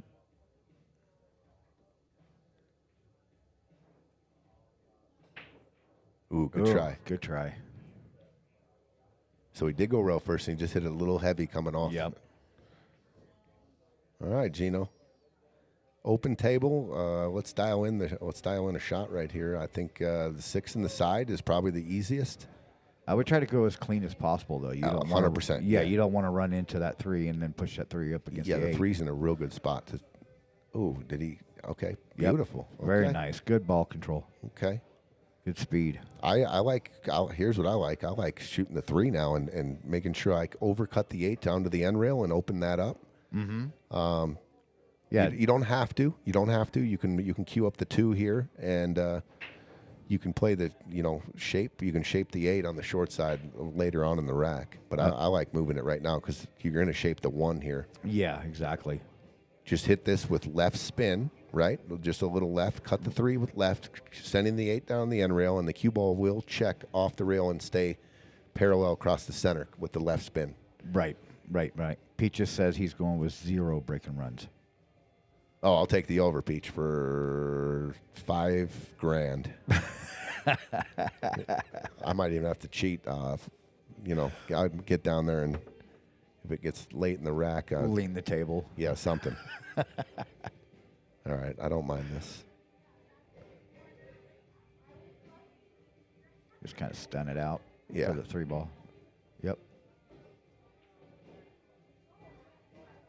Okay, now I like a little different kind of shot. I like going 3 to the rail with right spin, just kicking the 8 out to the center of the table. Yep. And then trying to shape the 1 and to the 7-5. Yeah, get that 8 out so it passes past the 12. he can also go forward here on the 1, maybe come back to the 3 and shape the 3 to the 8 later. That's what it looks like he's doing. I think he's worried about running into that 9 too full. Which is okay. I mean, just full into the 9, you're shaping the 7. Yeah. It's okay. If you get a little bit more speed, yeah, absolutely. Just don't want to kick the 9 down too close to the 5.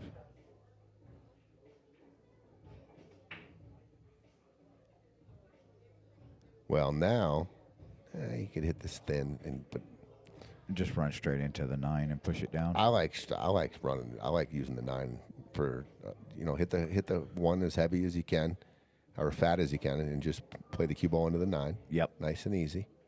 It looks like he's trying to hit it thin though and miss the 9, and that's what he tried to do. And see, now he just blocked the 5 yeah. So ball. you wanted to hit the 9 full there. Yep.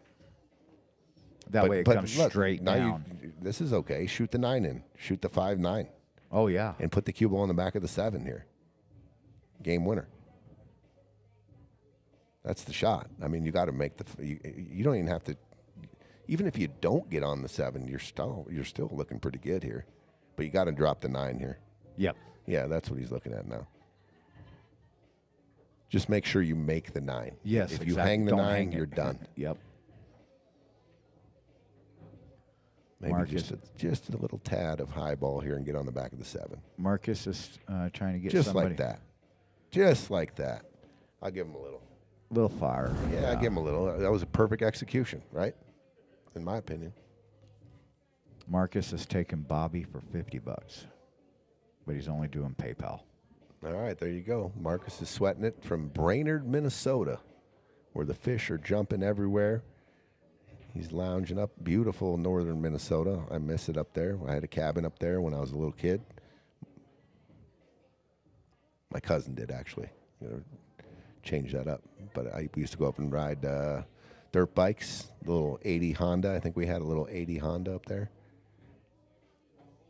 Nice. I've been up there to the Mall of America. That's about it when I was over the road. That's in the Twin Cities area. Yep. That used to be, that sat right where Metropolitan Stadium was. But that's where the Twins and the Vikings played for many years. Yep.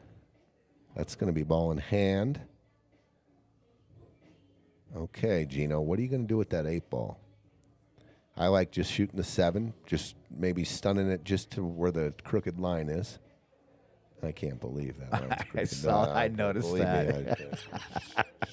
Anyway, and then just take the 5 straight up, up. Exactly. All the way up. You can shoot the 8 in the side or lower left.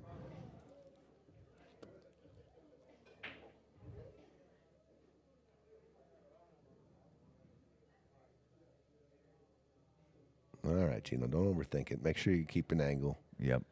I like this. Kind of need. Just roll forward just to the line. Just past the line.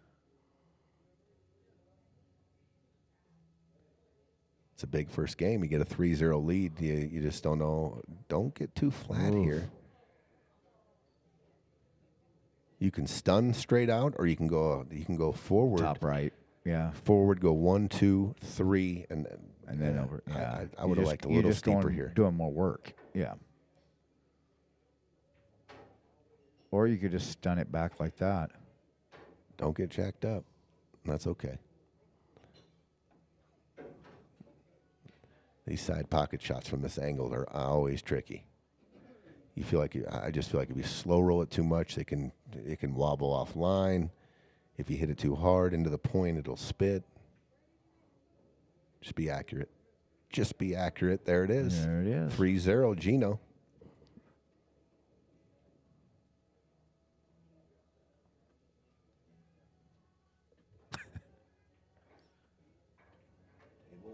There it goes. There it goes. There we go. It had a delay. All right, let's throw Bobby's our sponsor. He's playing for $500, 1,000 in the middle, and he's also one of our sponsors.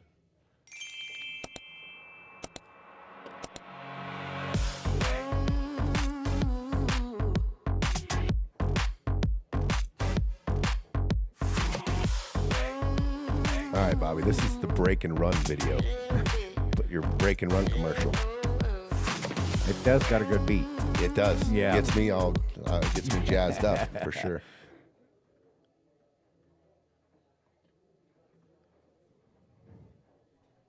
All right.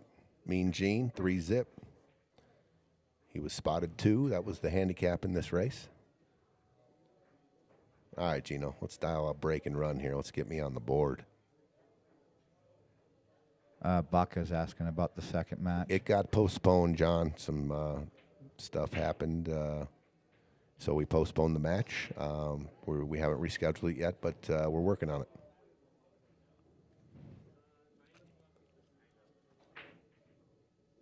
Hustle 'em. What's up, everyone? What's up, Hustle 'em? You hustling them? What are you doing? Where are you chiming in from, Hustle 'em? Where are you from? From Denver? From Aurora? From somewhere else? Ron Cox, thanks, Pool Hall. Look at this break. Yeah. Man. Everything's wide open pretty much. Solids, 8's probably I don't know about this. If I'm going to take solids, I'm shooting the 3 ball. I'm going to open up the pocket for the 5. Yep. And I'm going to shape. I'm going to shape up one of these. The next shot off the 3. Is he shooting the 7? That looks really, really tight by the 2. Okay. Oh, he's going to kick Nothing away wrong, out nothing there. wrong with that. He rearranged it a little bit. It's got to shape. He's got to somehow find shape on the 2 now.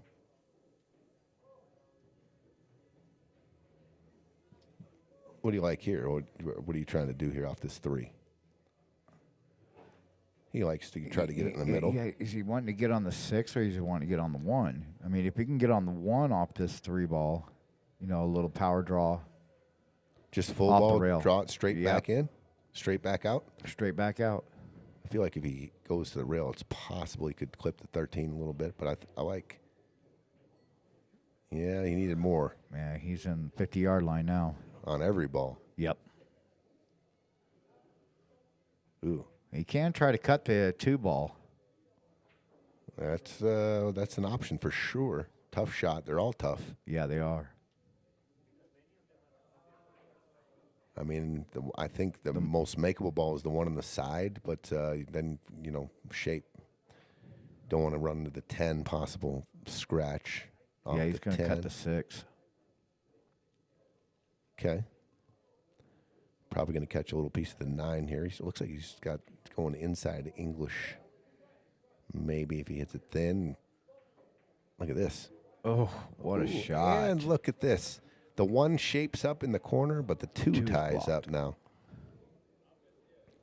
Oh, it might be close. One might be blocked now.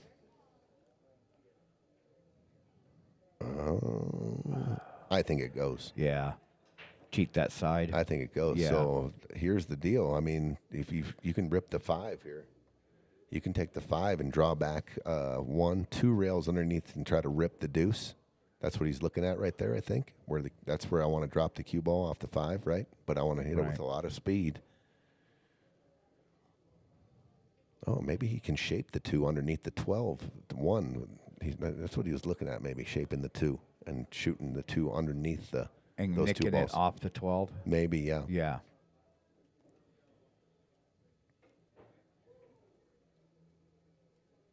I mean, if the 1 goes, you could definitely rip the 2 here. If the 1 ball goes, I mean, you can put some draw right, spin, and draw into the 2 ball, opening it up. Maybe that's not a play. I don't know. I mean, if the 1 goes, I think that's the shot. Right, I'm gonna exactly. shoot. Yeah, I'm going to get on the 1. I'm gonna try to rip the 2 out here with the 1. Because the 5, 5 goes. Yeah, for sure. I wouldn't even. I would be looking more at going off the 1, trying to rip into it with a little bit of right spin. Yeah, try to run into that 2 ball. Yeah, open it up. Open it up. And if you get funny, I mean, the 5 does go, like you said. What's he doing here? Looks like he's playing safe. He is. Interesting. Now he's going to lock that ball up. Yeah, I don't like that play. Yeah. I mean, you just put your 5 ball in a lot of jail opportunities here for Bobby. Yeah. I don't know. I see him starting with the 9. He must not think the 1 ball goes because that was just pretty straightforward.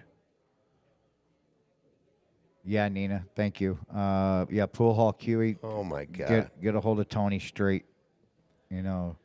Directly. As Nina chimes in, I see the Houston Astros hitting a walk-off home run against my Yankees, and I got a message earlier with the Houston Astros flag. Now I know what it means.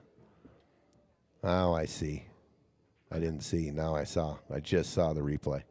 You dirty dog, Nina and her Houston Astros.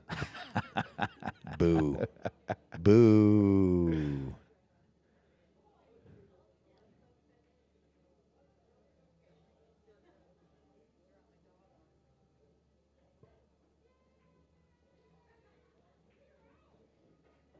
Oh, Ron says he's sponsoring the WPBA this year and would love to get involved into your sponsorships. Oh, awesome. That would be amazing.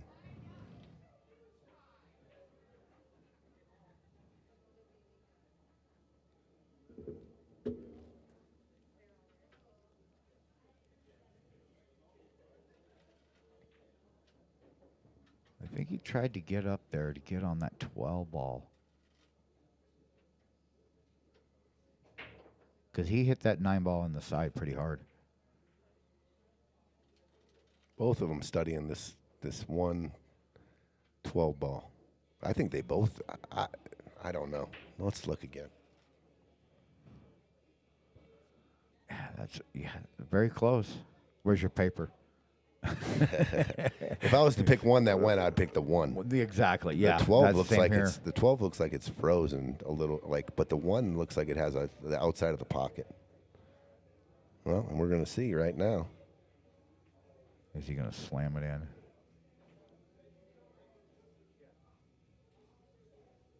That's what it looks like. He looks like he's loading up. Oh, it went all day. Wow. We got the slow roll there, Adam. It just went all day, and they both were looking at it like it was some kind of puzzle or something. I know. 500 piece puzzle.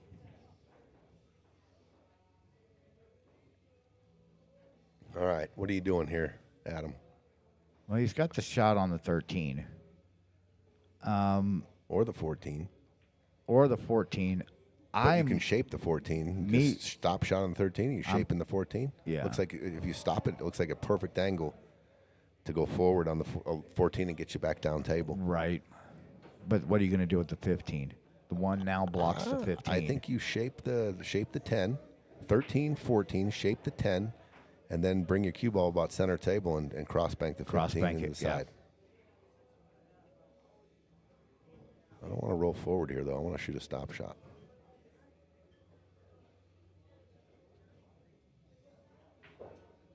Ooh, did you see what happened there? It drifted forward an inch, and now your angle's no good no more. Just an inch. That's how precise I think he had to be on that shot.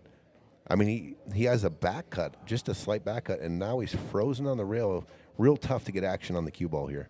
Yeah, I hate these ones.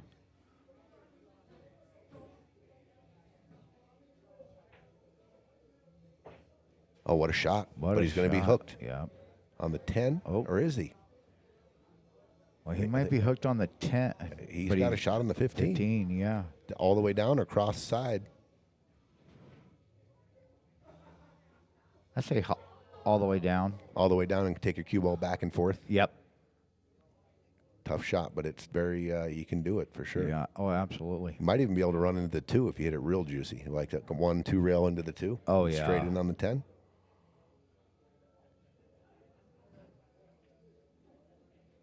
After that jacked up shot, this must look like easy.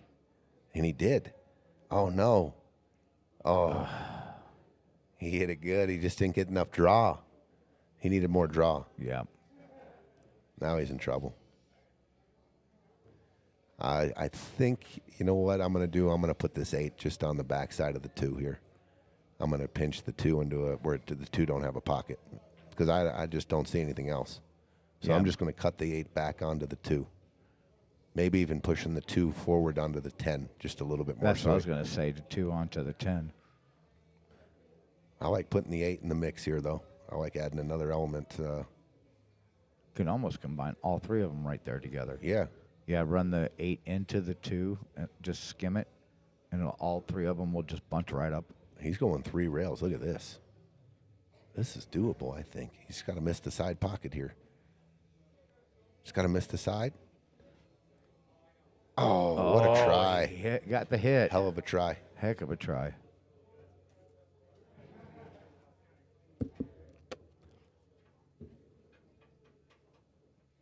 All right, Eugene, can you start with the 2? Can you see enough of the 2 to start with it? Are you playing Napa tomorrow? No. Over at U-Time? No, I'm actually here for the 10:33, playing with Tarek. Nice. Yep. Oh, yeah, I saw Tarek's here. Yeah, nice. I'm playing tomorrow at U-Time. I didn't. They said I hadn't qualified for the Nationals for 8-ball yet. So that's Yeah, I heard you talking about that. You got to win at least one match. Just I one think. match, yeah.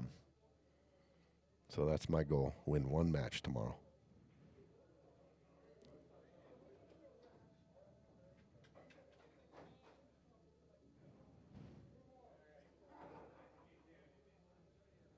Oh, and he came up short. Oh, it did fall. Boy, that was a slow roller.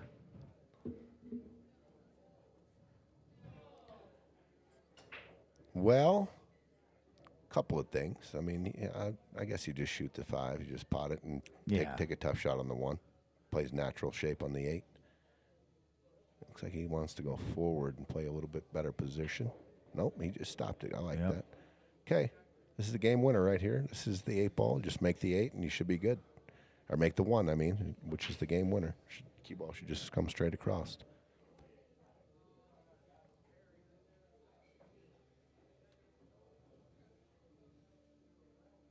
Gino to take a 4-0 lead. Oh, and he overcuts. Ooh, that's a tough one. Now Bobby's just going to... The thing is here, this is a little more complex safety than I think. You want to block the kick. So the cue ball, you can put the cue ball, the 8-ball is going to be blocking the 1 that way, but I want to make sure that I bank the 10 in the path of the natural kick. Right. So, because if he just puts it behind the 10, pretty straightforward 1-rail kick. Yep. So I'm gonna go and see what I think. Just some top left. So when the cue ball hits the rail, it spins to the left, and then the 10's in the way of the natural kick. That's what I'm looking at here. Because it's not that hard of a long kick here. Pretty much from anywhere, if you got a clean look at the 1-railer, pretty easy hit. I don't know about a make, but I feel like I'm confident that I can make that 50% of the time if you just leave me a straight 1-rail kick at it. Yeah, you're kind of wanting to play this like you're going to play it in the side. Exactly. Yeah. I want the cue ball going into the rail though, spinning left just a little. Yeah. So the 10 blocks the 1-rail kick.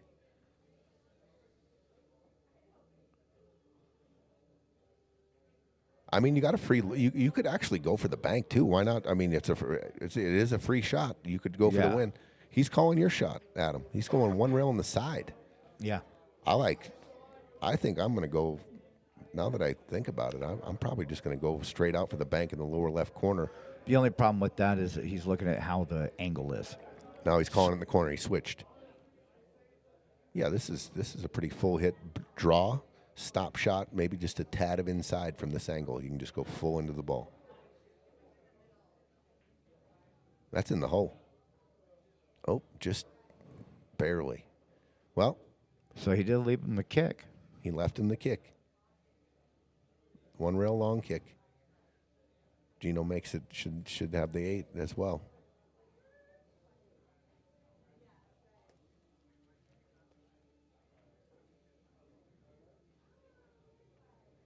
I'm not doing anything fancier. I'm going all make. Yep.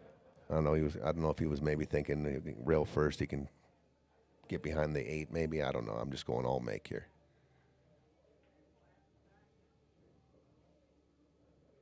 Yeah, Pat, that's a good call too. The 2-way bank is short, so when it comes back up the table, it takes away the 1-rail kick. Yep. Yeah. Well, from this angle, it looks like he's going real long here. Looks like he's almost going to hit the middle diamond. We'll see if he puts a little tad of English on here. Oh, he hit it good. He hit it real good. Oh, great shot. Good shot, Gino. Well, 3 shots here. Yep, the back cut in the corner, the bank, or the cut in the side. He likes the back cut. That's a steep cut. Yeah, I think I'm going cross-side. Me too. Yep. I can hit full ball. I can really dig into the cue ball. This. Oh, what a shot. And he just nails it. Watch Uh-oh. out. Watch out. Watch out. Watch out. Oh. He had so much bottom right on that. Yeah, you know it, Gino. You know you got that sound. You know we're up here talking some shit. Wah, wah, wah. Good shot. Too bad you scratched. Sorry, dude. I know you're playing for 1,000, but bad roll there. Bad roll.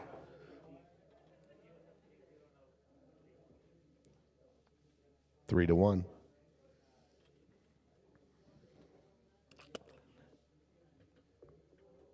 Just a little too hard, maybe. He ripped it in the. It was clean. Just too much speed. Yeah, way too fast.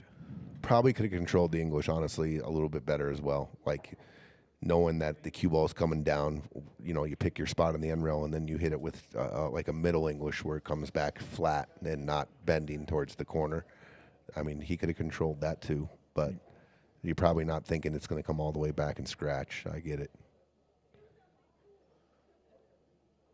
Kind of surprised he went with bottom on that instead of going, it's center or straight top.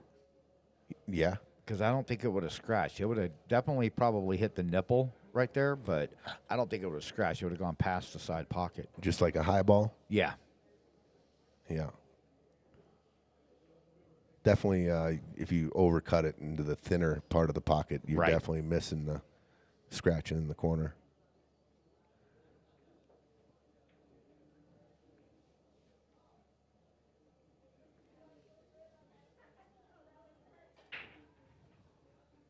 Okay, good break. Got a cluster here on the left side. Probably going to shoot solids here, I think. Yeah, that 15's in the bad spot I'll between tell the you 2 and the 5. I'm just going to go take a quick peek at the 5-15-2 in the side. It looks real close to being wired, just in case I need that shot. But other than that, honestly, I like shooting this 1 and drawing back just gently into the 6, trying to shape the 6. And if I don't, then I'll come up. I'll shoot this 7 in the side and breaking out the thin end on the 7 and going into the 8-15-5 and opening that up. But I want to open that up as soon as possible.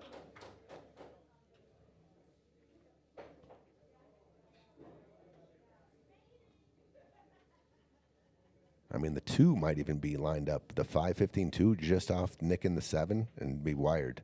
Yeah, it might be. It does look lined up. So if it was, that's a pretty good shot. And he's nope, he's not gonna get shape on the 7. Oh, he's in a bad spot all of a sudden. He only has 1 ball to shoot at now. Yeah, I would have looked at that 5-15-2, and I mean, there was a couple ways it could wire up just straight in or off the 7, and then he could have shot the 3 first.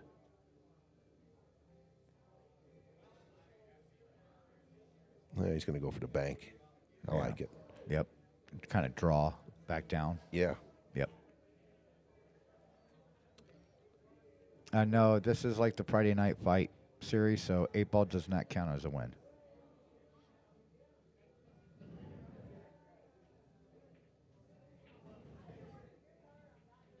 Just a little short. He got down there. Okay. So Gino's got to somehow work that 15 ball. I don't see any. Well, I do actually. I mean, you can rifle this fit to full ball up in the top right, taking your cue ball draw 1, 2, 3 into the back side. It's risky. You could end up hooking yourself, but I like where that 10 sits in front of the side, so I'm going to roll the dice. I'm going to pound this 12 up into the top right and take my cue ball 3 rails into the back side of the 5 and the 15 and try to open them up. It's pretty natural. What about taking the 12 on the side, setting up on the 13, stop shot, 13 up in the top corner? Oh, and he misses. And taking the 12 to run 3 rails. The side pocket ball? Yeah, the side pocket ball. Run it around 3 rails and into the 15.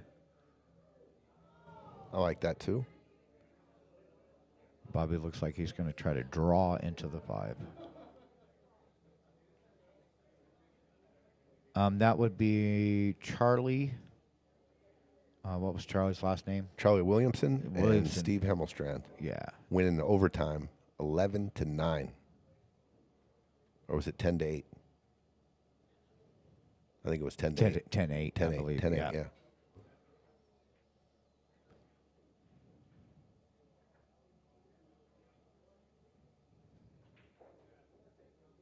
All right, he popped that out there. 5 ball's still a little tricky right now, unless you take the 2 ball and run into the 15.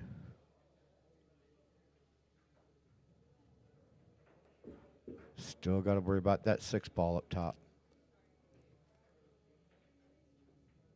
Yep, very nice. You can go get it right now, Adam. Yep. Some top right, hit it kind of full, the 7 if you wanted to, and roll down for the 6. I think you can miss the point. You can cheat the pocket a little bit here. He's got a shot on the 4 he likes better, though. I don't blame him. He can just draw out and then play the 7 in the side and then go down to the 6. Right, yeah. That's probably a little easier. Yeah, just stun this to the middle. And then you're going to have to reshape the 6 to the 5. That was what the play will be, but that shouldn't be too hard. No, just come out off the long rail. Just don't want to. Well, even if you got straight in on the 6 here, you could still draw and take a long shot on the 5. I want an angle though.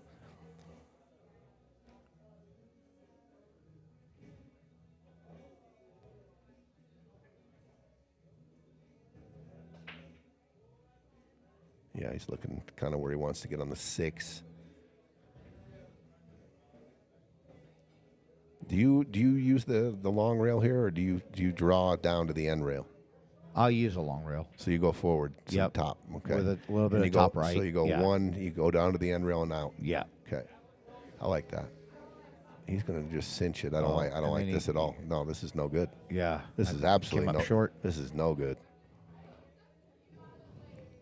Now it's just really tough. I mean, you got to go around 2 rails, I think, on the outside of the 15. You got to watch going into the middle cluster of the 9 and the 13. I'm definitely not going rail first here on the 6. That leads you to no man's land. Right. The 8 plays huge. That you're probably going to run into the 14. Yeah, you'll run into the 14. Yep. Real, like skinny zone here to be able to cut the 5 in the corner if you're below the 8 too. I'm definitely shooting the 5 here. Yeah, I don't like that. With top left.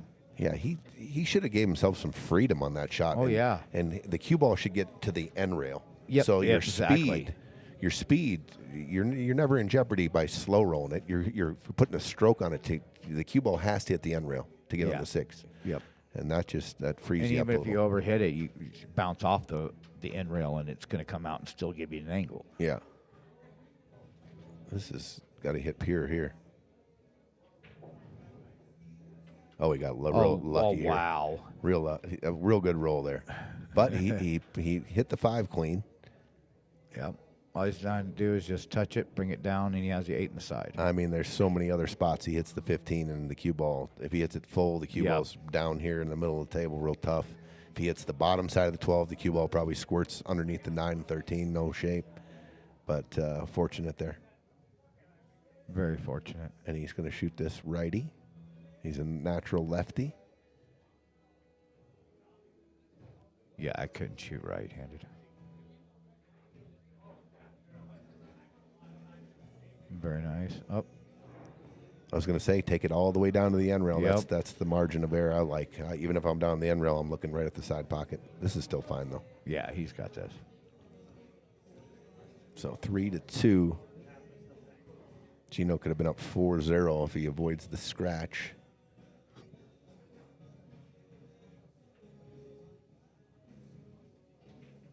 There it is. Yep. Nice shot on the 5. Got a little jelly roll off the bottom of the 15.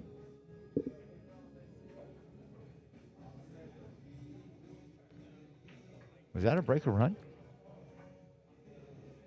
That was, wasn't it? I don't think Gino had a shot. I don't think Gino had a shot. Boom! There's a break and run, all you suckers out there. Correct us if we're wrong. I don't think, no, Gino never got out of the seat. He scratched on the 8. Bobby made a ball and did a little circus out there, but it was a break and run. Yeah. For sure. We got 1 on the board, boys, for the break and runs. Yep. Richard Boris even said BNR. BNR, thank you. 2 more, guys, and then just stop right there, and I get all the money. I know. Bobby's going to run another rack for sure because he made that hard and he got out, so I know That there's was going to really, be really hard. some easier racks coming.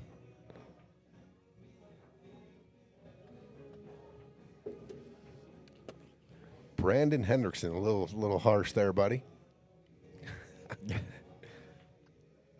Yeah, one of them's my Wednesday night teammate, Bobby. Okay.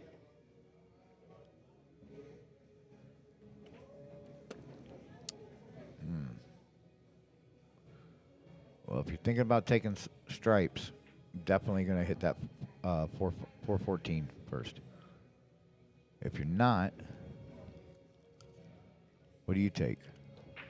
3 goes, the 1 goes, 5 goes.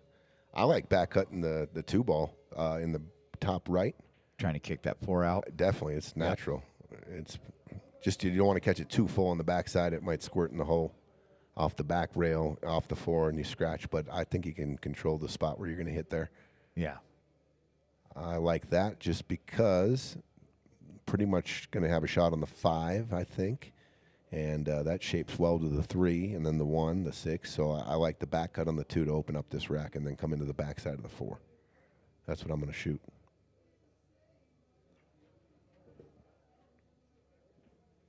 But he's going to take stripes. Looks like he's going to have to do something with the 13 ball.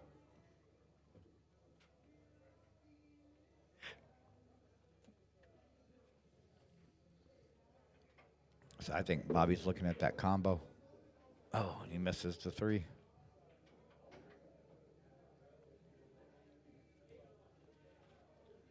Uh-oh. Was not a break and run. Oh, we're it saying now. wasn't. Gene missed the 12 in to the side pocket. Can somebody confirm that, please? Yeah, let's get back into like YouTube for the replay. Yeah.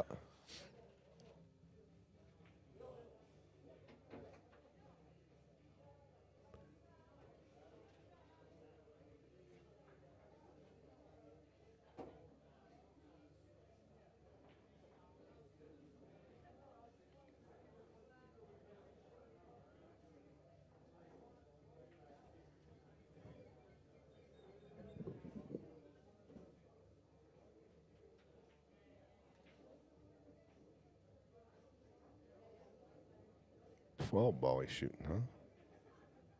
Didn't think that went. Oh, he gets real lucky leave here on Gino. John Becker's favorite button. The crickets. I mean, look at this. Yeah, that is great defense. Jeez. Missed the 12 ball. Cue ball went a bunch of rails off a ball and planted them.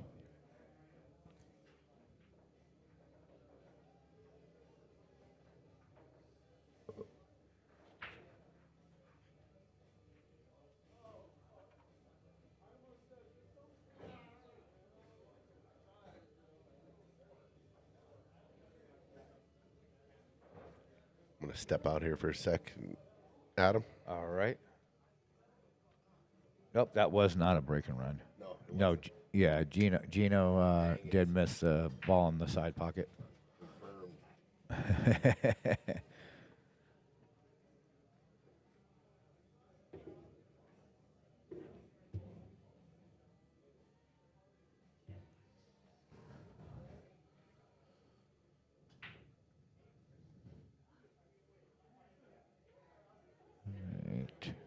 Gino's aiming at the 1 ball.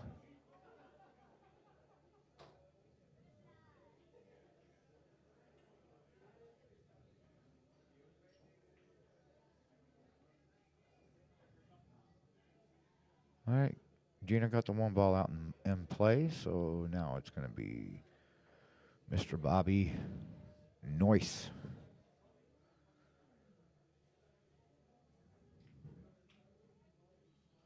Steve's watching from New York City.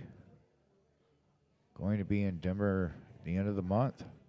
Yeah, Piazza's is off of Buckley and Mexico. Oh, what a shot by Bobby. Bank the 13.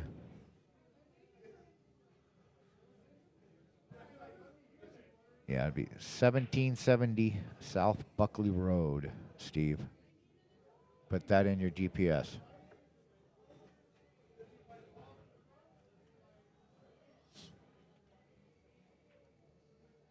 All right, so I see Bobby taking the 9. He's either going to try to get set up on the 12 ball, or he's going to try to run it up for the 11, and I don't think he got far enough for the 12. Mind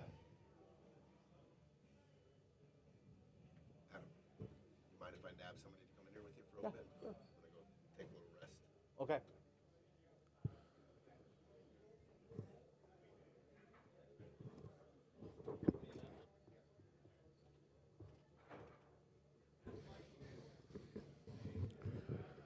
All righty. Tony's going to step out for a little bit. We're going to have Skylar jumping in here with me.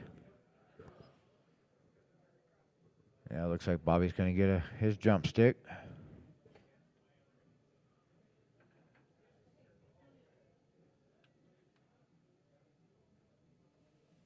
What's up, Skylar? What's that, Adam? This is.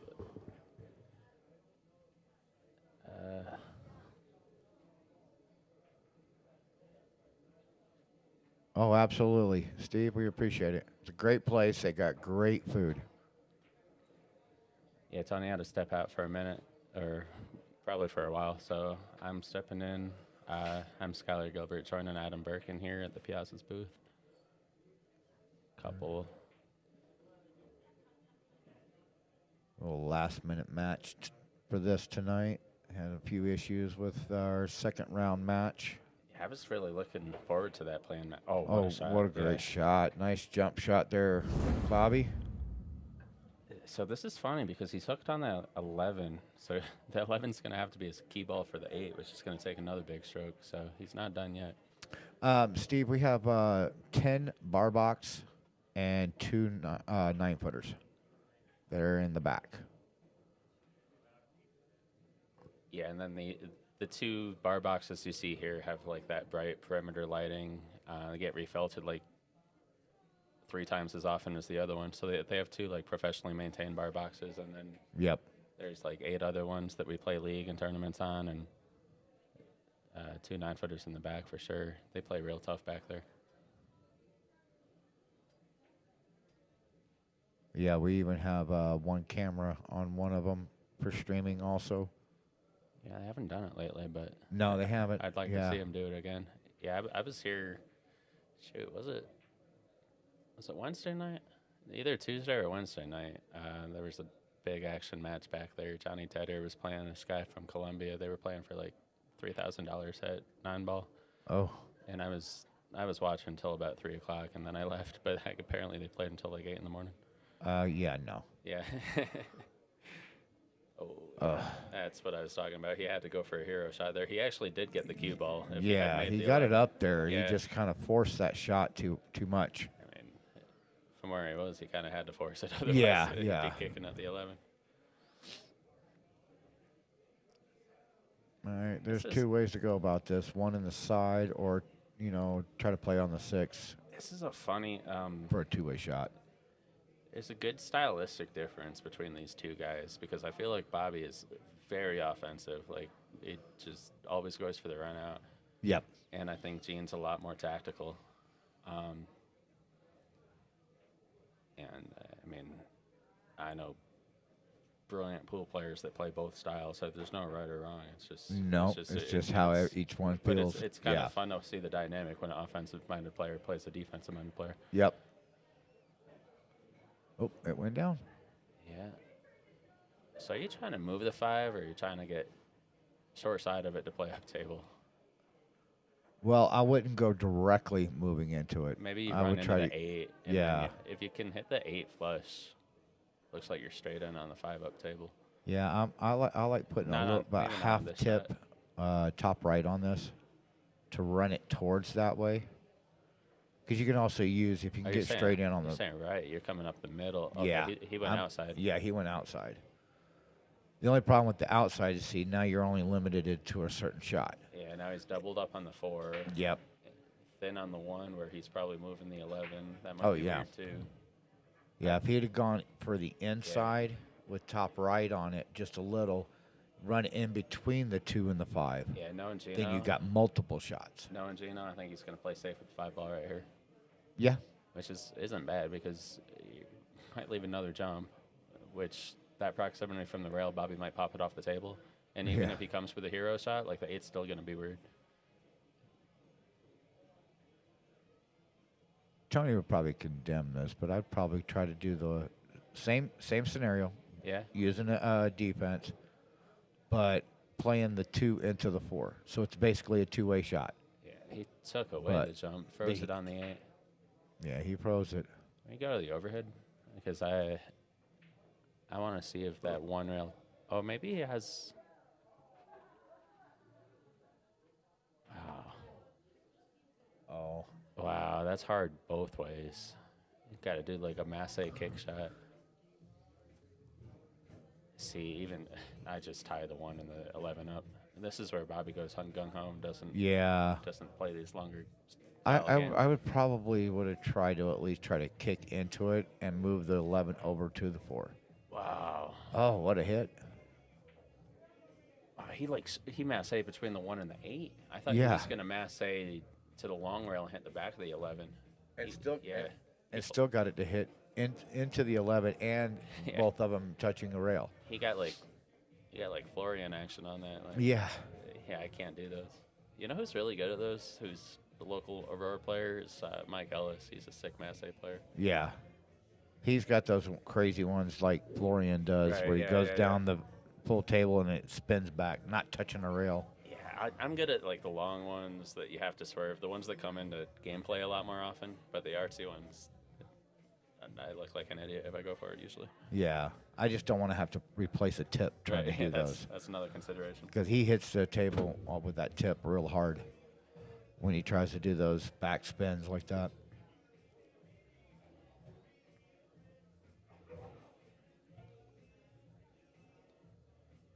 All right, you got to come with it, Gene. There you go. Yeah, See, that's kind of spin right there. That's that what, was the spin you wanted on the last shot. Right, that's what you wanted on the 3 ball. Now you could almost draw back off the rail into the 8 and push it out off the 4. So you're shooting at the 4 with a lot of bottom left.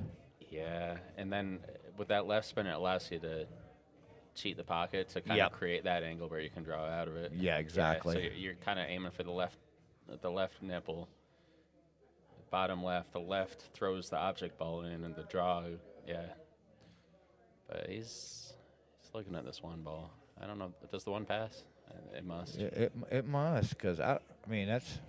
Ooh. Yeah, he's kind of cheating the pocket with the 1. Yeah, he's got about a snooker pocket to shoot this one into. But what is your next shot? That's a key. Yep, he got it. Well. And he got close to his work. You could almost put a lot of left on this and stun it off that top rail and have the 5 cross side. I'm almost a fan of hanging this 4 on purpose, and then that covers the bank on the 11. He's probably just playing for the bank on the 5, which if you get straight on it, it's not too bad. And he's got a pretty good angle on it. I think he's got to stiff it a little bit. Yeah, he does. He is a little deep on the straight into it. A low left. You don't have to slam this one. No, but no, just no. kind of smooth it with a little bit of left spin's going to shorten it up. Yeah, where's our thing over here? Ooh. Do we have it? Oh, the cursor? Yeah, it was there. I had don't know. it earlier. Okay. Back when I was doing streams over the winter, I was Hey, I got it onto the thing. I was Pablo Picasso with the telestrator, and Yeah. so Tony told me to slow it down a little bit, so I'm a little apprehensive to grab it, but Yeah, it was Sesame Street on the live stream. yeah, it was like, yeah, I don't know. All the drawings and everything. Yeah, I was just drawing every single Yep. shot, and I'm like, yeah, I guess I should not make a mess and learn to use my words. All right. Yeah, I think he's a favorite to make this, but Got to go to the 2 rails. yeah, go to that second rail. Yep. Okay. He's got speed to get shape on Yep. the 8. Oh, come around it. Well, he hit it really well. It's still, Yeah, a great shot. funny, I mean, though. he get a little bit of fire for that one. No fire for the leave, but I believe he's got the cross side. I mean, at that point, once you go on rail first, and you're rolling the dice a little bit on the lead. Yeah. I like the speed he hit it. I mean, he definitely gave himself a good opportunity to get on the 8. Yeah, any harder he would have been offline. He's got to play past the 5, and then I don't think this goes. Is he banking it? Yep. Yeah. Oh, it yeah, did. Wow. It drains it. Yeah. Drains it Played right past there. the angle with the right spin to stiff it up. Yeah, that was a good shot. Yeah, great shot. All right, Bobby ties it up, 3-3. Race to 11. Win by 2.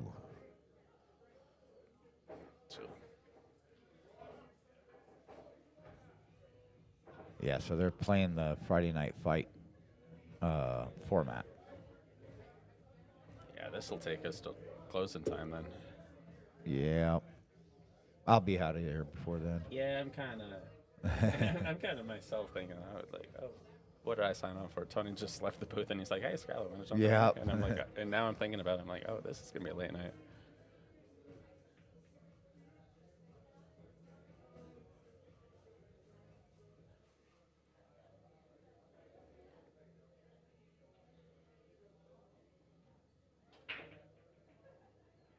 Yeah, because I got to get up early. I'm going to be here for the tournament tomorrow, so.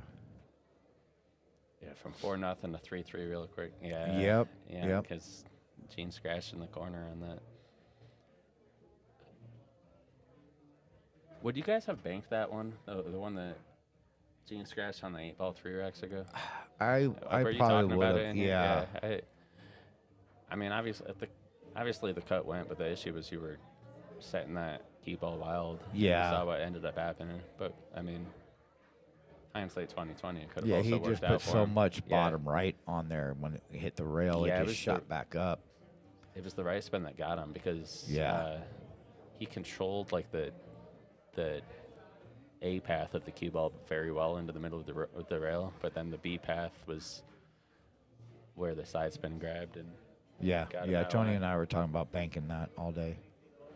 I mean, the bank would have It's been almost a lot dead easier. straight bank. Yep. Yeah. And you know where the cue ball is going to be, you know? Right. So both the cut and the bank are maybe a 60% make, and one you're setting the cue ball wild, and one you're controlling the cue ball. Like that's where I kind of preferred the bank. All right, so well, Tony might like this. This is a potential break and run. Looks Bobby like is shooting it's- stripes. Yeah, this is a little soft draw, probably cue ball between the 15 and the 8. Yeah. To leave the 9 or the 15.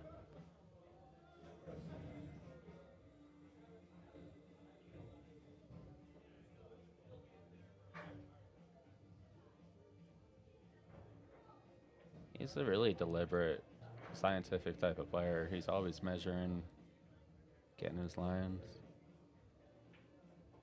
Okay, he went straight on the 8. That'll work too. I mean, if you take the 15, you clip the 9, but you should still be on it. Yeah. Yeah, if he has a shot on the 15 right now, I'd take it right now.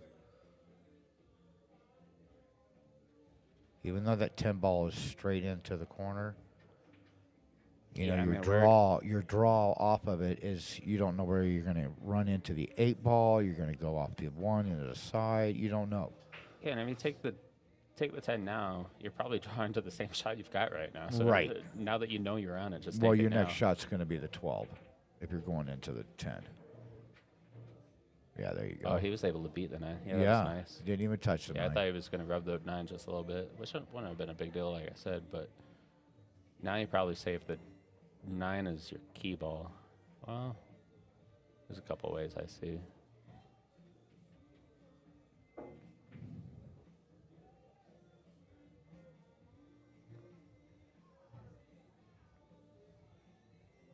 Just don't get yourself jacked up over the 8 ball. Okay.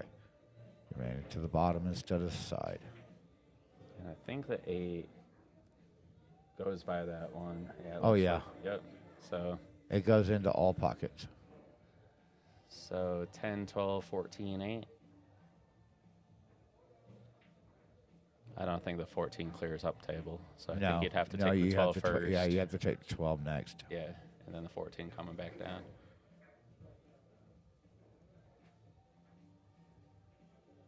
Well, he Maybe the must think 14 it go- does grow. Yeah, maybe it does. got to rub the rail a little bit. Okay, I guess it does. Yeah, it looks bigger. from Unless there. he's going to try to take it into the side, but I doubt it. I'd take it all the way up. Yeah, and he doesn't have to do much English on this, so the pocket's going to play big. Apply just a rolling ball, a little bit of bottom to smooth it in. But you're not really drawing the ball, you're just... Right.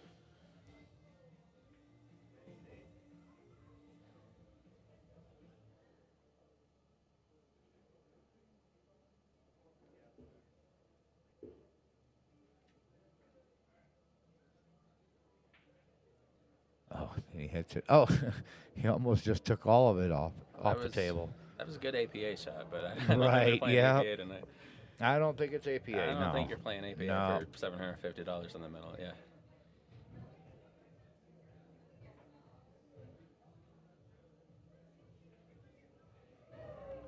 Yeah, big chance for Gino. He's got to get out here. Yeah. Put some pressure on Bobby.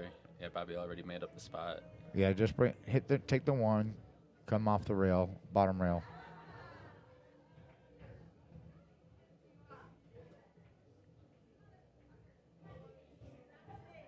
I probably would have come up a little bit more. Yeah, now you're either So now you got to stun it. running into the 7 or you're really hitting bottom on this. Which Yeah. both of them are. Yeah, Not- just not stun, draw ideal. it back so for the 7 in the same pocket. He hit that nicely. Yep. You called it. Yeah, you're a little straight, Gino, but that's all right. Just stop shot. For the 12 in the corner. Yeah, he could get in trouble if he tries to put a big stroke on it and leave him something shorter. I think he's just got to settle for the straight in too. Yep. Oh. Is he going to go like right on top of the 4 ball here? I wish. That's why I add a little bit of top spin on it, just to, Yeah, he you left know, a little just bit a of a little. funny angle. There's Yeah. A slight angle, but if he goes top, he's going really close to the 4. Okay, He kind of stunned punched it over. Yeah, he punched it over. Nah, I don't think he can hold this ball.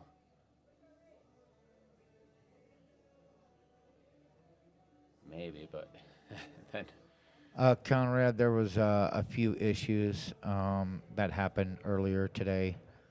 So the 9 o'clock match is postponed. That's all we can say at this point. It is postponed. We do not have a date. They are going to be in the works on that. just I just come private off personal issues. just come right off the top rail, just nice and easy. See how he did kill it, huh? Yeah, I mean, if he plays, He got lucky with that. he puts his hand up. But if he misses the 8, I mean, he's gonna have the 8 in the same pocket. Yeah. But it would be a lot harder shot than this. So yeah, he couldn't hold it. So it worked out. Stay down, keep on the cushion. You gotta respect these shots. People miss them all the time. Yep. All Good right. shot.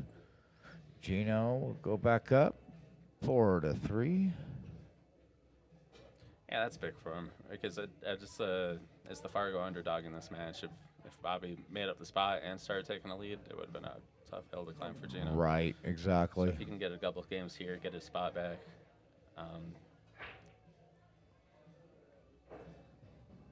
Then we might have a close match in the end, and that's what we all want. Right. But with this being a win by 2, this might be one of Tony's, 21-19 deals.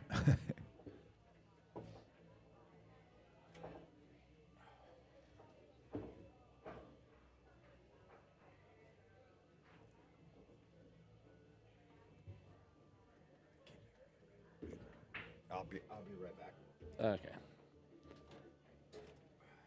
Adam's going to be back in a minute, so you're riding solo with me right now. I'm going to... Yeah, buddy. Skyler in the booth, too? Let me just grab my phone. Yeah, what's up, Gino? Oh, I was like, yeah, Gino was.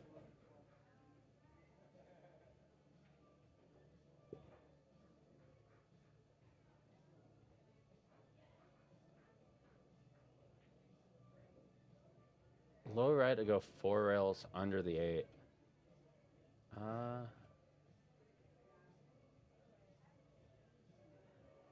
mean, that's a lot of cue ball travel, but I don't. Yeah, I'm kind of picturing what you're saying right now. I don't hate it. I mean, if you can beat the scratches, then you're not running into balls. Like, it was definitely too thin to just like roll and hold it. So he kind of went into them and took his chances. It worked out here, but yeah, playing 4 rail. I'm trying to get the crayon to work so I can draw some things, but I did some commentary over the winter, but I haven't seen the software in about 6 months, so I'm a little bit rusty. Can't even figure out how to change the name of the commentators because it's clearly not Tony and Eugene right now. If Eugene's on the table, right now it's Skylar and Adam. I don't know.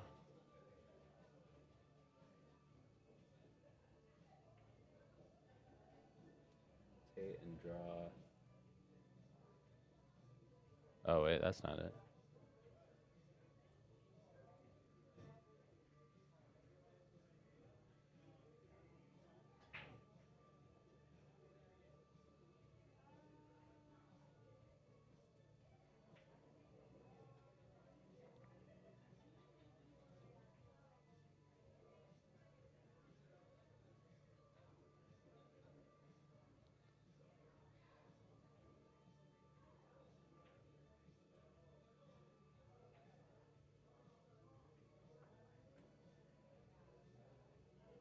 Yeah, Tim, you're pretty close with Bobby. That would be some good action.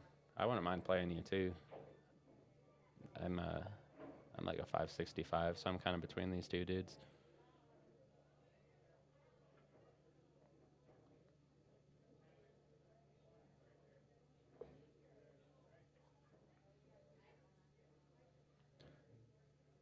So Gino's broke them pretty well here. Looks like solids. 6, 1, 5, 7, 4, 8. Yeah, I like that, Abby. Let's see how much he stays on that path. For that pattern, you want to get sun across for the 5, get fairly straight on the 5, and then leave for the 7 in the top right corner.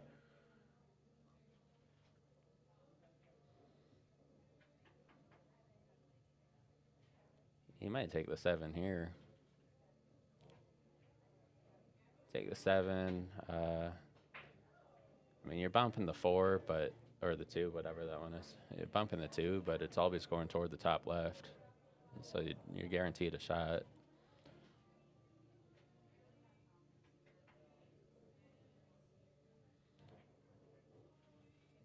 Could take the 2, but then the cue ball is kind of weird. It's kind of going between the 7 and the 8.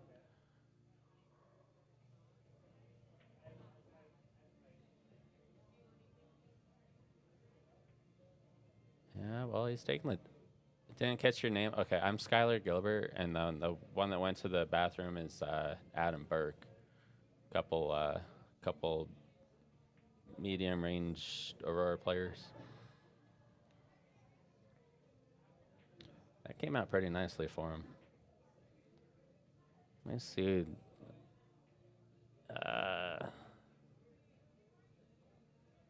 I was gonna see if he could stop shot the 7, still be on the 1, but he's got a little bit of a left to right cut angle, so the cue ball is gonna go kind of into the 1. He might take the 5 first. Actually, yeah, I don't. I wish I had the. I wish I could get the crane to work, but yeah, Johnny Becker's not around today, and I forgot how to do things.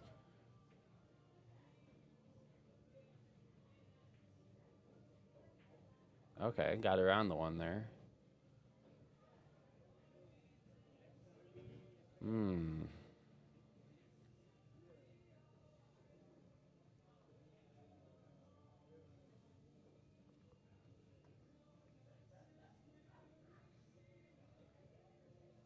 Yeah, I could take the 1 and draw about 5 inches, or you can take the 5. I like the 5 first, to be honest. 5 first, and then just kind of stun slide the cue ball off the long rail and back across for the 1 in the top right.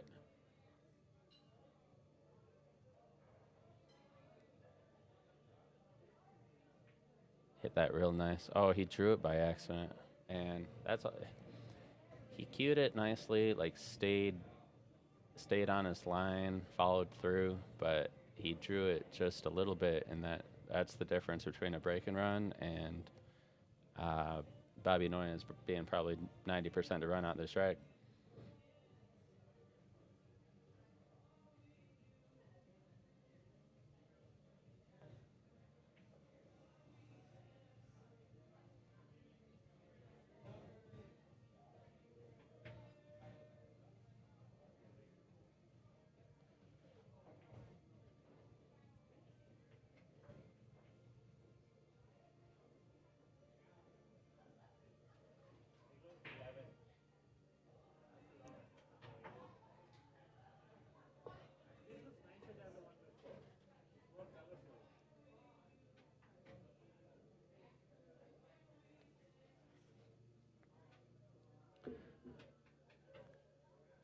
Kind of like the 14 here.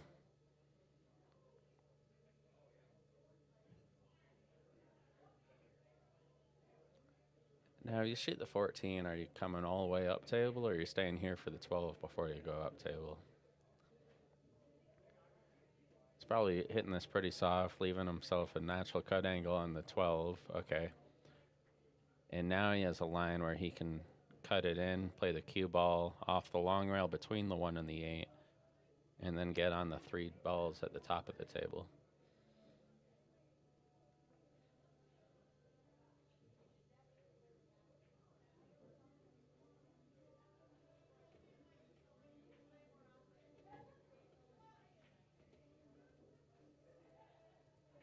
Okay, he played it different, but he's still all right.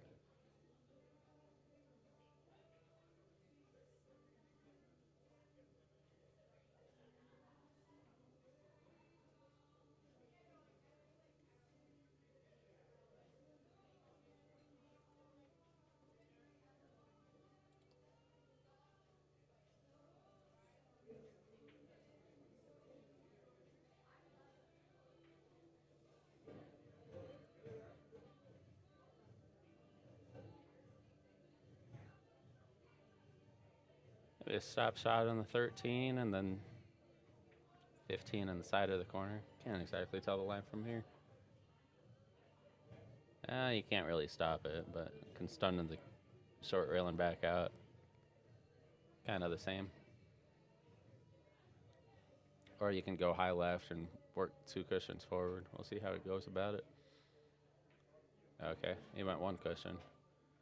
Kind of a straight high ball. He's got the angle on the 15. He's got to come above the 8, play it in the same pocket. This kind of feel like you're playing 1 pocket here. Play 2 rails above the not 8 for the same hole.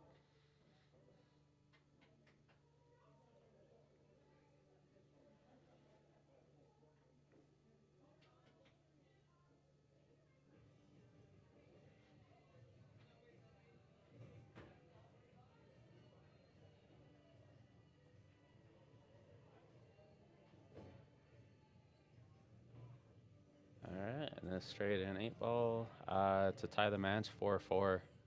If you're just joining us, Bobby spotted. Oh my God, a lot of body movement there. It's normally a lot smoother than that, but you could kind of see as he was striking the ball, he threw his shoulders over.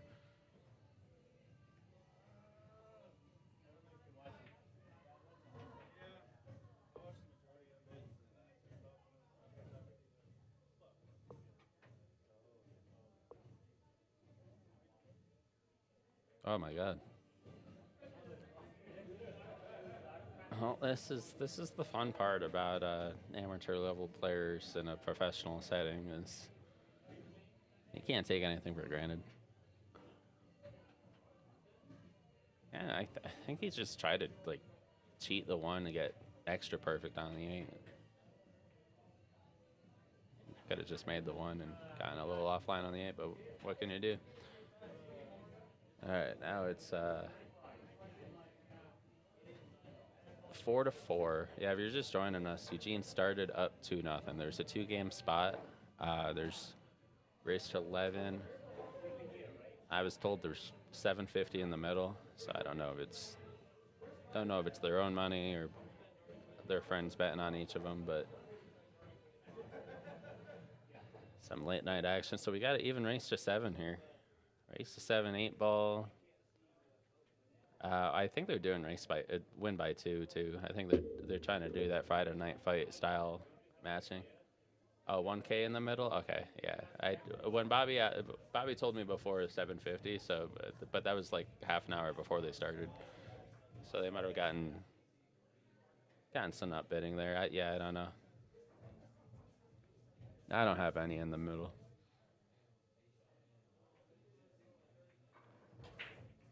Yeah, that one wasn't pretty. Tim, I think they heard that you wanted action, so they had to dog a couple balls and look good for you, look approachable for you.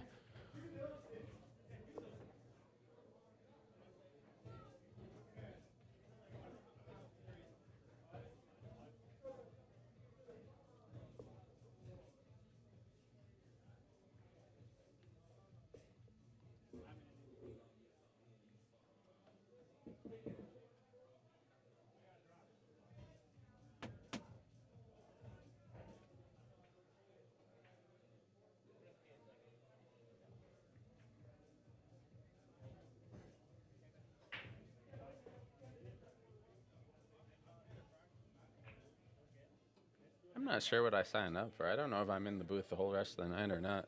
Because I know when Tony stepped out, he tapped me in. He was like, "Hey, Skyler, want to get behind the mic?" I was like, "Yeah, sure, that sounds fun, but I'd be here till 2 in the morning now." And I kind of wanted to play a little bit. Oh, that's a bad roll there. I mean, not a bad roll. He knew he was running the cue ball. He knew there was traffic in the middle of the table, but it's still unlikely. Unlucky to catch a ball like that and scratch in the corner.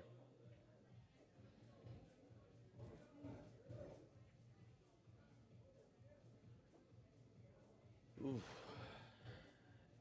Oh, it's still open. I was thinking he had to start with the 1. He could take stripes here. That is definitely consideration.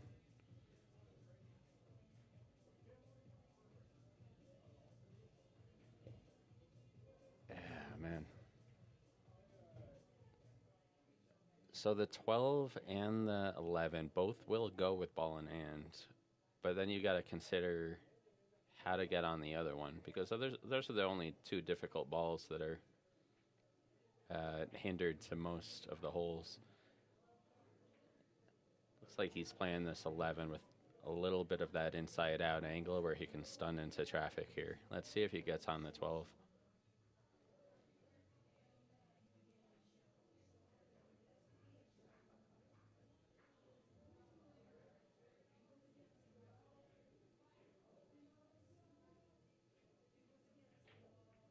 Well, see another missed ball in hand. Second missed ball in hand in the last 2 minutes. So it's still open table.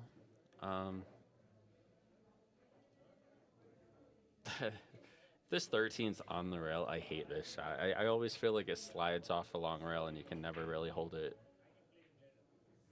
Just the way the object ball throws it, and especially if it's on the cushion, I feel like it always bounces off. Nice. Yeah, from here I actually start like in the solids. The 1 goes to the bottom right. It's going to start with the 5, leave the 4. I would have liked getting straight on the 4 to leave yourself the 1 to the bottom right. Now the 1's going to be the ball you have to think about the whole rest of the pattern. Unless he banks it here. I mean, he's got a good line on it. The 13's weird. I don't hate that. If he hits this ball good, then he's got a very runnable table again. It's probably about a 60-70% bank shot, straight in, bar box, first diamond. Nice shot, nice shot. And now he's back in line, back in business. I probably like this with a ticket left. Come up about right where he's aiming for the 2 in the bottom right. You can't really come up the right side because the 2 and the 6 are doubled up to the bottom left, and if you go too hard, you might run into some balls. Like, I like playing it like this. Came a little long, but he's going to be okay. He's got the 7 ball.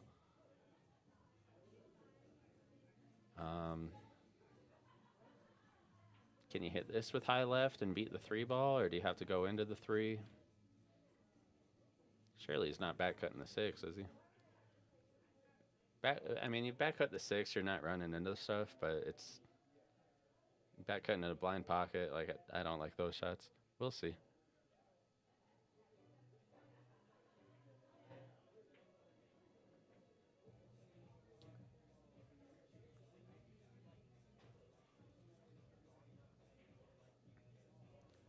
Thank you for all the people turning in. We got 59 people, 60 people on YouTube, 7 people on Facebook. The 9 o'clock Friday night fight match tonight was canceled due to a death in the family, personal issues. And instead, we've got some solo action. We got Bobby Noyes against Gino Min. Bobby spotted Gene 2 games going to 11. So with the spot, the current score is 4-4. Nice shot there. That came out like a peach. Now you can probably hit the 6 to the bottom left with a little bit of pinch draw. Leave the 2 for the left side pocket.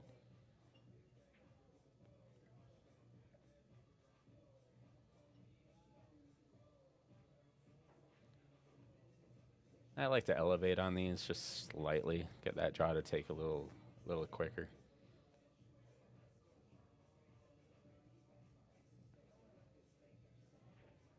Okay, he went into the 12 instead. I think he tried to beat the 12. I think he tried to play my shot, but this will work too.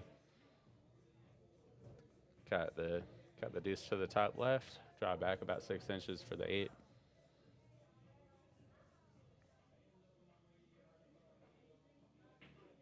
Nice shot. That was a confident shot. That's what we haven't been seeing from these guys the last couple of racks. But maybe that'll get some momentum going. That beautiful run out by Gene. And yeah, we're up to Eugene Min 5 and Bobby Noyes 4. Race to 11.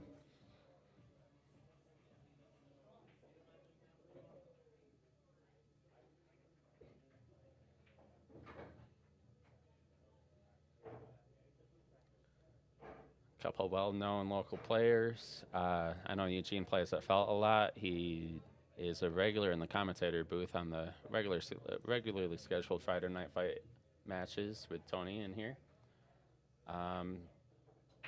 Bobby gets around too. I know he gives some lessons. I know he runs a couple youth clinics.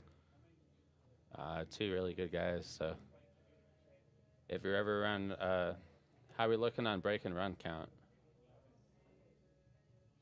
There hasn't been one in this solo match. If you're talking about the break and run count on the Friday night fights, I personally don't know. What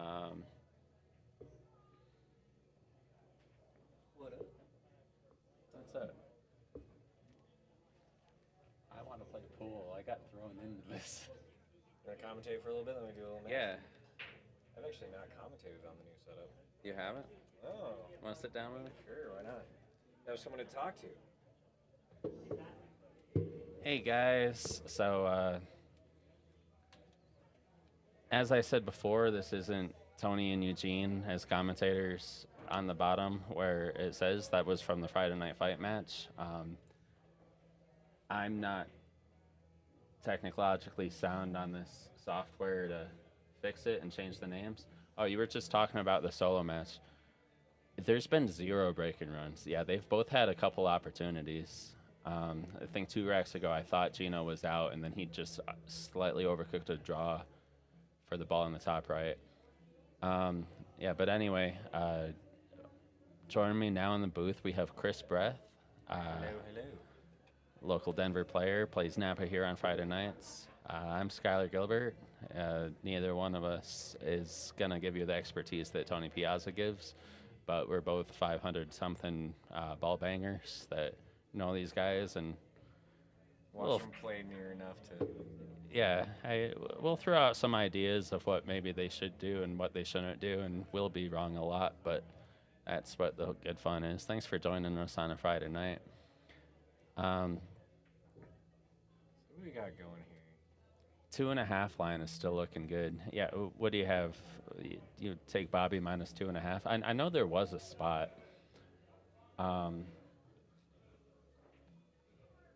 Gene started up 2-0, and he's been maintaining. It's gone tied a couple times, but at this point, he's still maintaining a rack lead. As Bobby misses the stripe to the top left. I think this is still open. What do I like? Oh, I don't know what I like from here. This is ugly. This is ugly. Does he have the 4? Ooh, there's a chance, but I don't like it. I don't. Yeah, I don't know. No, this might be you might have to take a risky shot here. That's if you go for solids, you're either stuck with the combo and the 5-3 or hoping you can get that 4 in the side. Yeah. Get the mic a little closer. I'm hearing you in person, but I'm not hearing you much through the fair enough. through the headphones. Yeah, that's probably better. Yeah, but no, I don't like any there's not really much of a safe here either. You might have to take stripes. You might have to take that 14 up in the corner here. I don't hate thinning the right side of the 9 and then just parking the cue ball on the spot. Well, no, the one's there. Never mind, that doesn't work. I was just thinking leaving the cue ball down here. Yeah, another thing I can't figure out how to turn on the telestrator. So it's been a while since I've been in here. It's a new setup. Yeah, new setup. I like it though. It's a lot better. I mean, I've been here with the new setup. Johnny Becker taught me a lot of things over the winter, but I haven't been here in a little while. About 6 months, and I'm not going to start clicking things. Yeah, I don't want to mess anything up. Yeah. We'll just talk.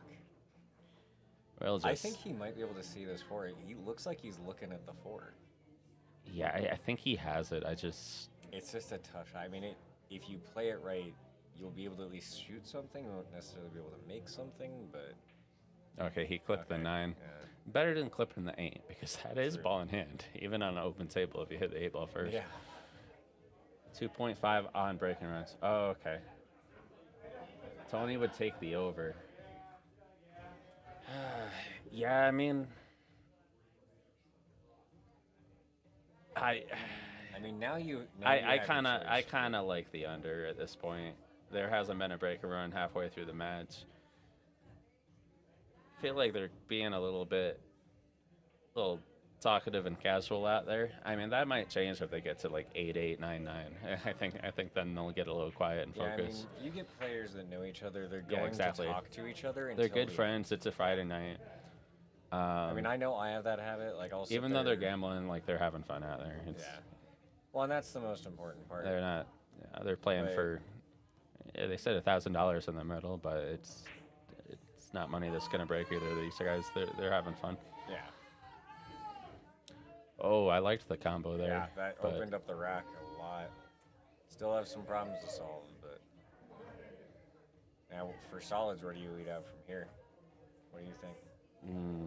Yeah, I go for the stop shot bank on the 3. to that's get to what that I was just 5, looking yeah. at because that leaves the 5. So the 3 and the 5 are your 2 hardest balls, and you hit a good stop shot on the 3 for the bank, And then you solve both could of be them. out from there, yeah. And if you get straight on the 5, you can even hold for the 6 more often You than don't not. even need Like, to be straight. You just need to, as long as you don't have a lot of angle.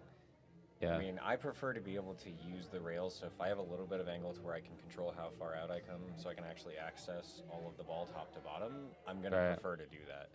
The stop shot would allow for that. yeah. too. Would you hit this as a literal stop shot, or would you kind of pop it off the rail and back out about 3 inches, try to get straight on the 5? I think that's actually what you would play, but It depends on the angle. If I'm going perfectly straight, I might go a touch or right to see if I can make sure that if it's too tight. Because sometimes those straight on like stop shots aren't going to do much. looks. But it might be natural. I think he has to hit a little bit of right to keep it Keep it open. dead in, open it up a little bit. I'll stay here for the shot. Yeah, he hit a little bit of right, hit it really Yeah. good. I That's the lost the trouble cue trying ball to- though, yeah. Yeah, that's the trouble is you try to come out. You can come out way too far. It's easy to overfollow. And coming when off the I right. think I don't know what I did. There we Okay, go. there we go. All right. Look at me pressing buttons. Even the pressing, See, even you the said buttons you I'm allowed to press. You Like said you wouldn't. I'm still pressing the now wrong you buttons. are. Yeah, the only buttons I'm pressing tonight are table 1, overhead 1, and fire. Those are most the only important. 3 buttons I'm pressing. It's the most important here. You got I'll have to be given the rundown on how this works sometime soon. But You got no telestrator tonight. I know if you tuned in some of the matches I called over the winter, I was Vincent Van Gogh back here. I was drawing all over the place, which I think it fits my style. I like to show my work. You know, Oh, yeah, sometimes you gotta be able to show yeah. the thought process. but got none of that tonight. We're just giving a good oratory lesson. So how do you solve your little 5-ball problem now? How do you Oh, get down boy. there? What do you think? I don't even think I'm getting out. There's not much of a way to play safe. I'm not getting out. So. He looked to leave And himself these are the aside. brutal racks where, like, if you know you're not running out, like, you've got to duck for cover sooner than later. If you Yeah. get down to 1 ball left, then I'm sorry, Bobby Disco is going to run you out and Yeah. you lose the game. So if you can come up with a clever way to solve the problem now, it's better. And it's in doubles, teams tend to think along those lines a lot better. But in singles, people go pretty macho and try to hit the hero runouts more often. And Yeah. it's a funny psychological thing. It's that bit of like you want to be able to show off, you want to be able to show you're capable Yeah. of doing it. Whereas in Um, doubles, you have to rely on somebody. Right, and That's what makes it if tough. you mess up, you have a partner looking at you funny, like, where the hell was that dude? But Yeah. I think he actually did well with this one. Yeah. There's still a Um, possibility he could get to the 5. Yeah, so if he can kind of stun draw this straight across, about to the, yeah, it's tough. I guess you're probably going to clip the 14. Big stroke here. Oh, how's it coming out? Wow, that's about as That good as he is- could have yeah, done. it's That's workable. a little bit how I envisioned. Does go up in the corner if you get on Yeah, it. we were talking about that earlier. It's just getting back to it, I think. Dude, he's out here. Yeah. You just draw to the long rail and then play the 5 to the top corner. I don't know what he's upset about. He's like pointing and shaking his head. But I would take this all day. Yeah. You draw this ball about a foot. Well, you can get straight and then play follow past the 13.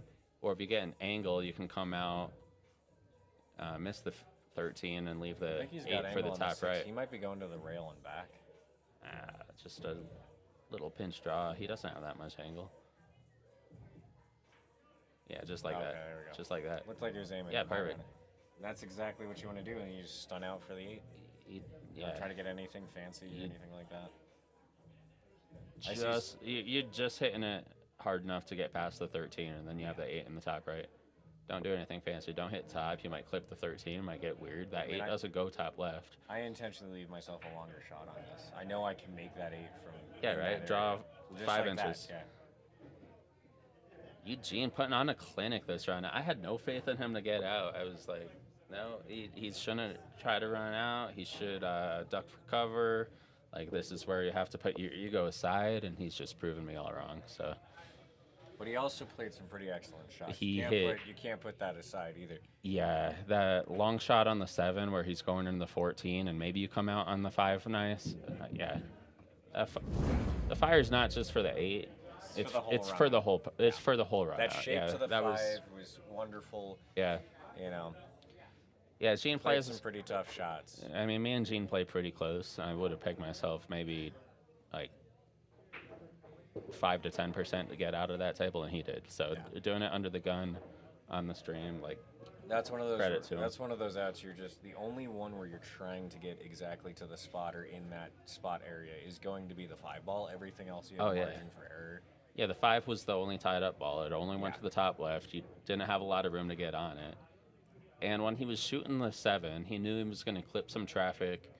So it was. He just let it roll. He was gambling a little bit, but it came out real nice for him. He hit it good, and it came out nice. He also came back far enough that if for some reason he didn't have the 6, he was going to Shot on able the to 7 do was something huge. with the 5. you Yeah. know? So. I agree, Steve. Yep.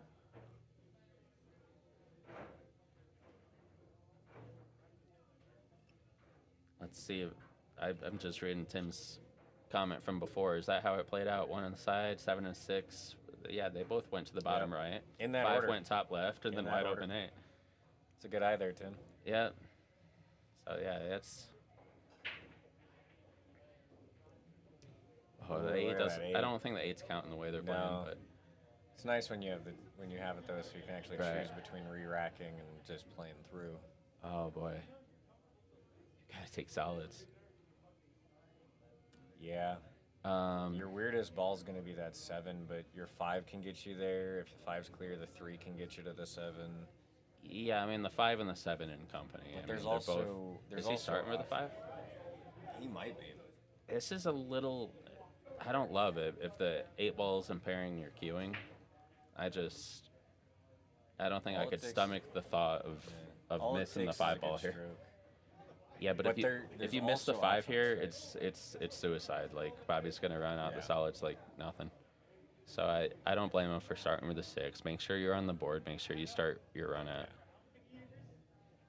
If the 5, Goes in there. the 5-2 combo, Yeah. You don't even need the whole pog. You Yeah, he's just need the edge calling- of the 2. he's calling the 2 in the corner. And depending on how straight that is, if he plays a stop shot, he's got the 7 in the side, and then he's out. That's what he's Depending doing. It looks like he actually might be. just Marcus gonna said let he it thinks roll. Bobby will get a couple at one point. Gino has a very good chance of getting one here. Ooh. No break and run. Aim it to the wrong side of the pocket. Break and run counter. That's a tough one. Break That's and a run tough counter one. is still 0. Yeah. It looked like a good table, but well, you start with the 12, and then you go up to the top rail and back down, and then you're basically playing one paga. Everything goes to the bottom left. That's you're not or wrong I there. mean, you can Yeah. crisscross the lines. It doesn't. Everything's pretty wide open. I'd start with the 12 though. Yeah, I mean that opens up your 13 for the corner. The 10's kind of weird. Once you get the 12 in the side, everything else goes up in these 2 corners here. Yeah.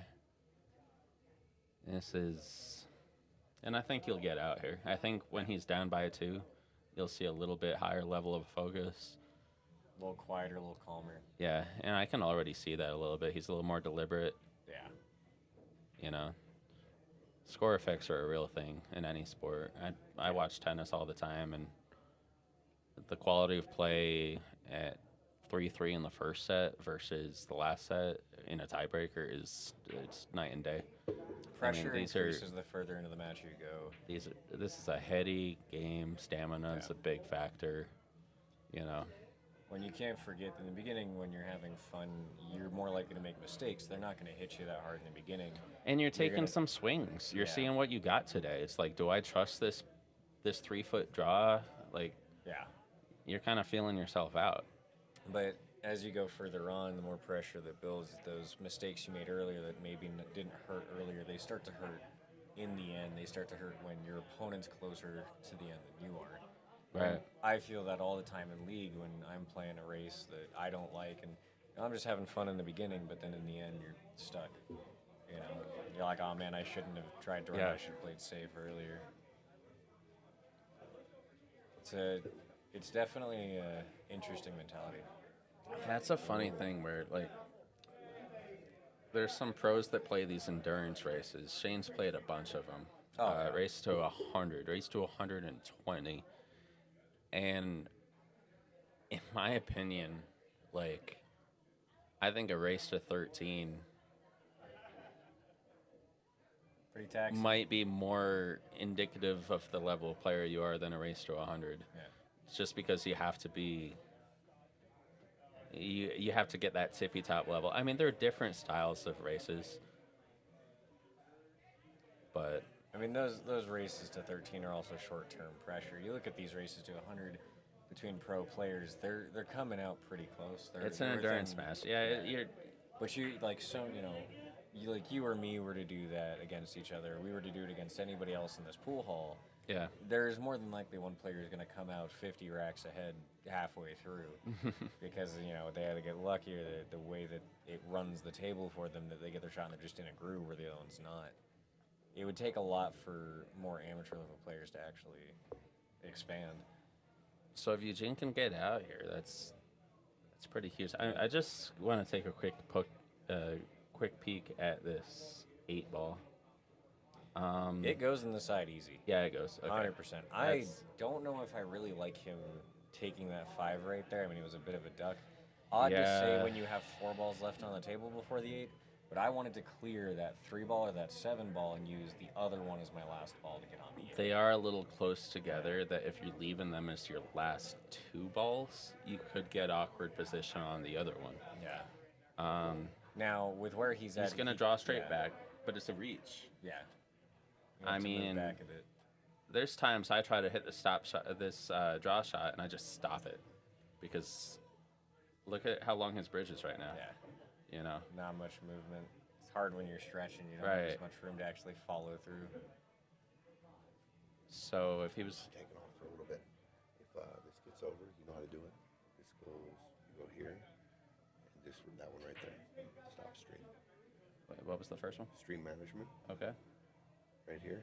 This is when it's over, and just hit stop stream, and then mute. You know how to mute your mics and stuff. Okay.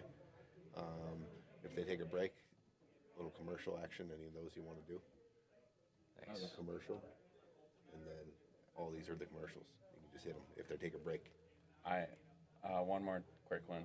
The Telestrator. I'm not gonna go crazy on it. I know I used to do that, but I like it in certain situations.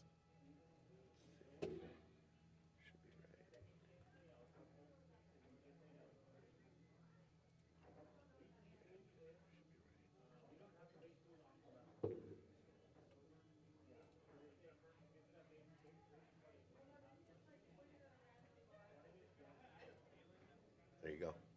Should be. Let's see. Should be up. Just make it.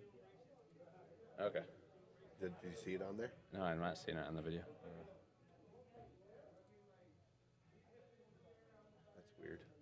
Should be. It should go. Sorry for the dead air a little bit. TP himself is in here showing me a couple things in case anything comes up. Yeah, Gene left a funny angle on the 7. I think he's just got to take it to the top left. I don't know if it goes by that 8, and even if it does, he's going to be leaving himself nothing on the 8. Yeah, he's going that top left. I mean, that's really all you can do here, and just hope you don't get stuck behind any of the stripes. Just kind of let it roll.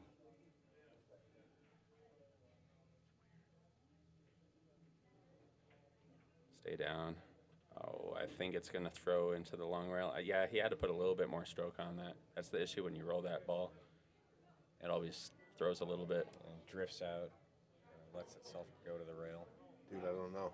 It's okay. This is normally, we can do it from right here. This is what I bring up, and then it should drag over to here. Yeah, I don't know. Hey, It's they, all right. Yeah, we got. but if they do take a break, Yeah. if they take like a 5 or 10 minute break, just ask Gino to fix this. Oh, gotcha. Okay. Can Sure. he can definitely. All right. Cool. Appreciate it, So Tommy. it's this. Boom.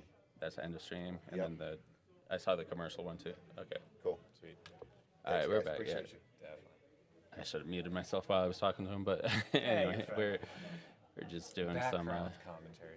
Yeah, that's what I was talking about. Is he got stuck because I was watching the way he played the 3 is what got him stuck on the 7.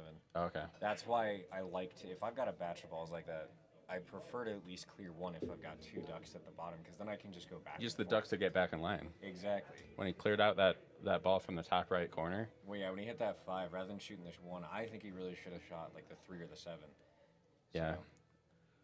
So he's taking it. I like Bobby taking the duck because you want your 12 to go in the bottom left as your key ball. Correct. I mean, the other big thing is that duck is what got him in line for the run out. Yep. A lot of people don't consider that sometimes what your opponent leaves you, you need to be able to actually get in line for the run out. There's a whole school of thought just Yeah. taking your ducks at the right time. You know, sometimes you want to take them Sometimes early to get in line, and sometimes you want to leave them as insurance. Sometimes they're beginning of the rack, middle of the rack, end of the rack. Oh, this works perfect too. Oh, What a I shot. like that. Yeah. Well, a little bit of table roll on that one. Yeah, it looked like it. Maybe hit some chalk dust torture. Yeah. Just You can still make it work. a stun across. Yeah, I want to try to hold this one. I play a 14 same pocket. Got to hit a little bit firm, but Yeah. Let that cue ball get to the Bobby's rail. really good at this type of Oh, stuff. look at that Yeah. shot. He hits that ball really good. That is one of my favorite shots to play. Yeah. Just go straight across the table. You barely have to hit any Yeah. English on it. You don't have to hit top, bottom, side spin. It's just like stay on your line, and then That was a great little out right let there. the tangent line do its work. Yep. So 5-4. Good to go. Big swing there. Gene had a chance to go up 3 racks. Now it's still a 1 rack game. So These are the nice ones. You get that pressure goes through, and it actually, you know. this isn't shown on the video. Yeah, that's a little weird. That pressure can drive someone to really slow down, change. Moments like that when your opponent's up 2-3 on you is really what tells Oh, I you. figured it out. Oh, I figured look it at out. All right. Now where's the clear? Okay, Okay, I'm gonna cool, make cool, this cool. full screen, and then there we go. look at this. He's gonna Hey, hit right look into at that that. one ball. Okay. I'm not gonna go overboard, The but classic second ball break. I figured something out. Holy cow! Hey. Wow. Look at you clicking buttons when you said you would. Tony had it almost all figured out, and then on the right, I just found that annotate and draw, and I noticed that it was on a. There was like a toggle that was unhide/hide, and then I just had to unhide it. Yep. That makes more sense. Cool. Easy peasy. Are they taking a break? No, maybe a bathroom break, but not a serious break.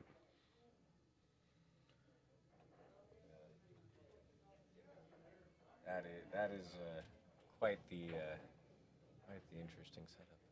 Yeah, no, it's definitely something. I do where- like having this though. Yeah, it's because definitely something. Where there's it's nice to be certain able to show off situations where it's where useful. it's you can only describe in plain English. Yeah. Sometimes it's better to be able to Yeah. show what you're thinking too. And if I'm using like 200 words to describe something that I could draw in 2 seconds, That like you can miss an entire rack in that time. yeah, exactly. All right, go on the second ball break. Yeah, he always does. He hits it pretty nicely. 8 ball's gonna miss. I mean, that's how I like to hit it. He hits it with a lot of draw. Get Yeah. it back to that rail and back into the rack spacing. There is something to be said for that break does tend to force a lot of balls to go to one side. Usually the side you're breaking from, they tend to clump up, so it is a bit more of a defensive break, which is something I like to use in league. However, if your 8's not counting on the break, I tend to avoid it unless that's how the table likes to break. I'll try to open it up there. Kind of leaves the 8 ball in a tough spot. It's a little bit funny in this head-to-head matchup. I'm not sure if I were Bobby that I would do the second ball break. I know it's kind of his go-to, and but I've seen him head ball break too. Yeah. I feel like he's a more likely player to break and run, and He can trust the his head ball run-ups, break might Head ball breaks lend themselves more to break and runs because they spread the rack more, especially if you're keeping within a few inches of the center line. It's the type of rack I was talking about before, though. Like, he's just going to go gung-ho here. And it's like the 8 doesn't have a pocket. maybe the 14-13 plays, I think it does.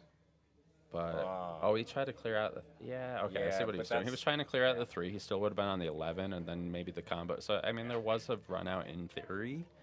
Well, in that combo, there's a gap between the balls. You can actually afford to slightly overcut on the 14, which should push it out over the side. Right. A little bit of distance, but that lends itself to running out. Yeah, that'll Yeah. play. I mean, that'll That'll play. play. I mean, you have margin for error too. Go the 14 that way. You can make this, and the 14 should end out kind of in Yeah. play. It'll probably You can bounce off play the it- 7. You can play at a lot of different speeds too. You know, Eugene's in the interesting spot. Yeah, where sir. He's got a 3. He's got a 3 to actually solve here. Every other ball of his has something, but that 3 is a problem. And Chris, if you ever want to draw something, it's just this clear trash button. can here. That's the clear button. Yeah. So if you see something you want to demonstrate, Like my classic art studio computer Right. at middle school, you know? Back when we had computer lab, I guess. But yeah, no. This is, Eugene could really run this. Like, this is a possibility. The only thing is he's got to do something with that 3. He's got to open it up. Nice part is he could afford to break this out without getting stuck, because that 1 ball's a duck that could save. I think this is high percentage. I think the 3 ball's going to come out Oh, nicely. look at that. Yeah, perfect. Yeah. Like, there's certain breakouts where me as the shooter, I'm kind of scared. I'm like, I don't see this coming out very well. But that was one where I'm like, I'm pretty confident this is going to work for me. And he could have gone a little more full into the pack there and gotten stuck, still have the 1. That's what I like about that is, you know, you've got that duck. You don't have to use it. In fact, he's probably wanting to use it as his final So ball. he's looking, But- if he shoots this 5, the way he was measuring is how this cue ball's coming off the long rail. Yeah. And if he hits the 9 full, he might have a cut on the 2 down here. But he's still got some work to do, some figuring out to do. This the 3 ball's very tied up. It is. He's Definitely either gonna goes have in to the go left in- side, but you can't get on it now. I think he's looking to just lay up on the rail for that 2 ball. In a Yep. perfect world, you're just using the 1 as your key ball. Yeah. You don't want to get in a situation where you got to use the 1 to get back online on one of these up table balls. No, definitely not. Especially with all the traffic you got there with the Yeah. stripes. I do like going for the 5 and laying up for the 2. My only thing is you don't want to get too steep on that 2. You don't want to be too shallow. You don't want to be too straight. But you want angle to be able to move past the 3 for the same pocket as this 5. Yeah, I agree. Pull out Kiwi. You don't have to And pull this I very like hard. that you hedged it with in general because there is Yeah. definitely a time and place where you need to take him to make the run out possible. You can see he hit that a little too hard. He doesn't like where he landed. Oh yeah. That's one where I play that to land on the rail, but the problem is the Which pocket out of this speed. 2 and the 3 is cuttable? I mean, they both are 3 in the side and 2 in I'd the go corner. 3 in the side all day long. A little bit of low, just get it to this short rail and come back out. You don't need a lot to get it to that pocket, and you don't need a lot to get it out from the rail with the angle it's got. You're saying you want to punch it. You want to Yeah, draw with like that. that. Yeah, something like that, because you've got a massive area to Yeah. land for that, too. If you hit a flat ball, you're probably running into this guy. Cue ball's going to be down here, and you're going to be Yeah. pretty screwed It's on the harder 2 to ball. control the speed that way. This is where I talk about liking to use my rails. I'm playing this to make the ball withdraw. I don't care where on that short rail I touch, as long as I don't get stuck behind that 10 ball there. Yeah, you see him jacking up. Yeah, he's playing your set. This is really missable.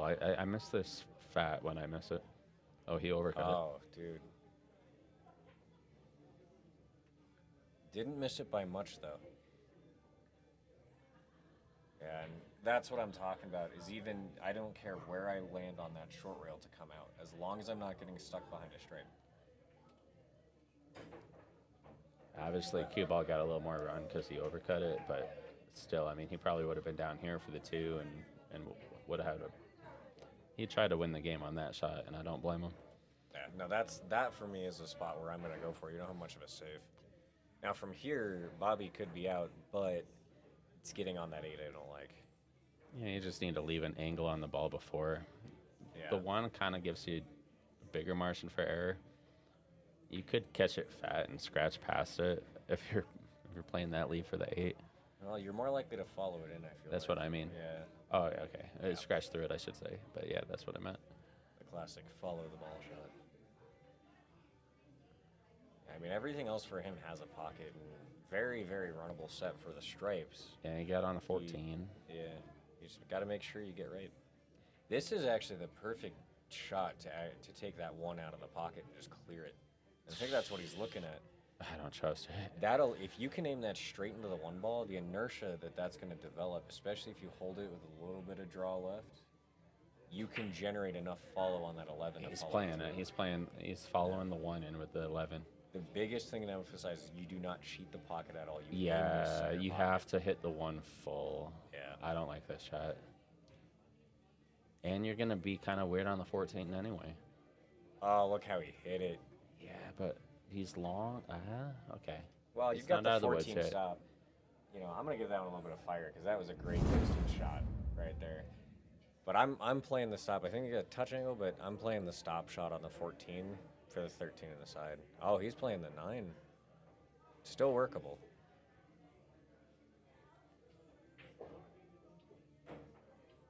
A little That bit I out think of was line. the risk. Yeah, it's still you can still run this out. No Cutting problem. this in and playing high right, something about there.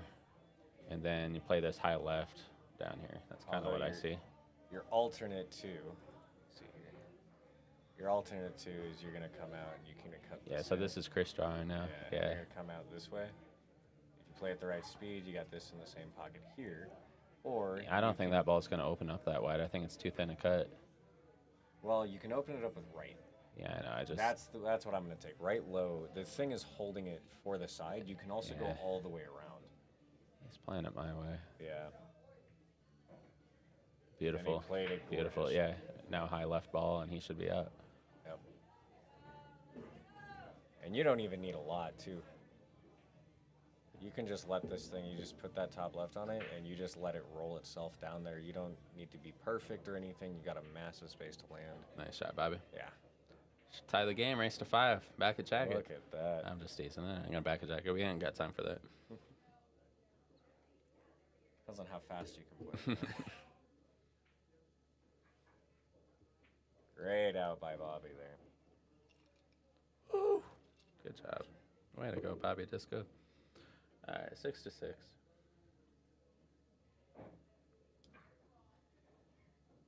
Yeah, that's the epitome of there's a lot of different ways to run a rack, but There's a lot of you ways played to that skin a great. cat. There very much so is. You can Very start much from so the is. head to the tail, or you can go from the tail to the head, or you can do stripes. I'm not really gonna I don't- know. I don't have wanna a lot know of where, experience, I don't yeah. want to know where you're getting these ideas. Should I be worried? Should I be just worried think about that's you, a Scott? funny idiom. There's Right, a lot, right. lot of ways to skin a cat. Yeah. Like, how do we know? Where's the history of these? Right, yeah. You know. Who's skinning cats out there? I don't know. Yeah. Gotta ask my cousins that live out on a farm in Sterling. Right. No, They just- probably know. I mean, I'm not gonna throw my family under the bus. hey, well, don't we all? All right, race to 5. Bobby to break. He's sticking with that second ball break. There it goes. Break dries up this time. And that could be the risk with the second ball break, is it can work for you 3 racks in a row and then just out of the blue, suddenly just nothing.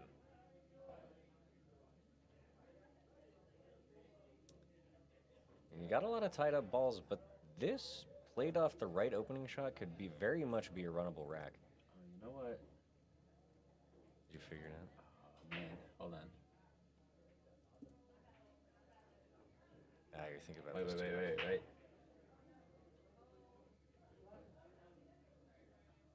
Nah, you're thinking, No. You're thinking about Yeah, this too I'm hard. gonna You're get in thinking trouble. about this I here. thought I figured out how to change the commentators on the So display. what do you like better here? I like the round ones. You know, me too. Um, Me too.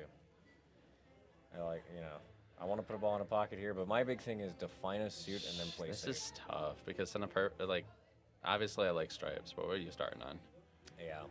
Stripes The- is near completely open. He's gonna cut that 13, Yeah. and then he's gonna go into the stack with speed, and I don't think he's going to touch that little stack. I think he's going to try to go around it. The only problem here for stripes is the 8-ball. Once you clear that 10 in the side, the 11 in the corner is perfect. Yeah, I'm going to answer the question here. In an opponent rack's game, is the head ball break better or the second ball break? So in an opponent rack, I think the second ball is probably safer to get a good spread. So, But if I'm racking, I know I'm giving myself a good rack, and I trust the head ball to get a good spread. So, and that also matters. Is your opponent an APA 3, or is it an established pool player and a fair guy that's gonna fairly rack you? and that's going to be the big question. Having spent a lot of time on the break, not near enough as I should, never enough Right. time as much as I should have. If it's an opponent rack's game and you know there's a risk of it being a loose rack, like I deal with this in league a lot, and when I played the Napa Internationals in Kentucky, it's something I always considered. One, if Chris is a Napa international champion, by the way. you He's, keep bragging about right. it. But the biggest thing that it came down to is if I was watching, like I like to watch the top 3 balls, on like the head ball and second balls in the rack as my opponent's racking. Right. If you look close enough, most of the time you can see them shift if they're not sitting good. And if they shift in any shape or form, and there's a chance that there's even a micro gap, I'm going to the second ball break every time. Do you know in Napa it's legal to third ball break? I don't think that's true. I think that's true. I don't think that's true. I'm gonna have to talk to Cheryl on that. I think I remember the Bernora brothers doing it. This was back in 2019, so they might have fixed the rule by then. I mean, by I now. don't think it is. But they were doing it, and it was That's a stretch. That's yeah, a it was stretch. I got to double check that. But yeah, and But they were like laughing about it. They're just like, well, there's nothing in the rules that say we can't do it. And so yeah. it wasn't necessarily according to the rules. It's just the fact the lack thereof. That's yeah, different. maybe, yeah. But But yeah, I'm saying this was 2019, so Yeah. there's been 6 There's been years to update the rules.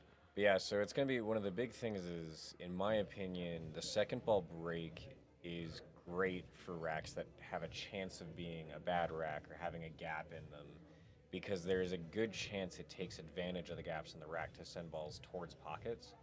It's the same reason that there are times you see me in an opponent rack format using a cut break on 9-ball, because cut breaks, especially with a lot of draw, if you're doing like a half ball hit with the one on the Yeah. spot, actually have a good chance of making upwards of 2 to 3 balls. So with 9-ball, we're going on a tangent. We'll Slight get back tangent to the, here. We'll get back to the match. We're in a watching. minute. We're watching. The We've still got Banksy 2 do hours that. to go here. In 9-ball, a difference I see a lot is some guys will rack it right on the dot like that. But on a lot of like worn-in tables, It sits forward of the it rack. sits funny, and there's going to be a gap.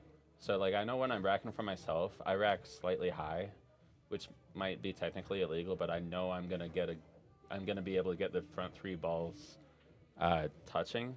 But if you rack it slightly high, then making the wing ball is a little bit different. So everyone racks their own way. So it's Correct. Yeah. and that's where if you have any doubt to how the rack's gonna come out, that second ball break in 8-ball or that cut ball break in 9-ball takes a lot of those variables out of play and gives you a more consistent, trustable break, Yeah. even if you don't know the tightness of the rack. The other thing too is to pay attention to how the table's breaking, because the table itself could just be having its own way of breaking. And there are times you'll see me start at the center line with 8-ball, going a head ball break. Yeah. And as I progressively have more and more dry breaks, I'll move outwards from there until I'm just at the rail doing a second ball break until I'm finding that spot that works. The other thing, and this isn't an issue here at Piazza's, every ball in the building is an Aramith ball and every ball matches. But there are places where you'll see a set and then you'll notice the font on the number is a little different for like 2 balls. And then you're not going to get a good tight rack on those. So if I'm racking myself, I put them on the back corners to take that out of play. Yeah. But anyway, let's get back to the action. That is a nice It's a little great thread shot by that you Bobby, did yeah. there. So Bobby's Threading the needle solids. Oh, if he can just stop this, I think he has an inside-out cut angle For that breakout. to, I like to it. get movement on the balls. I think that's, oh, he's taking the He's one taking first. the one. He Okay. could be trying to get below the 4, because you can, if you have angle on the 4, you can push into that 9 ball. Okay, well, That was an interesting choice. I liked my idea better. Yeah. And Bobby's a better player than me, but And I he just could- disagree he on could that have one. seen something. But the other thing too is if he can jack up a bit, he can still draw into that pack. I do personally like getting down to having some angle on the 4 ball to push the 5 This out. is difficult, but yeah, if But- you beat the scratch slightly, He you can comes come near you. right into him. And that's what That's I want. probably what he's playing. But man, you got to hit this ball good. You have to. If you stroke this understroke good. it, you're scratching. The 7's missable because the cue ball's close to the cushion.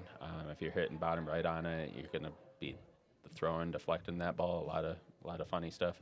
Do we hear a Friday late night crowd in the back there? Oh, absolutely. yeah, A small that's- crowd. That's the very famous Napa women's team here at Piazza's Wicked. Someone made a cool shot, so you probably heard April yelling over there. I know I did, but And you'll see it on Facebook in like 3 days. yeah, just go to She Jane makes Chalk. sure She to- probably yeah. took a video of it. So She makes sure to record all the best shots just in case. right, yeah. I need a camera person like April to just in case I make a good shot. The only time I've ever had them recorded recently is on the stream here.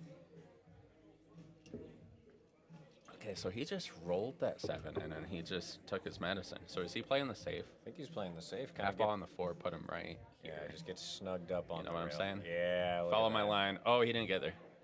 He didn't But get there. he still got him to a good spot. Not I good mean, enough because Not he good he enough. has the full 12 ball. He Yeah, does, but what do That's you? not good enough. If you're stripes, you still have to play good enough to get over to that 9.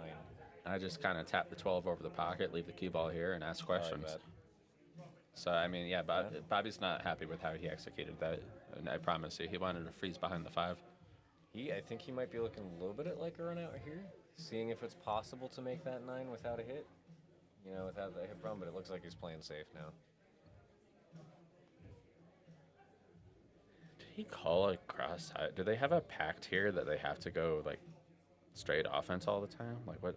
No, I mean, I hey, think it makes for some of the most fun it games is. I've I ever mean, played. it's, If you guys want to play a great game just for practice, play 8-ball with a buddy and just no yeah, safety's defensive no shots. allowed. Yeah, it is fun. It is good practice. Okay, I mean, he felt like Okay. he could two-way that, but Yep. he exposed the 4, you know? But The what are you straight gonna do safe, with you don't expose the 4. What are you going to do with it?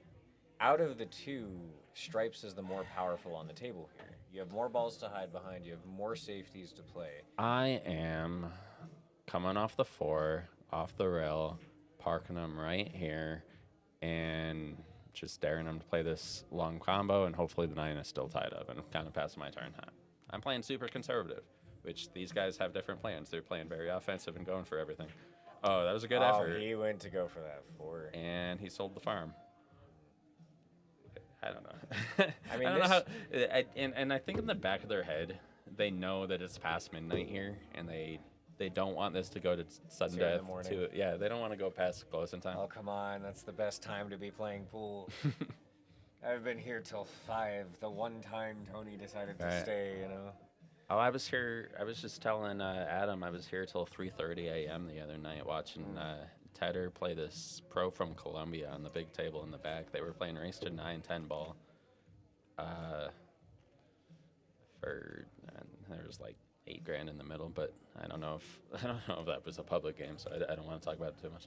But yeah, it was. But yeah, no, if the action's good enough, the 2 o'clock yeah. curfew isn't enforced here, they'll definitely I let feel these like guys. I feel like all dedicated pool players at some point in their lives have to close down a pool hall past its normal Yeah, closing for sure. time. Yeah.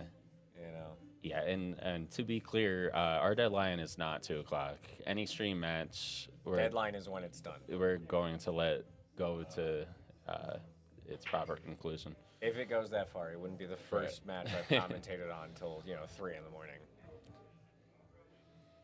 Nice shot, Gino. Take the 15 now. Yeah, give Oh, yourself options. I got hooked on it. Might have to take the 11. That'll slide in. Oh, you could walk that to the pocket. You I could don't know. let I don't the know if you can inertia work. dead hit the pocket, but you can at least hit here and it'll still go in. You've got options. Either way, your object ball's probably touching that rail. You just got to make sure it gets in. You have the 14 in the side, so you got an option. Nice. He didn't. Yeah, he had the full pocket. He didn't have to smooth it in. I Pass- agree. yeah. Past closing time is the most fun time to be at a pool. It is amazing. You get to come home with some of the weirdest stories. Yeah, I played a ring game with some random guy and this, that, and I made $50. Later, you find out it's some professional, and you're like, oh, wow, this is weird. Oh. You know what? He cheated the pocket to get perfect on the 14, and it wasn't really available. And if he looked at the line again... I don't think you needed to try and get perfect there. That was more of a place you just play to make sure you got He could have made it perfect, like to the center of the hole, and maybe left the cue ball over here, and then he still would have had option there, and would have had that cut shot to get down for this ball. He would have had options. But who among us hasn't done exactly what Eugene did right there? It's like, oh, if just make this ball, leave a stop shot on the 14, and I'm out, and then you hit it on a line where you can't make it. Yeah. No, it's just one of those habits that a lot of people really we all struggle with, and the key is just making sure. Yeah, it's a little bit of fatigue. It is. It's just not going through your progressions, not going through your pre-shot routine. Yeah. And Eugene commented on a 4-hour Friday night fight match. He was in the booth where I am right now.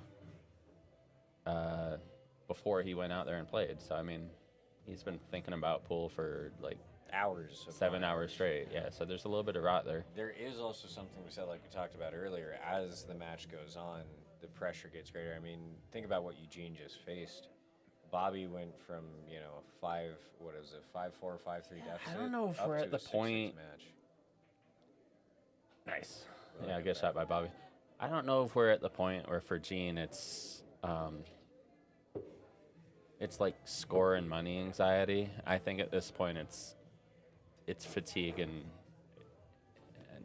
I think fatigue is a bigger factor right now. But if we get to 8, 9, 10 games, then like what you said, you'll see performance anxiety creep in a little more. That's more of an end of the match. This more relates, what I'm talking about more relates to when you watch your opponent make up, 2-3 games just in a row shooting really well when they were on a deficit, that'll do something to you.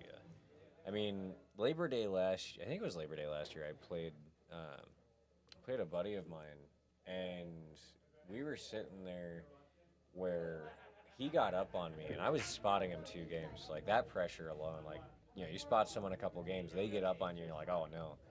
And there was just a point where I had to acknowledge I needed to calm down, slow down, and ended up winning back a couple of those games on with a break and run, and that pressure really starts to throw your opponent off.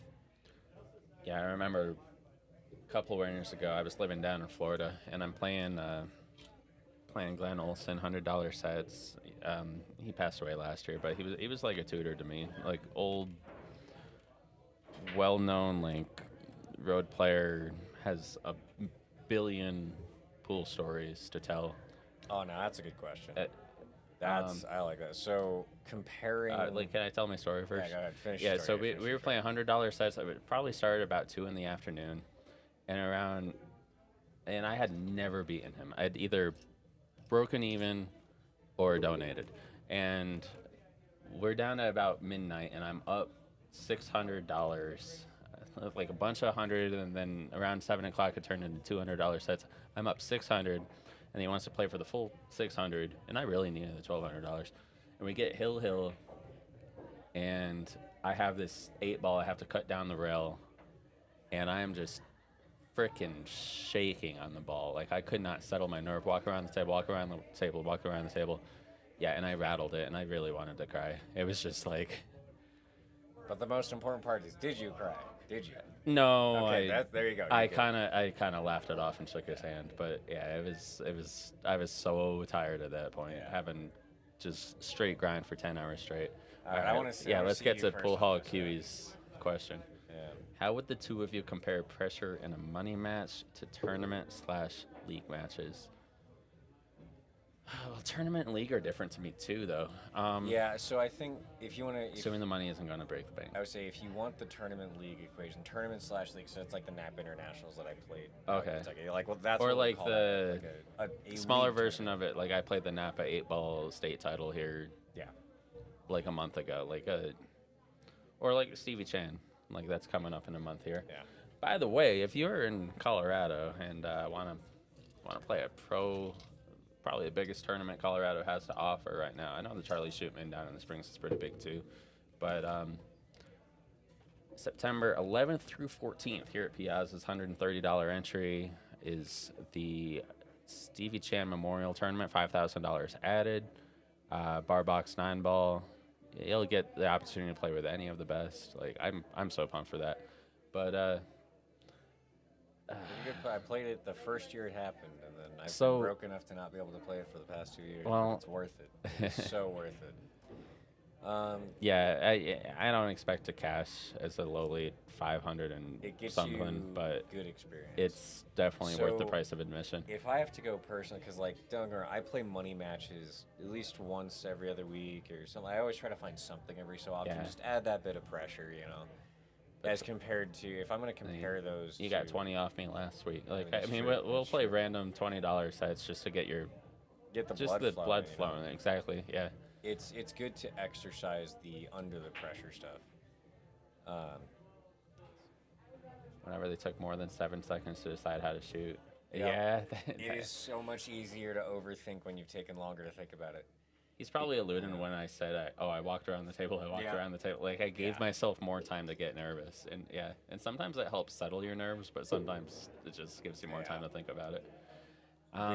League matches are a different kind of anxiety for me though, because I've got other people depending on me, and it's kind of similar to doubles matches too. Yeah, I think it depends. That external pressure. If we're going, I think the implication here is more like Yeah. individual on singles matches, right? So like, if we're playing a match for $20, it's more for fun, right? I don't see a big difference though between money and tournament. I mean, I know money is the Wild West, and tournament is a structured buy-in. Like, I know I'm gonna spend $20 to play the Saturday night tournament, but if I get to the finals of the Saturday night tournament here at Piazza's, and first is 150 and second is 70, like I feel like I'm playing just race to $380 in the middle. I treat it like Yeah. a money match at that point. And that I do suppose it depends on like what the payout for the tournament is versus the 8-ball Napa Internationals in Kentucky that I played last year, which is the one out of the 5 of them that I actually placed first. That one you get, because they filter 4 brackets into one finals bracket, you get into the finals area of the bracket you're in, and then there becomes the risk of, all right, now you're playing for the pressure of playing for the final matches, playing for the big money. So it becomes easier to break under that pressure, which I have done before. I did it the year before. I got into, I think it was the semifinals match. By the way, is this breaker on that Bobby's on? It might be. He got weird though. He got weird. You hit the 6 ball, then you run into the 8. Which you might. I like. It might not be drawing bad. The 8 might come out here and you might be perfect, or the 8 can go into the 9 and get weird, or the 8 can go into the 4 and get weird. So it's a little bit fraught with peril. I like the idea here of you just stun draw out for the 4 just out here. Okay. I mean, it's a harder shot to control, but it leaves you the better chance of being He's able playing to- your shot. He's Yeah. queuing this low. And if you can get past, oh, look at this. He's gonna catch the outside of the ball. No, he's not. Oh, look at that. Ah. You leave angle, but that 7 ball, I'm Oof. counting right now, currently has 3 pockets. Oh. You can come above it for the corner. You can use it on either side. A lot of people don't realize you can make this 4 very, But very what slow. angle do you want on the 7 to get on the 8 in the side? Anything but straight. That's it. I can land above it or below it, and I can stun down. Okay, he's hitting outside. I think he's playing for the 7. I think he's going 7 in the side. Oh yeah, he tried to baby it. Oh, I might have preferred Yeah. coming above the 7, just because you're always making the 4 if you play that. If That's you roll true. it in dead weight, like what just happened? okay, Steve, thank you. Yeah, we missed got that out. yeah. So we got The best break-and runs are the ones you're not sure of, but, you know. we're wavering between pool commentators and streamers, Yeah. where streamers will just talk about anything all the time, and then pool commentators stay on task. They are enjoyable, like I like these questions that Right. Paul Q's Yeah, it asking. is, They yeah. prompt some very good thought process. I mean, what's Eugene going to do from here? You have this ball to solve right there. It is possible to take it past the pocket into the corner, but that is a Do risky you know what I shot. like is you take this Yeah, show ball, me here. but at some point in this run out, you leave the cue ball right here, and you play that ball and park him behind the 8. I don't. like that I don't one. think you try to run this out in one turn. He might prove me wrong. I mean, the shot I mentioned is still available. The 12's just going to be really tough. You just got to get on it. That's all that Yeah. matters. I don't hate the If the combo. nine- Combo's unmissable from here. If the 9 passes the 13, 100% you could play for your shot. You could play over to that, that safety shot. 13, 14, cue ball comes back out, and then maybe you get on the 9, roll forward, and then play my shot. But I don't know. Or you can get on the 9 on the same line here and play Well, my and shot. The big question, do you play a safety early or do you play a safety late? Yeah. In this case, it doesn't matter as much because my planned safety is just hooking behind the 8. So even if I get the other balls out of the way, it doesn't really make a big difference. He lost the cue a little bit. Still got 13 on the side, but that's a pressure shot. Just got to get it in the pocket. You have options after that. It's just you have to solve the 12 ball. Either breaking the 12 ball out or coming out with a good defensive plan to solve the 12 ball. Now, this is where I play the safety late. I make the 13, and if I'm left good on the 9, Just I float use forward? the 9. Yeah, float forward a little bit, see if I can get the 9 straight in, get that 12 safe that you were talking about. Playing that shot, leaving the cue ball about here, Yep. and then cutting that ball in. Cue ball's going to come about here. Roll that ball in, park the cue ball behind the 8, win the game. Exactly. We'll get back to the tournaments versus money matches later. We'll save a little bit of that conversation for like a racking session. It's the second half of the rack now. I'm It's- going to yeah, comment. it's- we're Yeah, gonna I mean, comment, so we're gonna off say the that. break and the Don't wanna initial forget run out we're on a gonna messy do that, but table, yeah, it's easy to get sidetracked. This is other than that 12, this is kind of open, but I like playing to a late safe and just leaving 1 or 2 balls on the table. The nice advantage to your safe is you also create a secondary duck Yeah. as well. I mean, you could even afford to stop shot this and kind of play out a little bit like that. Oh, boy. It's weirder, Oh. but it's still possible. What did he try to do there? Did he try to get over on this side? I think so. I think he wanted to be able to draw out a little bit, or possibly be able to play low shape for that 12. I mean, you can play Now, the this you can play the 100%. 10 and then play my shot, but then it's so much harder to control the Yeah. cue ball because you're 3 feet farther away. Or do you play out for the 9 in the side and then play up to your shot? I don't think my shot has occurred to him, and in which case, I'm worried for his, I mean, Eugene. I just never could- know what you're doing with the 12. The big thing is Eugene could really be in the run out mindset right now, trying to get his inertia back. He's just lost a couple of racks. I feel in a that it's row, just. and he might be feeling the pressure. So what's the run out? You cut this in the side, cue ball 1, 2, 3. Hopefully you beat the 7. You get up here, and you make a really clutch Yeah. shot down the rail. That's the run out. That's the run out, and that's probably what he's going to have to go for, because I don't think there's much of a way to get to your safety from here if it's even occurred to him. 12 ball's a little bit off, which makes the 12 up table a lot easier. That frozen ball past the side pocket, I don't trust on any table. I mean, it's not completely frozen, Yeah, it's off. That's what I'm saying. but yeah, it's- frozen ball past the corner or past the side into the it's- corner. No, Yeah, it's I'm letting this run. I'm going for the run out at this point. from here. I would too. Now, the question is, do you add just a touch of right to allow it to run a little bit more, or do you just trust the stroke? It's hard to tell from here. I feel like the 7's really big 3 rails. He way overcut it. Yeah. man. Okay, well it's gonna be 8 to 6. Do you take the 7 first? Yeah, absolutely. Yeah, I do. Just stop shot. And it's a 2-way. I Which mean, you shouldn't even have to 2-way this, but under pressure, like it. The 4 ball's hanging to one side of the pocket. Yeah. In the pocket, I'm playing the 7. Yes, since it's on this 100% side, if you go forward, you go with 1, 2, 3 rails, and Yeah. then if you come up short, if you come over here, then it's really tough Yeah. to get back on the 8. It's if you play the 4 first, there's too much Yeah. of a chance of reaching that 50-yard line. About that halfway point. Versus this, I mean, oh wow. Why did he draw it? What I the think- heck was what? Oh man. I mean, he's still out. That 4's hanging. He's still out.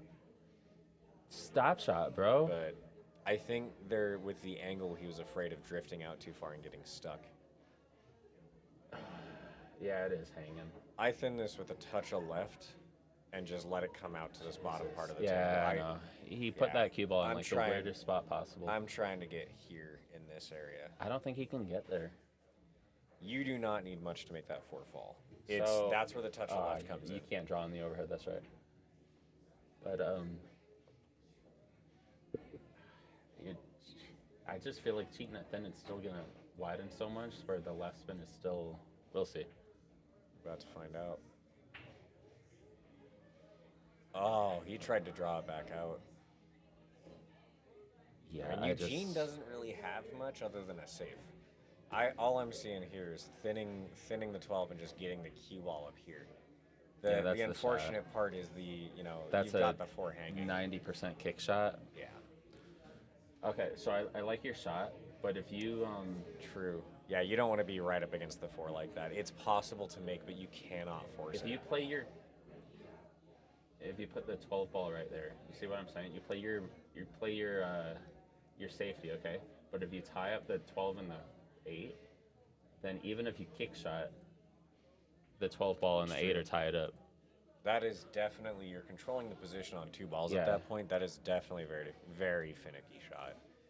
But if you don't tie up the 8, then I think he's 80% to be out. The way that 4 ball's sitting, it's such a big ball. I think I'm at this point, because your only other option, if you want to go to an offensive shot, the offensive shot is banking the 12. Banking the 12. Which I don't necessarily like because there's not much to do with that. And then you have to roll up behind the 9. About to find out. He looks like he's He also might make the 8 here. He's going to get some fast action on this 8 ball. Slow. Yeah, the 8 ball is going to be moving. Oh, okay. Yeah, he made it. Yeah. Oh, it's like a dead change on the 8 ball. Yeah. All right, I'm going to go to the bathroom. I'll leave you here for a second. Yeah, I get to talk to myself. Talk to myself for just a moment. I think I want a shot, but I probably shouldn't get too drunk while I'm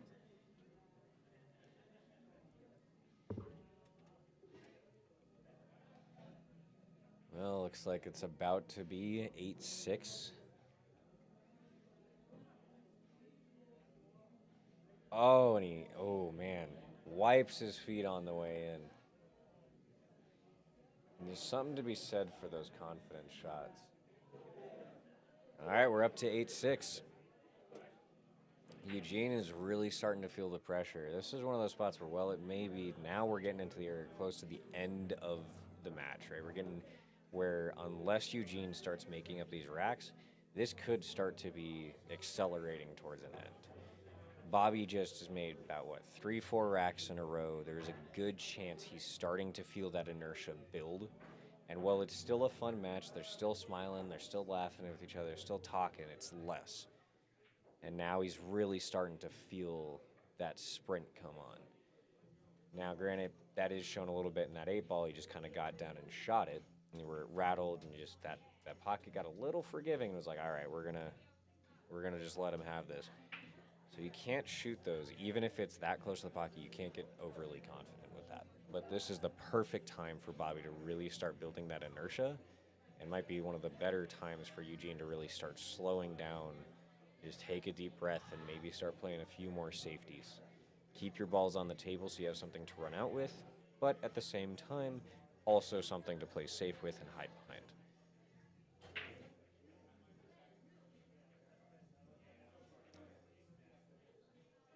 Oh, man. At 5 ball, we've all done that before. Watch a ball hang and be like, man, should have gone in. I have done that way too many times tonight. But that is just a very wide open dry break. This is a very runnable rack. Stripes are a little tough. If I can afford to, I am going to find a way to take solids here, which it looks like Eugene is going to. Only ball here I don't like is that 2 ball, but it is very much makeable if you can get to that rail. Ooh, we tried to push it out. I made that 2 ball near impossible. Not completely, but it's there. The bigger question is, anybody feel like they want to take a gander at what they might want to do? Think about what you might want to do here. You might want to run out, or do you want to find a shot you can play up towards a safety? I want to find a way to get that 2-ball out, so I'm thinking less about the run out now. I'm thinking it's still there if I can get proper on that 2-ball. But I am considering that I might have to play safe until I can get it out of there. I tried for the breakout. Not a bad attempt at all. But he focused a little more on the breakout, and that kind of took away from the aiming on the 7. Now Bobby's going to have to take his time with this. He has 3 balls that are tied up in the same area. I mean, this right here is not an easy problem to solve. You can't really bank your way out of that. There's not really much or anything to do with those, so this might be worth, not even making a ball. Might just be worth playing safe.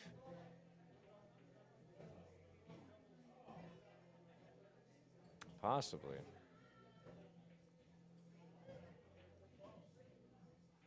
Yeah, if you're thinking of Eugene's shot where he had played the 7 into the corner for the breakout, you could have played a very similar shot. You're right there, Pool Hall Kiwi. Could have played a very similar shot, but actually intended to miss the ball to hide it behind the 10, which is not actually a bad idea. There's a very underrated thought process that I don't necessarily personally see a lot from a lot of people, and that is using your opponent's balls against them. Because as much as I do not want to be stuck behind my opponent's balls, I very much so less want to be stuck behind my ball with nothing.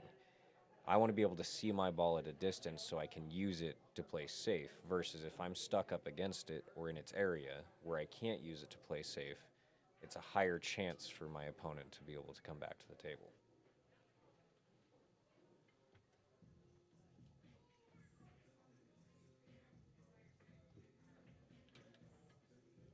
A little bit of movement, just trying to move something around there, looks like. Welcome back, Hi, gang. Skylar. I'm back. Is that you I saw running up the stairs there? Yeah, probably. Yeah, fair enough. It's like, man, this is a random person just walking through here. Yeah, so if you're just joining us, commentators definitely aren't Tony and Eugene. Eugene's playing, and if you had Tony, they would probably be saying way smarter things about pool than I can. So I'm Skylar Gilbert. This is Chris Breath. We're just a couple local Denver ball bangers. Bobby's trying to explain to me here what he would have done, It's, yeah, just bring the 7 out, kind of, yeah. Kind of a little insight. We should get like we need mics on the players. Yeah, like wired headsets. Like yeah. I don't know if most people would be into that. But I need someone to comment a poll here. Bobby would or be something. into that. I would 100% wear a mic so that you could hear the one time every 3 racks that I actually say something to myself, It'd be great for doubles matches. That I could really get behind. Thank you, Pool Hall Kiwi. Appreciate it. We try. It's a lot to live up to with Tony, but glad we're doing a good job so far. So Gino's solids, right? Gino's solids. He has to get out here. He dude. has to. He has to. If he's gonna make a match of this, he has to get out here. That is I don't like that. I do. I like the 2 first. I want to be able to leave my work just in the one side of the table. Now you have to hit left spin though. Or just come across no, the table. if you come across 3 rails, you're gonna clip that ball and you're gonna be long. Well, yeah, but even you just have to hit a little bit of left spin to get it out, just to get it to come out from the rail coming this way. I'm just saying, like the line he had before. He was up here somewhere. He had the perfect line to go forward, like into space. Now he's pretty thin on this too, so it starts getting a little gnarly. But the beauty here is he has 2 ducks. Yeah, but they're not ducks because if they're you're cutting them both in. Yeah. You're cutting them both in, so you're going to be running up table. But the speed at which you can cut this, I can easily make this and leave myself here with angle on the 6 for the 4, right? So it's something to be said for Easily, I don't know. If you think you can easily do that, I think you hang that 3 about 1 out of 10. I'd like to I take hate that rolling bet. this ball in. I'd like to take that bet, Okay, if I'm to be dead honest. I think you hang that 3 a couple times. We'll see. We shall. The problem he is also a lot has of the the time 6. these balls are hangers, but they're hangers on thin cut angles where you can't control the cue ball. That was my concern here. I mean, this is the shot I'm talking about. I'm curious to see what speed he plays it at. Soft with inside, right? Yeah. See? Okay, yeah, he hit soft with inside, But got he a hit it little more bit thin. run. But even so, I'm stuck with a combo. I mean, that is definitely. No, you're playing rail first on the 6. You want to play rail first on that? Yeah. I mean, if you're comfortable with it. I always like playing the shot I'm comfortable with. I'm more comfortable with the rail first because the cue ball's going to run into the 12 for the 4. I like that thought process. I didn't think about the 12 ball. The 12's a stopper, so that ball's not going to run on you. Yeah, perfect. Oh, look at that.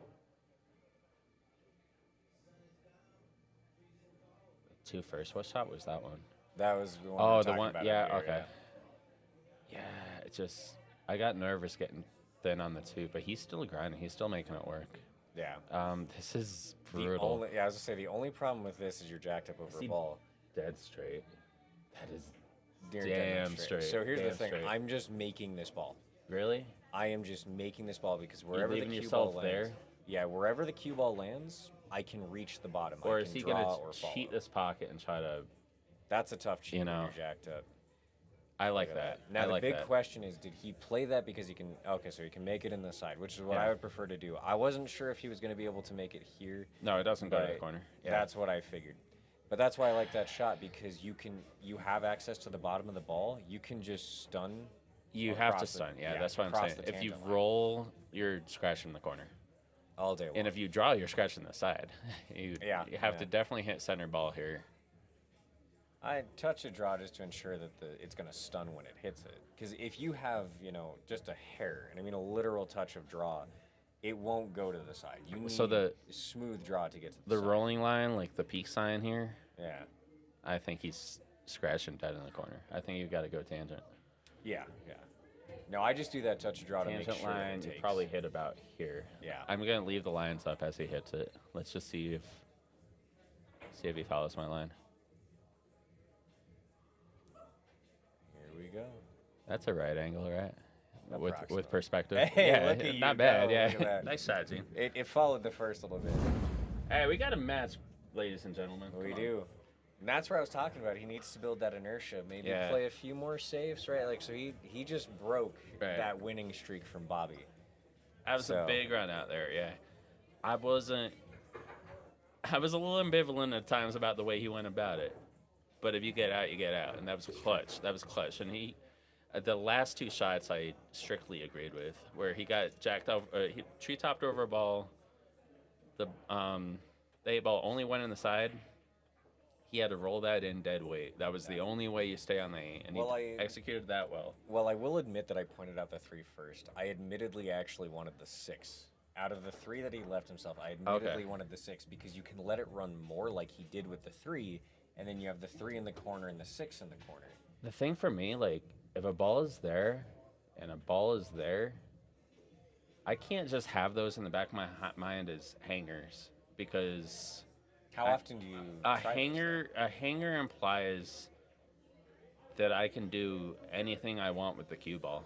And if those balls are on a slight cut, I can't do anything I want on a cue ball. So for me, a hanger is there. Because that ball, I can cut in from this angle and go out this way. I can go rail first, come out this way. I can hit it full, draw straight back. I can do 10 different things with the ball So, there.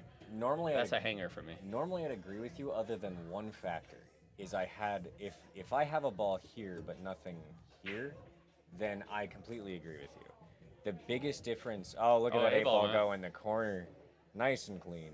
It doesn't count. I do believe But that provides him beautiful the break. option, which he's looking at now, of you either spot it or you re-rack. I'm spotting this all day long and taking stripes. By the way, I like golden break and 8-ball. I really do. It's really hard to make the 8 on the break. I know BCA, it doesn't count. Napa is very close to BCA, but it does count. I don't think there's a player on earth that can make it consistently more than 1 out of 10. That I can agree with, but I will say this much. I just believe that no player should be able to win or lose on the break, period. Because Okay, I the mean, only fair. reason, in my opinion, that that I should not get to the table is if my opponent break and runs or makes the 8 early through the rail. I don't mind it. I don't mind it counting a 9-ball either, if it's opponent or ref rack. 9-ball I can kind of get. Because 9-ball, the spirit of the game Is slop. at the pro level is slot. So that I can get. 10-ball, no 10 on the brakes for me. 9-ball's probably the only one where I really kind of get it. Yeah, 10-ball, absolutely, I don't like it counting. 8-ball, I just don't. In the Predator like the idea. 10-balls, it counts, which is crazy to me. It's odd. Predator But has then when they always do had these World weird rules. 10-ball, and it doesn't count, but they Yeah. kind of co-sponsor the event when they do like the Las Vegas Open one Yeah. week, 10 balls are Yeah. counting, and then they play the World 10-ball and it doesn't count. But I hate the losses. Yeah, See, I think that's it for me. Is I don't like the idea that I can lose without touching the table. I have a very memorable one where Hill snapped the 8-ball and scratched. Yeah, and it was. I think it's part of the reason why, to this day, I had ball break. Even if I think that, like in the back of my mind, I feel like the second ball break is probably a little bit better.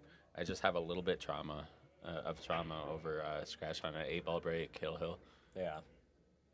This was in a APA city qualifiers, like maybe like 5 or 6 years ago. Yeah. But yeah, it was. Oh my god. Oh, it made me sick. So it looks like Yeah, I Gene was- was playing my little piece here of spot the 8 and take stripes, and he's doing pretty good so far. Here's my thing: is from here, do you play the stop to get the 14 in the side and then the 9, 15, 11, I like or am I that rolling ball. forward? Come forward about an inch. Hopefully you leave this left to right cut angle about here. Leave that cut angle, then you come down for the 15. Leave an angle on this ball. Ooh, now the 8's hard. The 8 is Now the 8's hard. 8 is the toughest part. I'm It's gonna be tough dead anyway. honest. I think I What do you want actually your like. What do you want your key ball to be? I like the idea of, in terms of order, I want to be able to afford to be able to take that 9-ball from, so start here, then go 14, then go 9-ball, off the 9 coming out here, kind of like you were talking. Oh my god, I was Hill recently accidentally racked bad for the opponent. It was barely legal break, but terrible. Offered re-rack, and then he got a golden break. Oh my god. Tyler, I think you can get winner, but I you might bet- have to talk to them. Yeah, I bet either one of them will call you in a poker Yeah, sense. we'll ask them in a bit. How's that? And then I'll see you tomorrow for that match. Yeah, I think my most weird. I would say my most heartbreaking. It was Tyler, because- did you get that action against Casados today? His dad and Krishna against Steve and Charlie. Oh, looks I like saw he's you- playing our run. Saw you guys talking on Facebook about that. Yeah, that. So the issue is the 11 to the 8 is like. Yeah.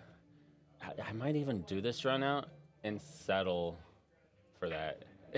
Do you ever settle for that? So I will play to bank shots. If I don't like anything else, if there's no logical way to get to a corner pocket or something Because like I that, think I have an I'll easy play to- pattern Yeah. to a straight in bank shot here. Yeah. Cash in pocket, hell yeah. Oh, this is gonna be the tough one here. I mean, it's possible, but holding for that 11. I'm rolling it in with a touch or right to kill it off the rail. But it is. Yeah, if you such guys a are just tough one. joining us, we are Chris and Skylar. I don't know how to change the text. It's semi-legible. We'll go with that. Yeah. There we go. Okay, so. And I'm gonna draw and clear clear the drawing in a second.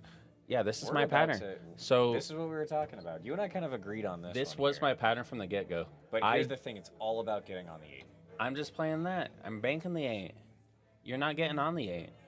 He's playing my pattern. Let's go, Gino. Come on, bank that. Wait, does it go to the corner?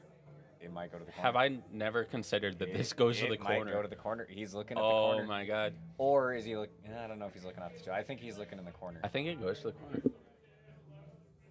It goes to the corner. It goes to the corner. It goes to the corner. Come on, Gino. If he gets this, it's a break. This is a break and run to tie the match. I'm rooting Yeah. for this one. I just want race to 3 for all the marbles. Not only that, it would be a break and run that involves a 8 spotting after an 8 off the break. Right, yeah. Oh, go. No. Go, Oh, it's go.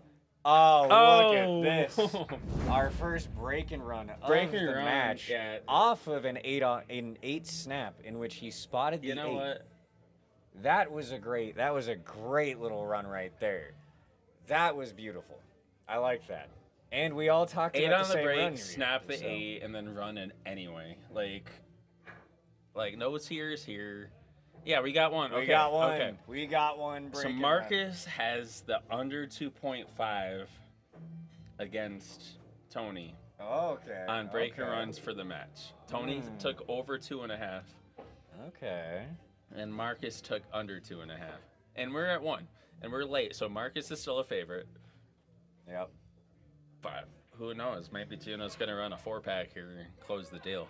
And Eugene's was- now hunkering down, right? Like he's taking these shots slower. He's actually like I'm looking at this. He's taking these shots slower. That was awesome. He's taking his time. What he focusing just on did making was the ball. most satisfying break and run of all. Yeah. Where your initial pattern goes perfectly to plan. You Right. never get out of line.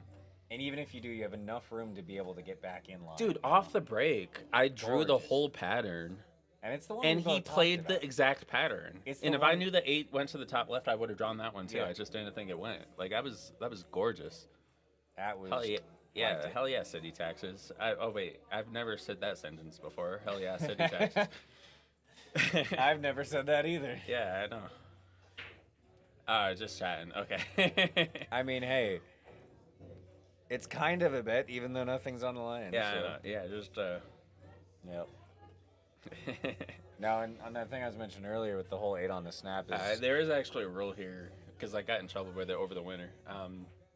That as commentators, we're not supposed to like make bets over the stream. I mean, I haven't made a single. Yeah, bet I so know, far, I know, so. I know. But I We like won't. my mind always goes to gambling, so I always have to be careful about that type of stuff. Fair But enough. Understandable. yeah, Eugene's Yeah, in no, the there zone. was a rack in Kentucky. This is where- gonna be freaking fun. Like, we're getting to the intense Eugene's section. at his absolute A game right now. Yeah. And they're at a race to 3. Bet for honor. That's $1,000 in the middle. Okay.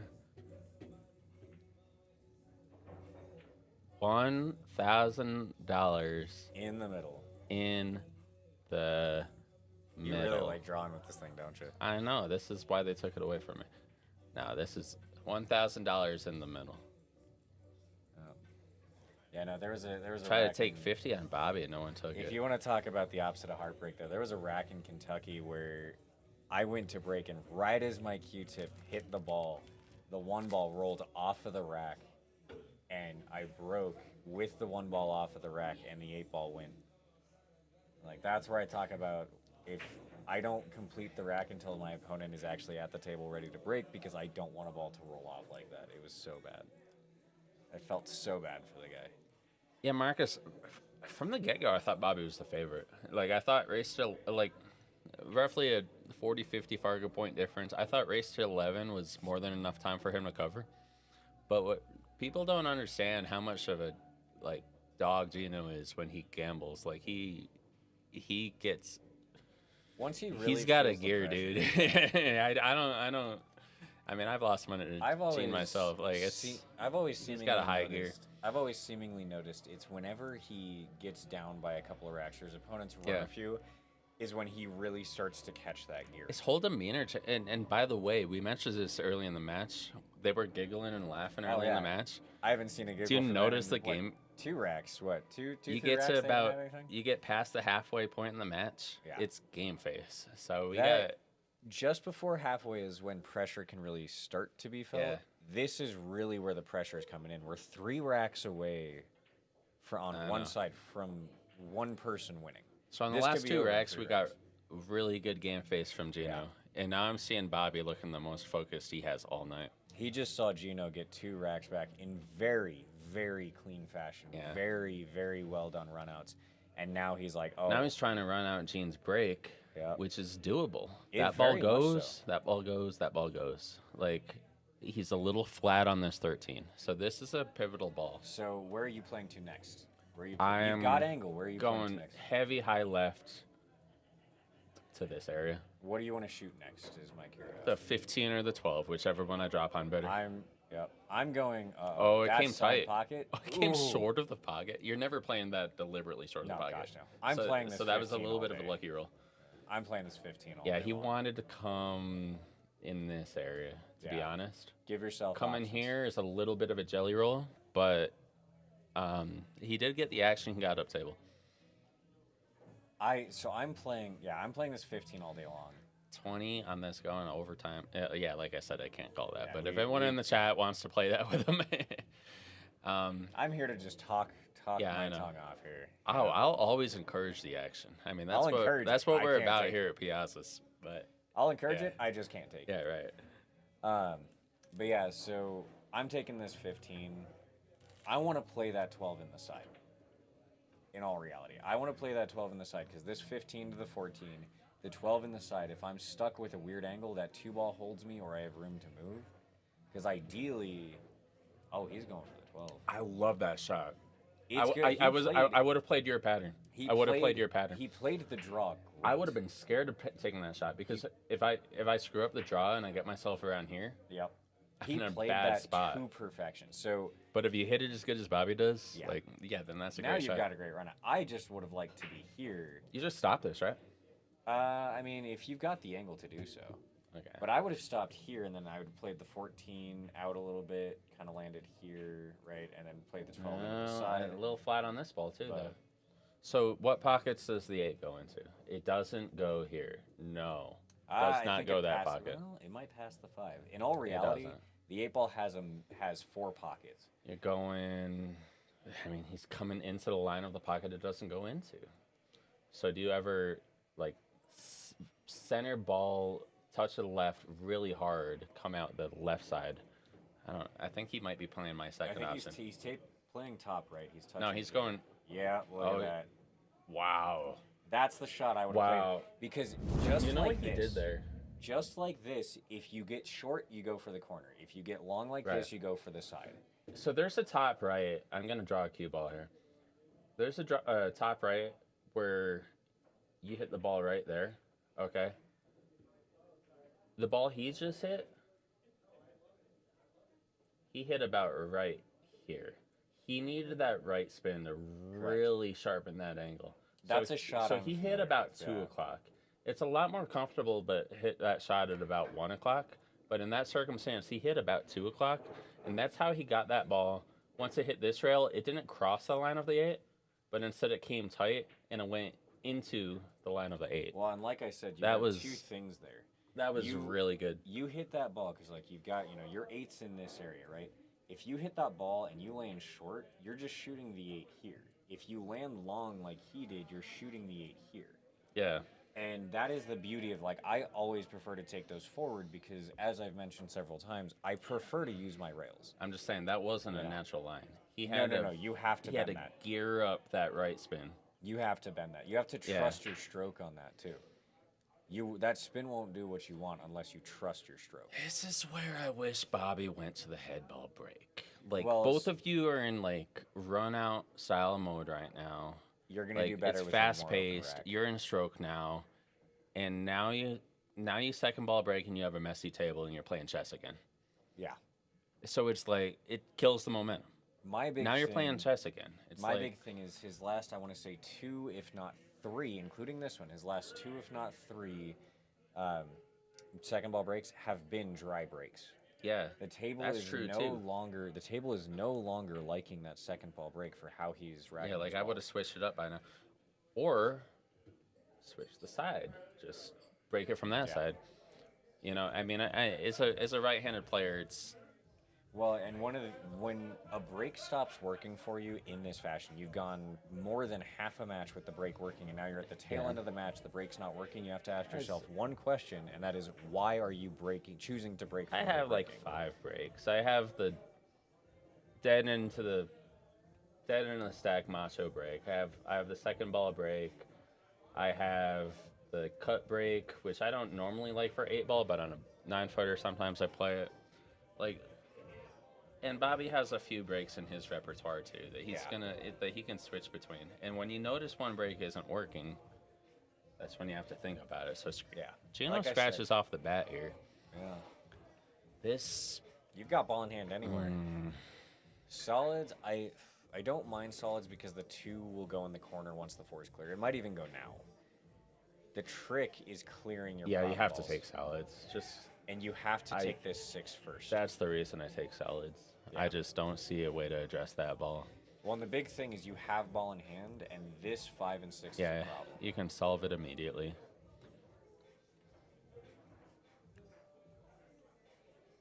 A little bit of decel there, but he might have done that deliberately. Now I mean, you have the options. 5 and the 2 are the hardest balls now. But my thing is, if you can get down, especially if you can take that 3 in the side, you've got the 2. That's a good point. Once this 4 is out of here, and the 2 might go past the 4 anyway. I think he might be looking at playing for the 5 in the side. So He's playing this 4 ball, but I think he's lining up for the 5 in the side. but I think your 3-ball key ball. Those are your last 3 balls. That also depends. That depends on the angle you land on the 2.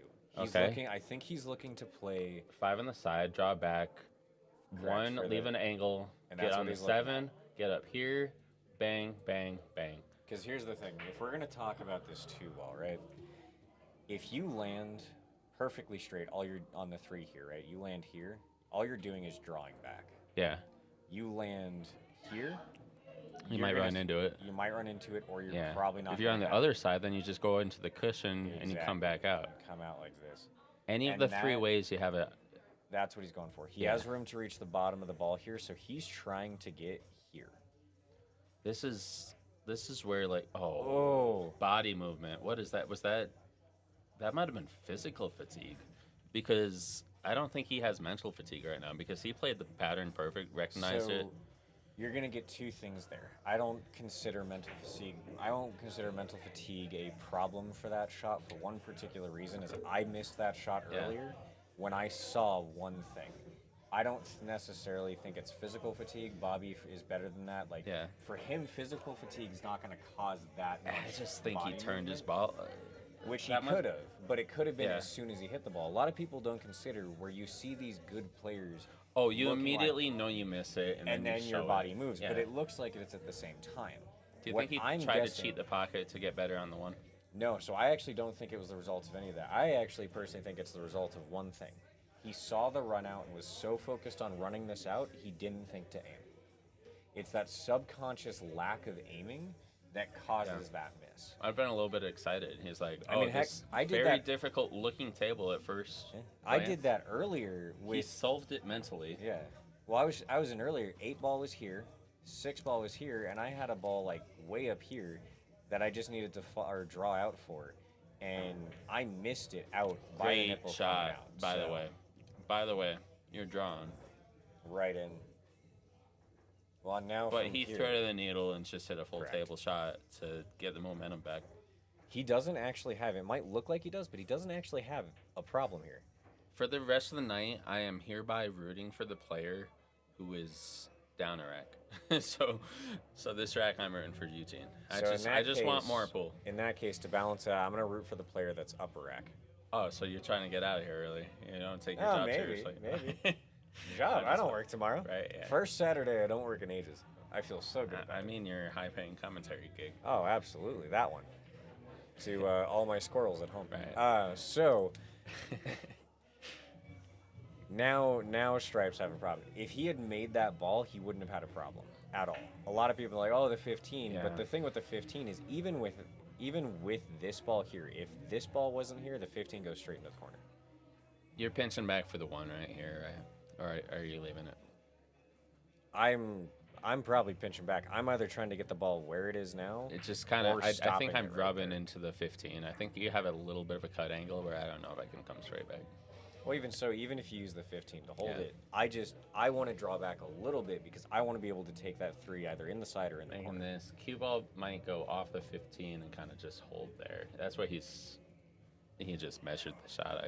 Your other depicted. option here is to take the 1, come out from the rail No. towards here, No, you're taking that all 2 now. the way down for the 5. Taking that 2 now. Depends on what ball you want to shoot less, because if you're taking the 2 and the 1, like I want the 1 clear. My big thing here is I want this ball. I want it gone. You So know? the thing is, if I shoot the 1753, I have, like, I might get weird on the 2 at the last ball. If I shoot the 2 first, I don't think I'm going to get weird on my last ball. I think I'll always have an opportunity to get onto my last ball from my second to last ball. So now he's Okay, electing well, what he's I have to. doing- So yeah, because okay. he's either going up for the 7 here, or he's coming down and coming out for the 5. Look at that. He's That left works. himself options, right? So what he can do here is, depending on what he's got angle-wise, either he can play the 3, come out from the rail for the 7 to the 5, Yep. or come out from the rail for the 5 to the 7. I like going 3 ball to the 7. Or you can play the 7 in the corner. You think it's 7 in the corner? There's, like, Well, here, let's think there's a about lot this. of ways to skin the cat again. Very true. I would just, Ah, my boy. goal here is just touch The the 2 rail. is your key ball. So it's solving Yeah. the other 3 balls to get you as straight on the 2 as possible. Yeah. Well, so my thought, like, looks like he's looking to take the 7 up in the corner, possibly. Oh, he's switching. Maybe looking at the 5. I don't know. I like taking the 3, rail out for the 7 to the 5, up for the 2 here. Problem going this way. God, it's hard to draw at this angle. Yeah, you're fine. Problem going this way, if he takes that one, then this is the ball that He's he's gonna be leaving left. for the 2. And you're Yeah. crossing the line on that. But that's so why he might get a funny angle on the 2. Like, That you don't is- want that. So that is partially why I want to clear. It sounds it's like the key weird. ball to your key ball. Yeah. But that's is- why I'm wanting to clear this 3 first. If I can get it out to the rail, even with some angle, even if I get stuck with enough angle that I drift out here, as So- long as I can shoot that 5 to get to the 2. If he was straight on the 7, he takes the 7. 7, 5, 3, 2. Okay, what's he gonna do? He can tap this 3 and he's got the 7. The 7 to the 2 is a sus shot. Not if you leave yourself here. Yeah, but leaving yourself there from the 7 is sus. That's what I'm saying. Out this way. That's just... I play that shot all the time. Yeah, I know. But if you come up 6 inches short or 6 inches long, then you might have some goofiness. He's Well, going to you play have this to- shot. there's Let's gonna see be how one he big hits thing. it. Is he There- taking the 2 now? He might be. I like taking the 7 around. Hey Harley, how's it going? What's up, Harley? Isn't it past your bedtime? Yeah, shouldn't you be going to sleep? Where were you tonight? You didn't play Yeah. Napa? Where was your league team? I didn't see you guys here. I didn't see any of you. I didn't see Shell. I didn't see Alan. Shoot. What's up, Harley? Yeah, Harley, you probably noticed, but this isn't Tony and Eugene. This is Chris and Skylar. Chris and Sky. Yeah. I love your little your piece down there when you do that. It's great. Yeah, I know. Thanks. Yeah, it's just. Otherwise, people might be confused. They might think it's So Tony here's and the thing. Eugene. So here's the thing, Pool Hall. All right. Just bite the bullet. Stay here till it's over. Oh boy, this is gonna get weird on the 7. I don't like this. He's checking this with left spin. Yeah. Oh, well And executed. it works. Okay. And it works. I mean- and he can touch the rail. I'm gonna afford to leave myself long. I'm gonna come out. Hey. A little bit of fire. You think? All right. Good. That's a good shot. That's a fire shot that isn't your usual Piazza's fire shot, where someone's jumping a ball or banking a ball. Or jump banking yeah, a ball. Or jump banking a ball, April Garcia, yeah. But Earthman, whatever. Perfect. Perfect. I But like that's that. the type of shot I appreciate. That's the type of shot that saves a run out. Is that tight position. Like, if he underhits this too, he could easily end up on this shot on the 7. Crossing the line on the 8, like, Getting anything can happen. It's bad. Yeah, And nice run he's out. out. Bobby Disco is on the hill. First to the hill. See, I told you this thing could be over in 3 racks. I know, You right? know, like I might have enough time for Yeah, maybe I can take a shot at last call without a shot at last call. without getting drunk in the booth here. No, I'm just playing. We are not. I promise. Tony, no, I'm literally drinking pizza and chilling, but I'm just drinking all piss right. at this point. Bobby Disco on the hill, 10-8 here at Piazza's in Aurora, Colorado. If you're listening on YouTube and you don't know what Piazza's is, it's It's a bar box pool hall in Denver, but it's freaking awesome. It's run by pool players for the pool players. Got league 5 nights of the week. Big ass tournaments every Saturday. The Stevie Chan Memorial is the annual professional tournament here. That's going to be from September 11th to the 14th this year. $5,000 added, $130 entry. We have some committed faces already. Mikey Banks Jr. and Ruben Batista were the last 2 champions. Jovan Bustamante is coming this year. He's about a 780 Fargo. You'll have all the top shots in Colorado. Tony, Jonathan Lopez, Adam Cisneros, like the best players in this part of the country all come to that event. So it is the best bar in Colorado. Yeah, listen to the 12-year-old who knows all the best bars from Colorado. He'll give his blessing. But All right, Danny so Martinez Bobby- says, "Let's go, Bobby." Bobby is on the hill. Let's see He if is he on can the close hill it out. Let's with- finish for the break and run. Come on, Bobby. A pretty good break. All he's got to do is solve that 8-ball. Whichever one he selects, stripes or solids, he's got to solve that 8-ball. If he picks solids, he's going to have to solve the 7-ball and that 2-ball. But if he picks stripes here, he's just going to have to solve that 10-ball. Drinking pizza, yeah. Drinking pizza. If you never drink If, pizza, if, dude, if you it's hear amazing. me chewing into the mic, I'm trying to get away from it, but I am literally eating pizza right now. So They also have some of the best pizza. It's delicious. I prefer the Colorado. Great pizza. This is kind of like a New York style pizza, but it's the marinara here is got a little bit of zestiness to it. Like, yeah, they got good pizza here. So Bobby was looking at the 10 all the way up in the corner, so possibly trying to find a way to get to that 15 stop shot to get the 10 ball. I don't mind that, honestly, because you can solve less, and if you play that 10 ball as your last ball, it leaves you the 8 ball in the side. Come on, Bobby, do something sick here. I think you. Of course. So Lee. Gene started +2, so the raw score is 10-6. So we accounted for the Fargo gap a little bit. So there was a 2 on the wire spot for Gene, and considering he's done pretty well for it as is. Yeah, and I'd also caveat that Eugene is probably a more seasoned gambler than Bobby. He's been under the gun a lot more times. I've played matches Yeah, so against Eugene, and he can definitely do really Yeah, well so- under pressure. I mean, you're talking a. So I don't think it was foregone conclusion, and it's still not over. I mean, Bobby misses 1 ball. In most cases, a 591 on paper doesn't necessarily mean that the 550 can't match them in skill. You're talking a 41 on paper point difference.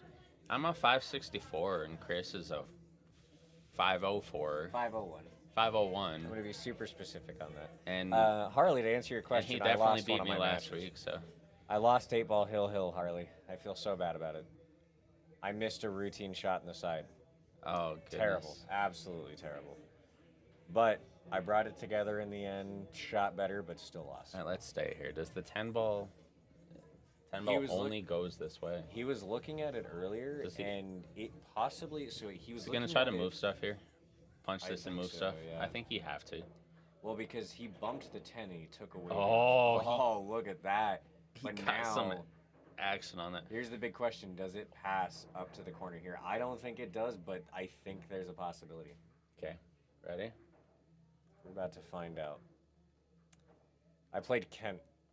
10 ball, half ball hit on the 7. Call the carom in the side.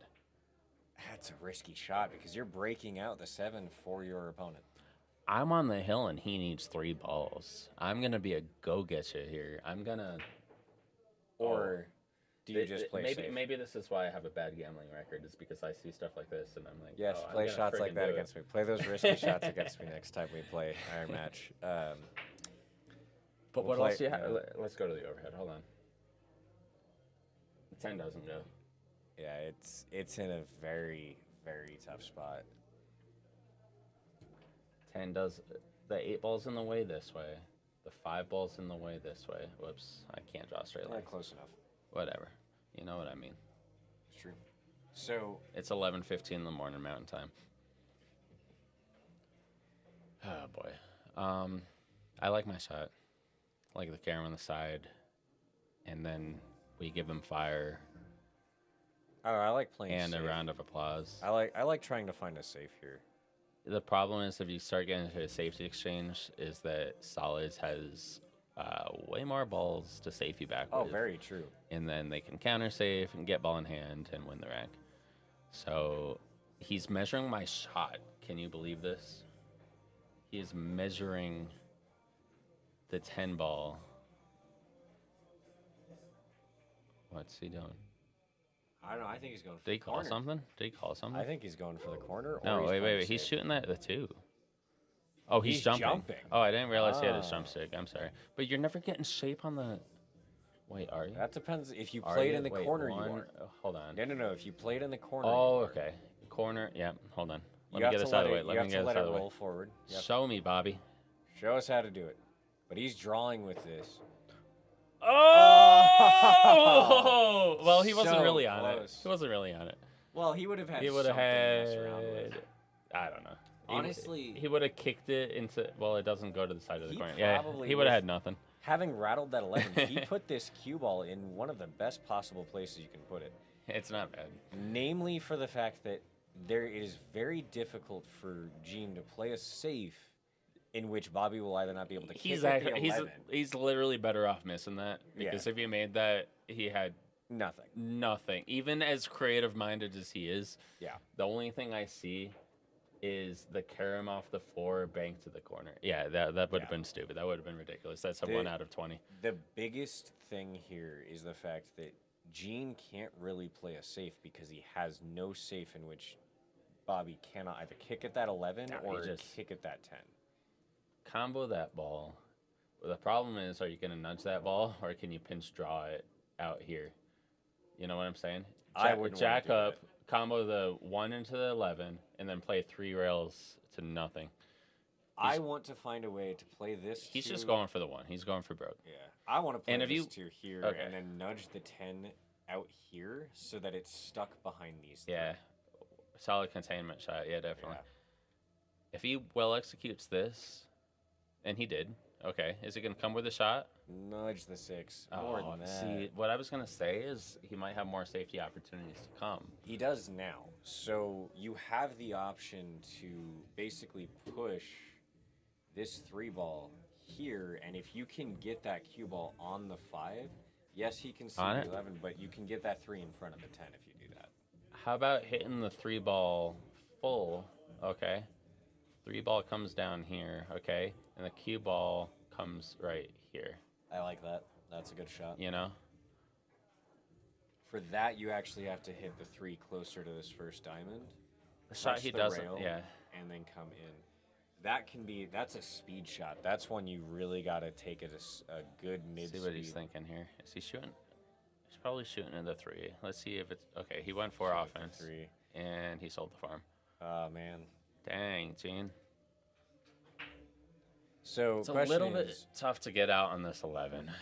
It is. Because if you So draw, you could hit the 2 fat and just be stuck. you either have to heavy draw it, but if you hit follow, you need a lot of right spin or some sort of mitigating spin to get it out of that pack. The Bobby 8 being a lefty makes this way easier to draw Oh, yeah. than being a righty. I'll just say that. As a righty, I'm reaching all over, and it's really tricky. As a lefty, this is a pretty comfortable stroke. So I expect him to well execute this and win the rack and the set right here. Yep, just like that. Good shot. He opened it up a lot, too. Yeah. That 8 ball now has 4 pockets, but we all know he's going to line up for the side, right? You nudge this 11, you just come out for the 8 on the side. Right there. I thin it with a left spin. You don't even need the left. Like, if you're going to thin it, you don't need the left. If you hit it thick, you need the left. If you hit it thick, then you can get a little weird, but it would. But you're protected. It's tough to hit it that bad. Yeah, I was going to say, you have this He's hitting left. I mean, entire he's space to land. he's hitting about a quarter of the ball and checking up with left, and I just think this gives you the most margin for error. Yeah. You just let Okay. the rail do Yeah. the work. You don't even actually play shape there. You just let the ball do its work. Oh, my cues have come back to me. Well, and It's packed up, but everything's everywhere. 8 ball for the set. What's up, Jared? We got all the people in the bar coming over to say hi. Just lay it outside. Come on, Bobby, stay down on this. There you go. Smooth it Clutch in. Guys, Fire. I must have called that there, you know. Over in 3 racks. For the cash. Bobby Disco. Thank you all for tuning in. For everyone who tuned in from the start, you got an excellent Friday night match with Tony and Eugene starting at 6 o'clock. And whoever's tuned in the last 3 hours, you've had myself, Skylar Gilbert, and Chris Breath to my side. Bobby Noyes wins this cash match late on a Friday night here at Piazza's in Aurora, Colorado. Thank you, Chris, for coming in. They just called Thanks last for call, having so me. I'm going to get some I of think that. I have to go get something. And I think Tony told me how to turn off the stream, so I'm going to... You've just tuned in live to Piazza's Italian Restaurant and Sports Bar, brought to you live by Christopher Breath and... Skylar Gilbert. Hey, do that again. And we're out. All right. We need you to record that later. We need Jared to be the official narration voice.